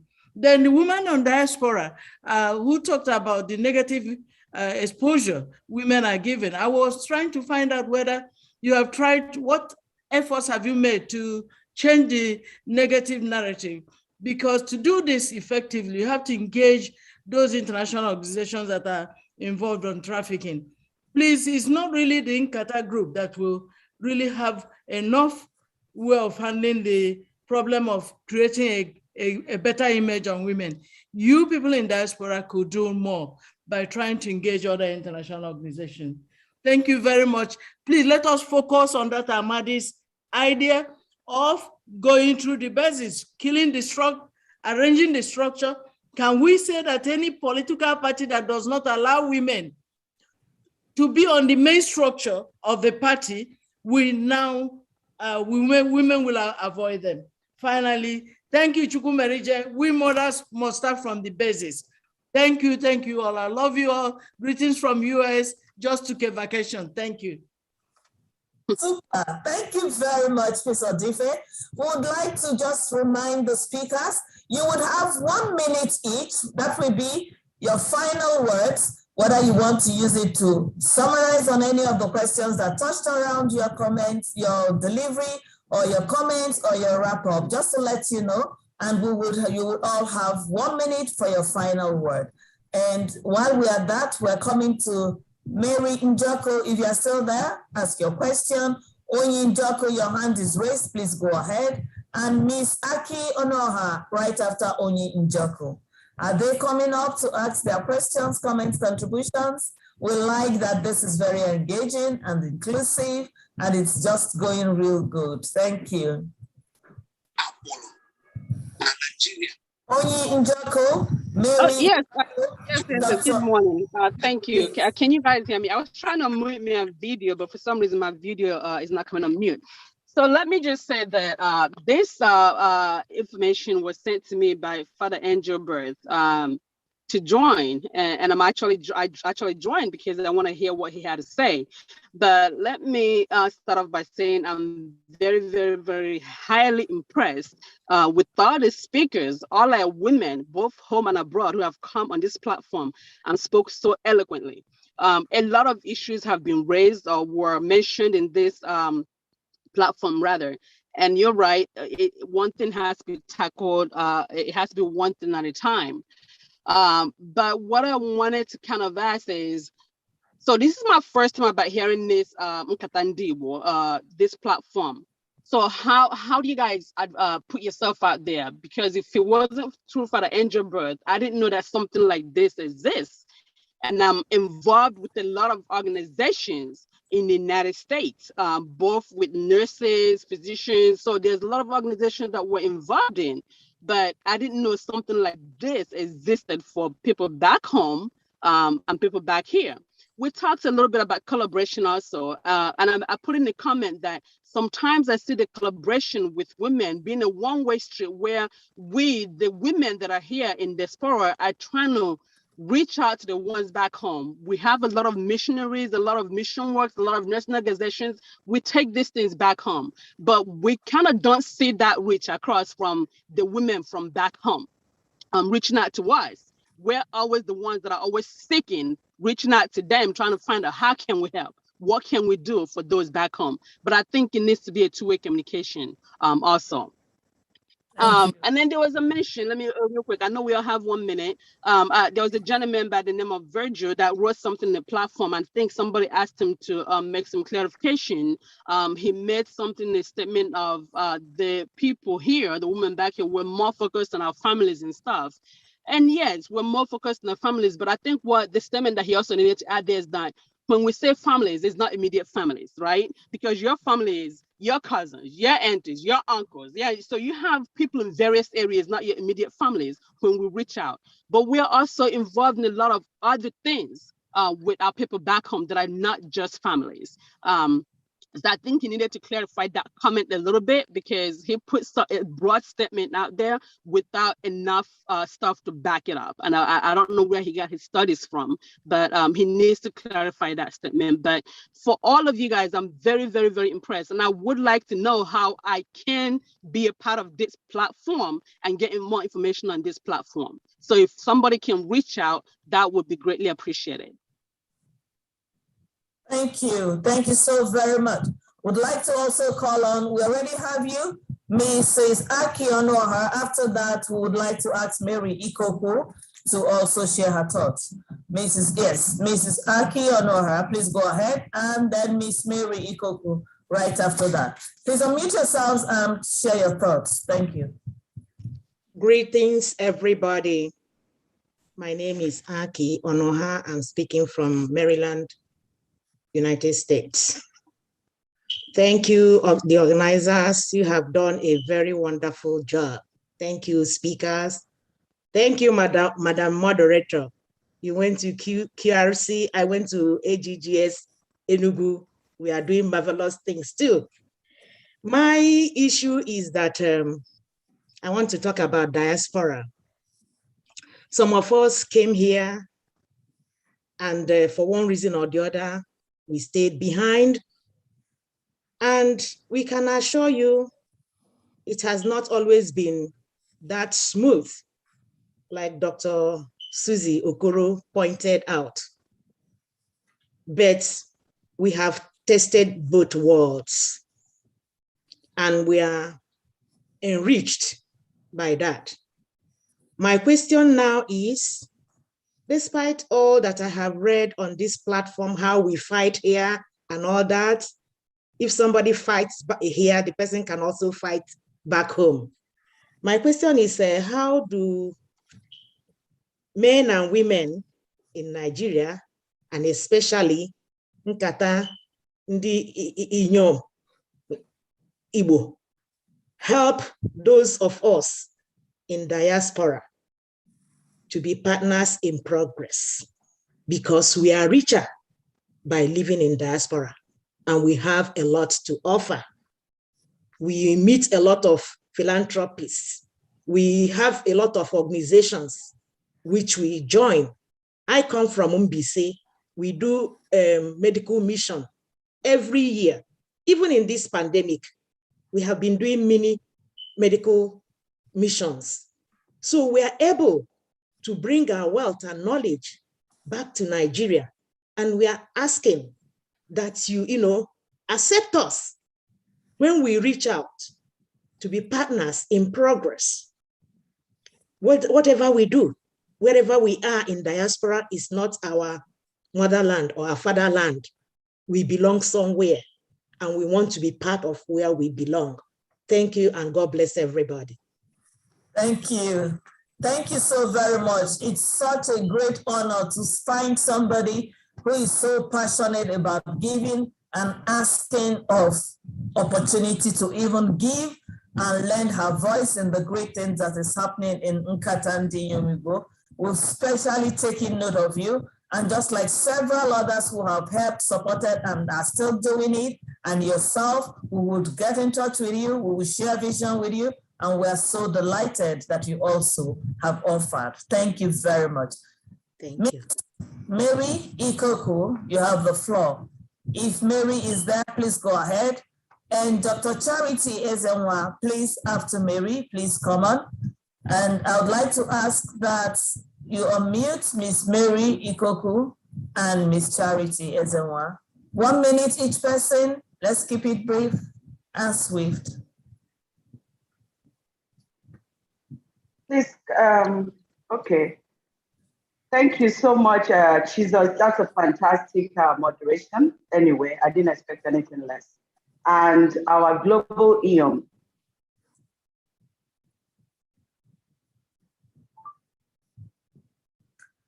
Okay, Miss Ikoku is probably challenged with network. Let's take the next person. And okay, I think she's back. Fantastic woman from way back. I would be better off without my video. Is that better?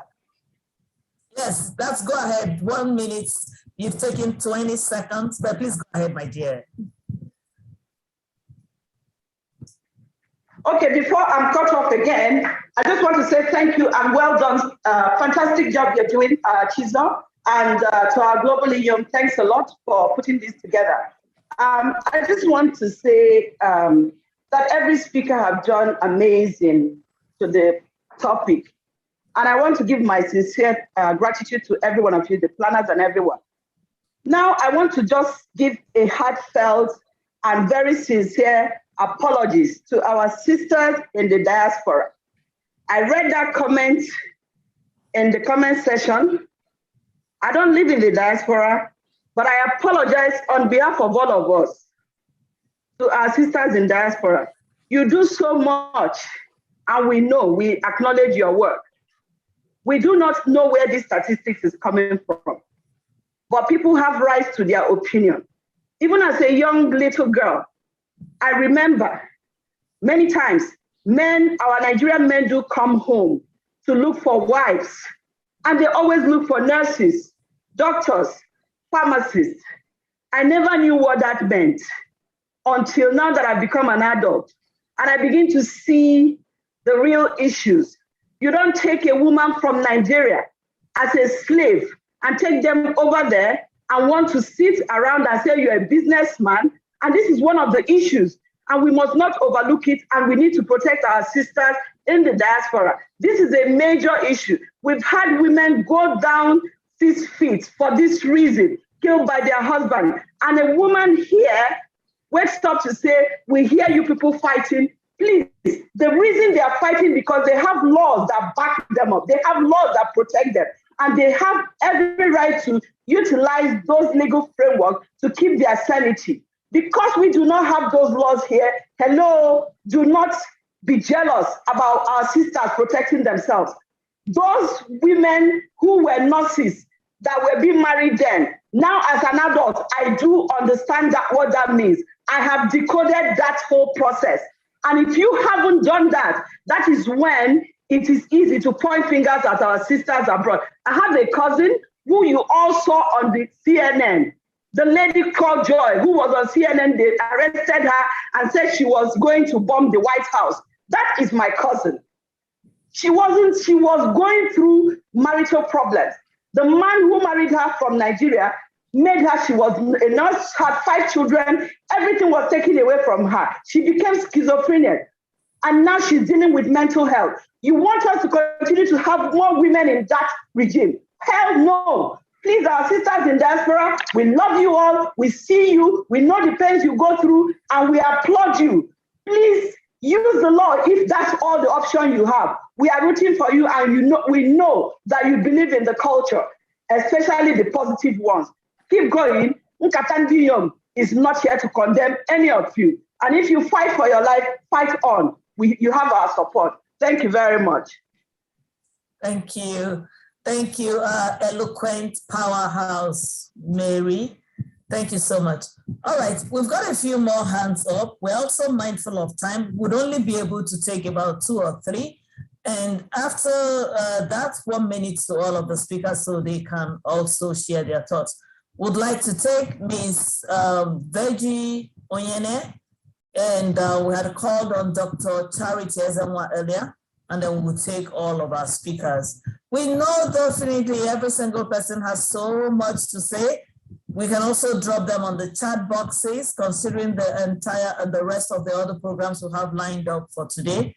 And I would like to ask Ms. Virgie Onyene and Dr. Charity Ezenwa, and then we'll take our speakers for the day. 1 minute for your final thoughts. Please keep it to 1 minute, Ms. Dr. Charity and Ms. Virgie. Ms. Virgie, you can go on. Okay, thank you, moderator. I appreciate you. I'm just finished. Thank you very much. I may not have an opportunity to thank you again. I could see Regina Amadi Njoko. Thank you, ma.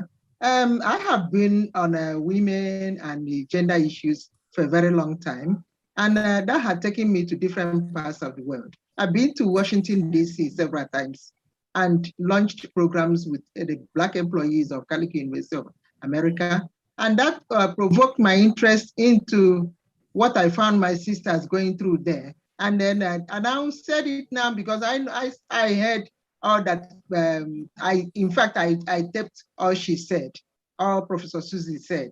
And now said, okay, that some of us may not be open to work with you because that most of the time it is very easy to, it's very, very uneasy to bring some of them out to actually address the issue on grounds instead of going to American courts and all these things. So, and you are afraid of yourself that immediately you land in JF Kennedy Airport or Dallas, you are spinnered into a court to come and witness for something.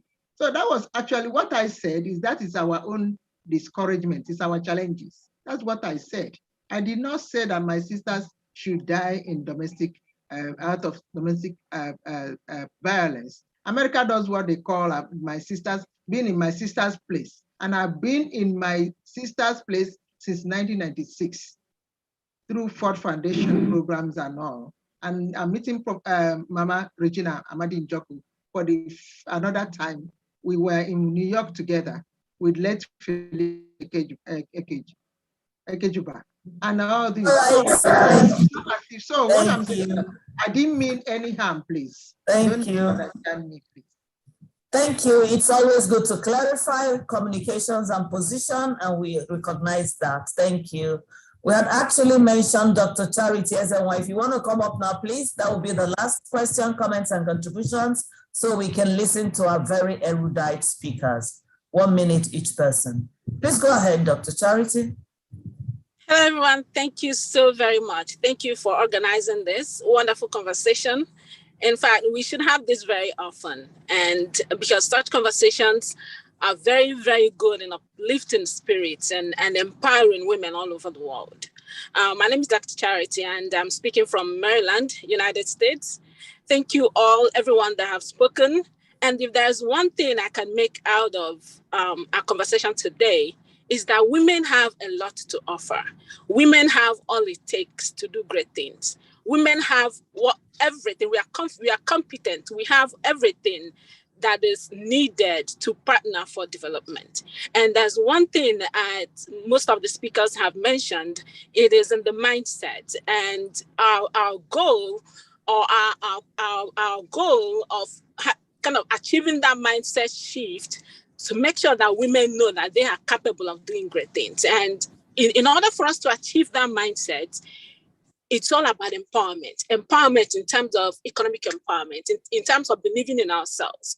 And like Professor Susie said earlier, I'm the founder of Wealthy Gen, and through the activities we've been doing, we've been empowering women to achieve economic growth, to achieve financial well-being. And one of the things that I've found, or I've realized through all of the projects we've done, is that it takes just a little empowerment to help women to believe in what they can achieve. One of the women we empowered in Jos Plateau State, she was doing nothing. She was a wife of a former military personnel. And when she was empowered, she's made one comment, and that has resonated with me all through. She said that before she was empowered, she had nothing. She couldn't even feed her children. But right now that she's a cash madam, and if anybody asks her, she will turn around and say, can you work for me? What can I do for you? I'm a cash madam.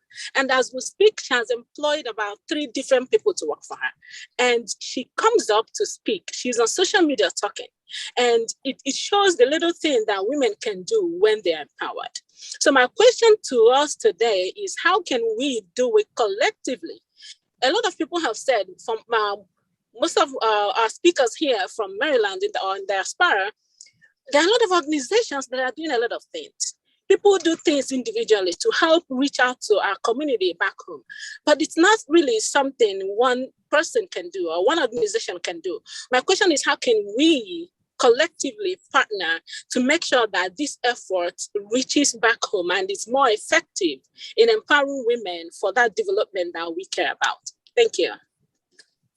Thank you. Thank you so very much. Every good thing must come to an end. So all the great comments must come to an end so that we can give opportunity to our erudite speakers to lend in their voice so we can glean on their thoughts. So I'd like to also call again Prof. Susie, Reverend Chikere, and very erudite and eloquent. Are you still here with us, Mrs. Ajayi Lycett? So please give us your final words in that order, Professor Susie, and Reverend Chikere, and Mrs. Ajayi Lycett, if she's still here. Yes, she is still here. Thank you very much. Yes, so let's start with, yes, please go ahead. We're saving Mrs. Lycett for the last. Thank you, Prof. Please go ahead. Professor Susie is muted. Please unmute yourself, Professor Susie. Unmute yourself, Reverend Chikere, and unmute yourself. Okay. Mrs. Ajayi Lycett, yes. All right, thank you very much. I don't know how much time I have because I have like 4 questions. Okay, I have each person, so we can summarize our thoughts and last word. That's why we got it last word, so that we can summarize our thoughts around all of the comments, questions, contributions. Some of those questions are open-ended. Some of those questions were another summit topic, which would definitely invite you as part of. Okay, thank you so much again. And I have a question from Mrs. Odife. How do we get the international community involved? Those of us who are in the diaspora, how do we get the international communities involved? Like I told you, we have been doing just that. And on a personal note, I published a book that clearly identified some of the problems that we have been having in the diaspora in communicating with people at home. And my book, which is Igbo Women in the Diaspora and Community Development in Southeastern Nigeria, was published a few years back. And it highlights, the gender, migration, and development issues in Africa, with special focus on Igbo women in the diaspora. So if you look at it, you will see the number of international organizations that we have partnered with in order to bring the issues of Igbo women to the forefront, like the Migration Policy Institute. All right. Then Aki Onoha, my learned attorney, talked about partnering with people at home. We have had the most challenge when it comes to partnering with people at home. And that is why organizations like Nkata Ndi Iyom Igbo is very, very essential to what we're doing. And that's why I'm appealing to you, if we can partner, some of the organizations can partner with you, Imo State Women Association, Ezine Association, Wealthy Gen, ASA USA, Ofobi Women, Exclusive Women, all these are very vibrant, results-oriented women organizations here in Washington, DC area, who are dedicated to promoting development in Southeastern Nigeria, and they can partner with Nkata Ndi Iyom Igbo to find areas of need and what can be done. One of the issues that we have is getting individuals that we can trust to help us engage in those programs and projects.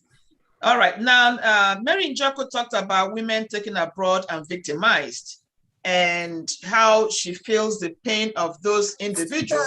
Speaker Professor Susie, yes, encouraged that we sum up. If you take all of them, we'll probably do an hour because each person's got about 4 on their, so that's why I said final word, just 1 minute word, so we can just summarize your thoughts on what you're parting with, so we can remember all of those. Yes. Okay, my final thought is this, all right?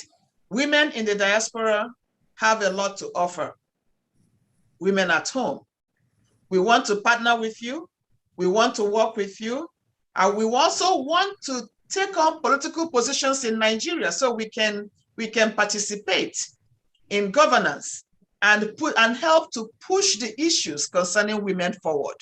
All right.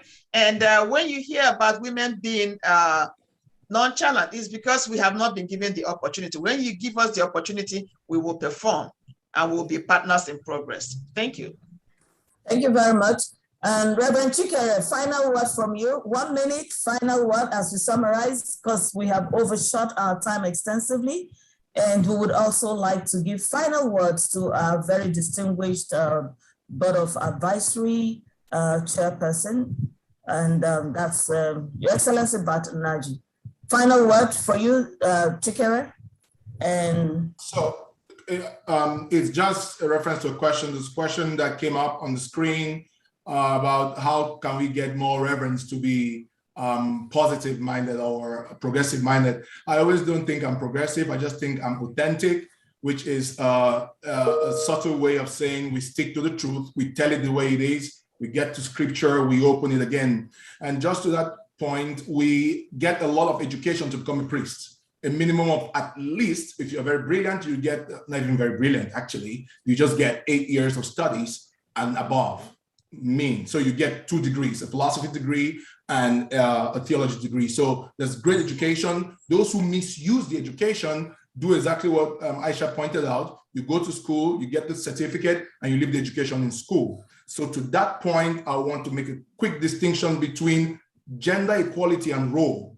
They are not the same thing, but in between that is a subtle collaboration that becomes teamwork between the man and the woman, be it in the family setting at home or be it in the public space. It is not a question of role because, again, pointing out real quick, when we used to have our mothers get married to the men when they did the work outside the house, the women did the work inside the house, which here in the United States, in California, you pay lots of money to get the in-house work done.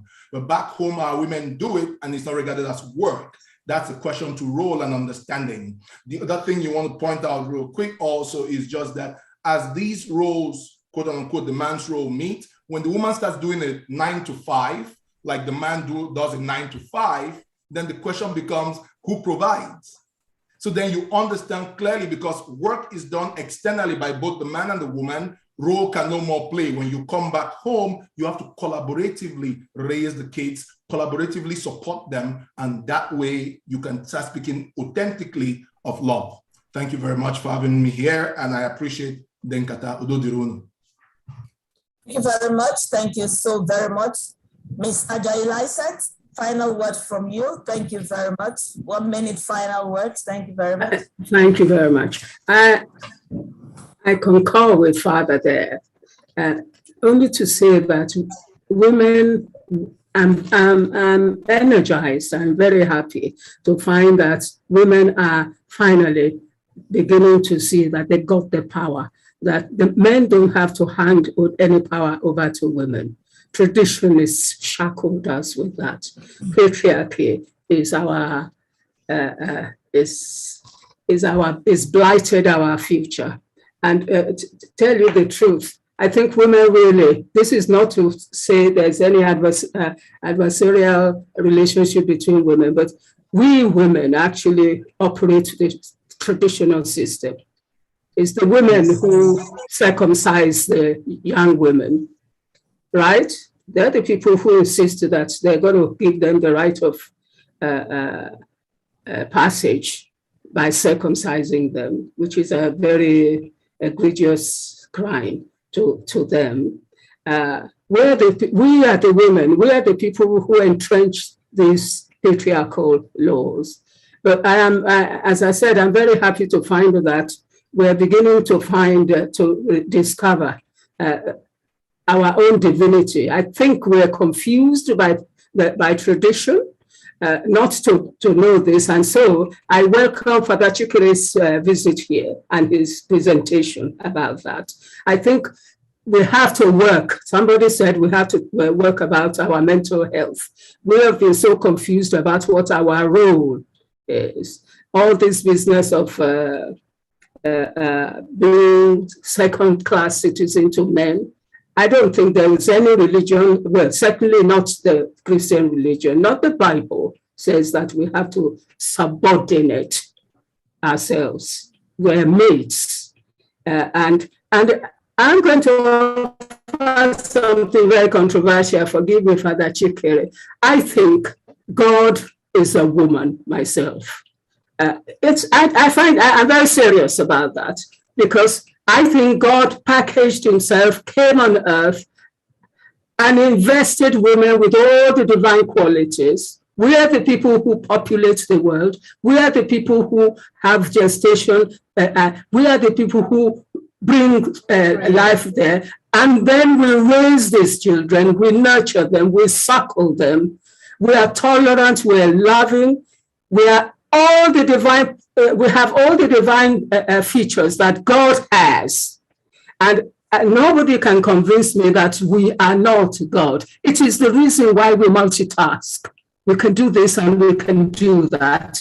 And I think men underestimate that. I think they're the people who don't actually understand this. I think the Bible has been politicized, is a political treatise to dominate another group of people. And this is, I'm not spewing any kind of feminism or whatever. This is a philosophy I believe in. And this is an empowering philosophy. When you know that you have been told you are made in the image of God, they did not say man, only the male gender was made in the image of God. We are all made in the image of God.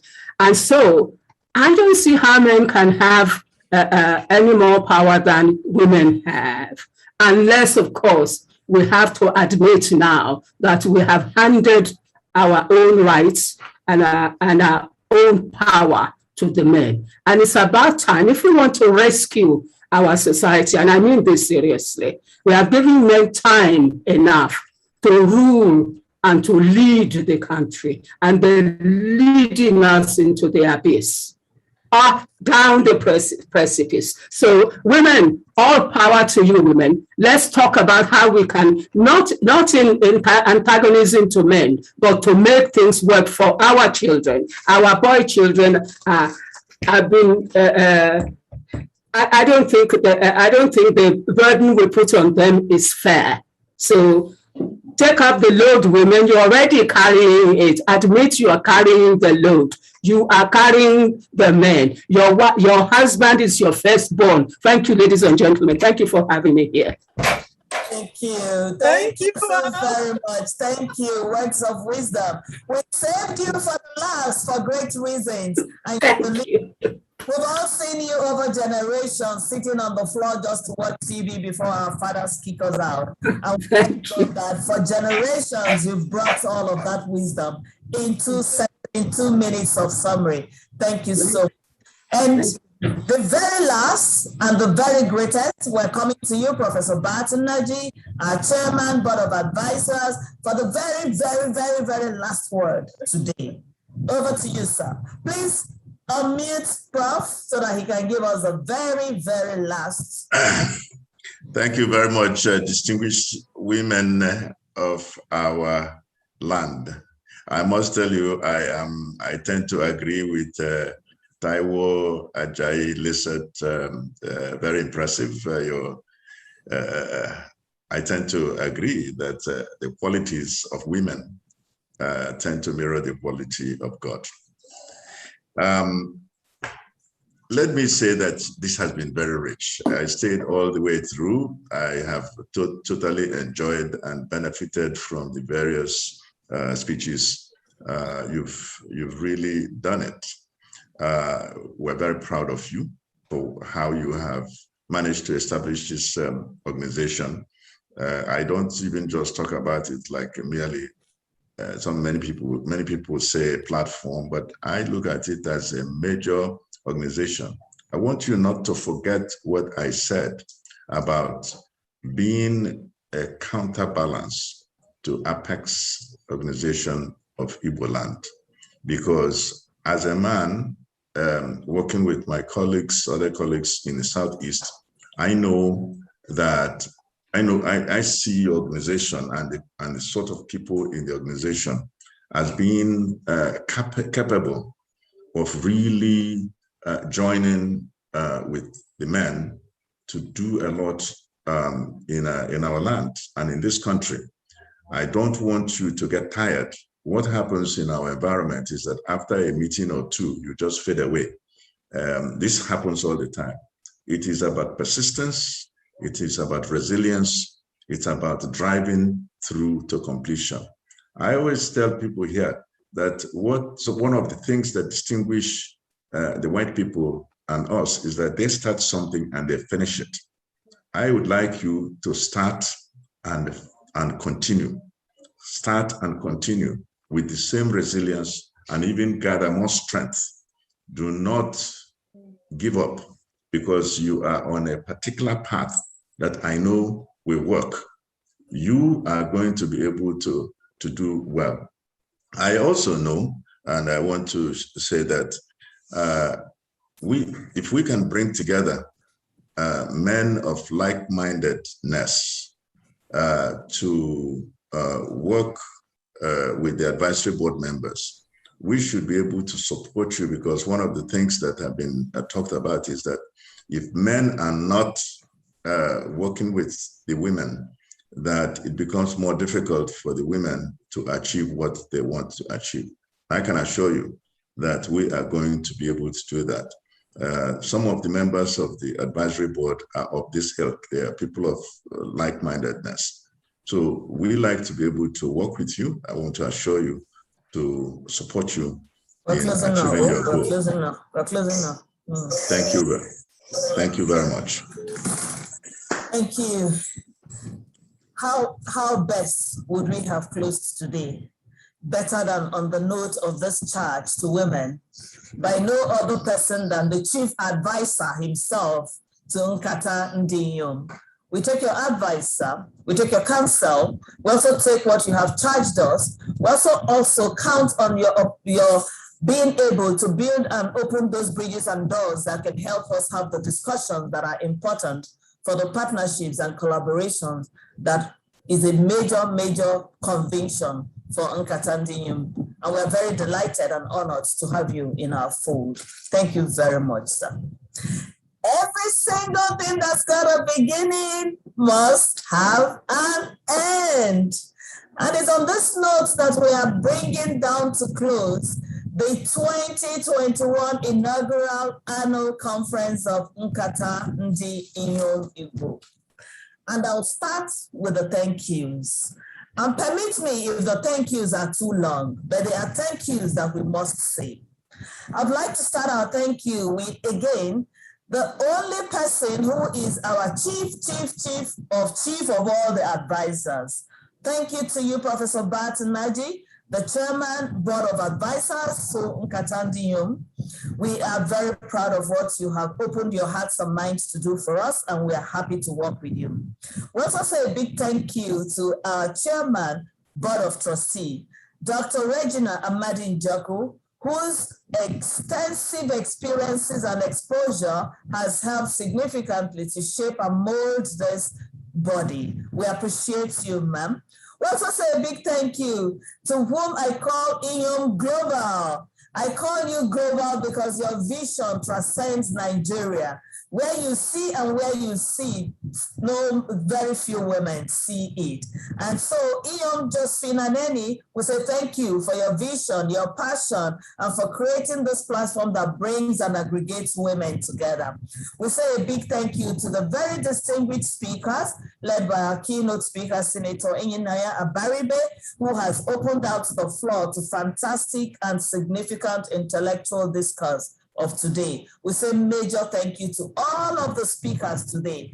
Too huge and humongous and such large number to mention individually. From all the professors and the doctors and all the very knowledgeable, impactful people, the inspiring ones, the eloquent ones, the innovative ones, the progressive ones, we trust and are very, very excited that we are able to have you here today. We thank you all.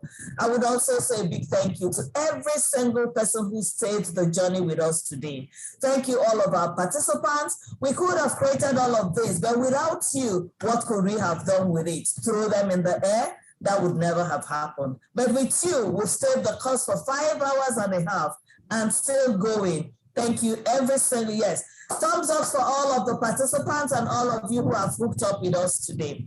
I'd also say a massive thank you to all of the people that have behind the scenes contributed significantly to this program and the success of this program. And I will start by saying a massive thank you to our very, very distinguished Vice President, Dr. Anna Kibo, whose visionary leadership contributed to this conference that is significant and that has worked. She has led that team to bring greatness today. And all of the other players, apart from Dr. Anna Kibo, Nnii, thank you very much. Aku, thank you very much. Ada, thank you very much. Chizoba, thank you very much. And of course, Mrs. Ali Balogu and Mrs. Again, even our Iyom for all your contributions, sitting inside of the committee as an anchor. Can we just not say a big thank you to every single person who has supported this program financially? So many members donated significantly, large sums of money to see that this technology-powered event brings impact to people. And all of our numerous sponsors, we do thank all of you. In closing, therefore, I'd like to remind us of the discussions that has happened today. And I'll put these discussions in context. Number one, the role of government in women inclusion. Loads to learn about creating policies that work, creating policies that will enable, foster, and put women on the table. The role of women in inclusion, finding advocacy, finding voice. This is the charge today for women. The role of the men, partnership with women. And thank you, Professor Bat Naji has also given and closed today with that charge, partnership with the women. And the role of the society is to break the cultural shackles, break the religious shackles, break all of the teachings that we have thrown out into the minds of women that are holding people bounded. These 4 ways, if we are all able to play a great role, so much would change. Having said that, I would not fail to emphasize again the vision for Nkata Ndi Iyom and the tripods that lead us. We believe that these tripods are designed to equip women for today and tomorrow's leadership. And they are, again, economic independence, political participation, and driving social impact. This continues to be our tripod, and you would see how it resonated across all of the discussions today. Thank you so much, and we like to work on with all of you as we pursue this. Over the years, this 1 year, because you remember that this is our 1 year anniversary, proudly 1 year. Please put your hands together again for this, because it's just not easy at all. Over the 1 year, and this is our script we are reading to you right now, there are a few things that we have done in line with this vision and the tripods that I had mentioned. Biggest among them is instituting local chapters through which we have engaged. What are the engagements? Our engagements have been around economic support to elevate women. Engagements have been around fighting against violence and abuse against women, which we know is very dangerous and destructive. We've seen what that does. Part of the programs we've run are also creating education and awareness amongst women, all in the last 1 year. But one of the biggest also is our International Women's Day Summit, which held in March 2021, where we brought the best of the world, both as speakers, thought leaders, and participants. Those are great things that we have done in 1 year. Going on, What does the future hold for us? At Nkata Ndi Iyom, we want to be able to continue to build upon the things that we have done through fantastic summits that are going to be coming up in future. Please tune out to see those. We want to be able to do things around gender equality, violence against women, creating economic emancipation, building partnerships with bodies, with men and agencies. But most importantly, creating significant and fantastic partnerships with multilaterals and organizations like the United Nations. We are doing all of the building blocks leading up to that. And we know that one day, someday, we will be able to sit in the best of the places where this impact will not only be read, but would also affect all of the people with whom we work with and then expand the platform. We thank every single person who's tuned in with us. We thank everyone who's come on this journey. On this note, we will be closing our curtains and we will be saying, thank you for being with us today. Thank you for being part of this. And watch on our platform for many more programs that we would bring your way. Thank you. This organization partnering with us as we start this development conversation. We are grateful having you on the conversation table. Dalono. Southeast Development Commission, Saradak, The Sun newspaper, New Telegraph newspaper, The Guardian newspaper, Vanguard newspaper, This Day newspaper, The Nation newspaper, Lagos Metropolitan newspaper, New Telegraph, The Cable, The Niche, National Newsbreak newspaper, Lux Hair, Yes International magazine, Alzheimer's Disease Foundation, Other Health Empowerment Initiative, Ikbank TV, Ohaneze Ndi Iyom, Chinto Technologies Limited, Nigerian Express, Frontline News, Optics Plus Nigeria Limited, Enugu Metro Online, WEWE Foundation, Women Foundation Nigeria, Save Our Heritage Initiative, Celebrating Icons with Ifi, Igolo Jaba Foundation, Nzuko Umuna, AIT, The Abuja Inquirer, and Njeje TV. Nkata Ndi Iyom Igbo, partnering for development.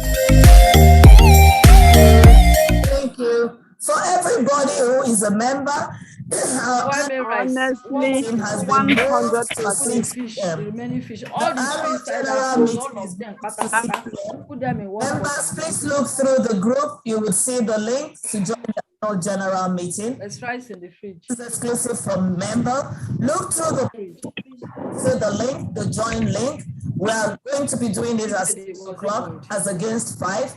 Consider the fact that the elaborate discussions of today have extended beyond plan. So how are you going to warm it? 6 p.m. everyone. 6 1 cup of rice, please. who are members. Annual general meeting at 6 p.m. See us all. Have a wonderful rest of the evening. Bye. Bye. Thank you very much, Eza.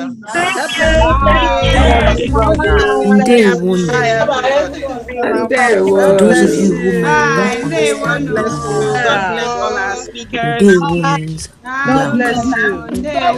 Nkata Ndi Iyom Igbo welcomes you all to this our inaugural conference. We are glad that we all heeded our call. Very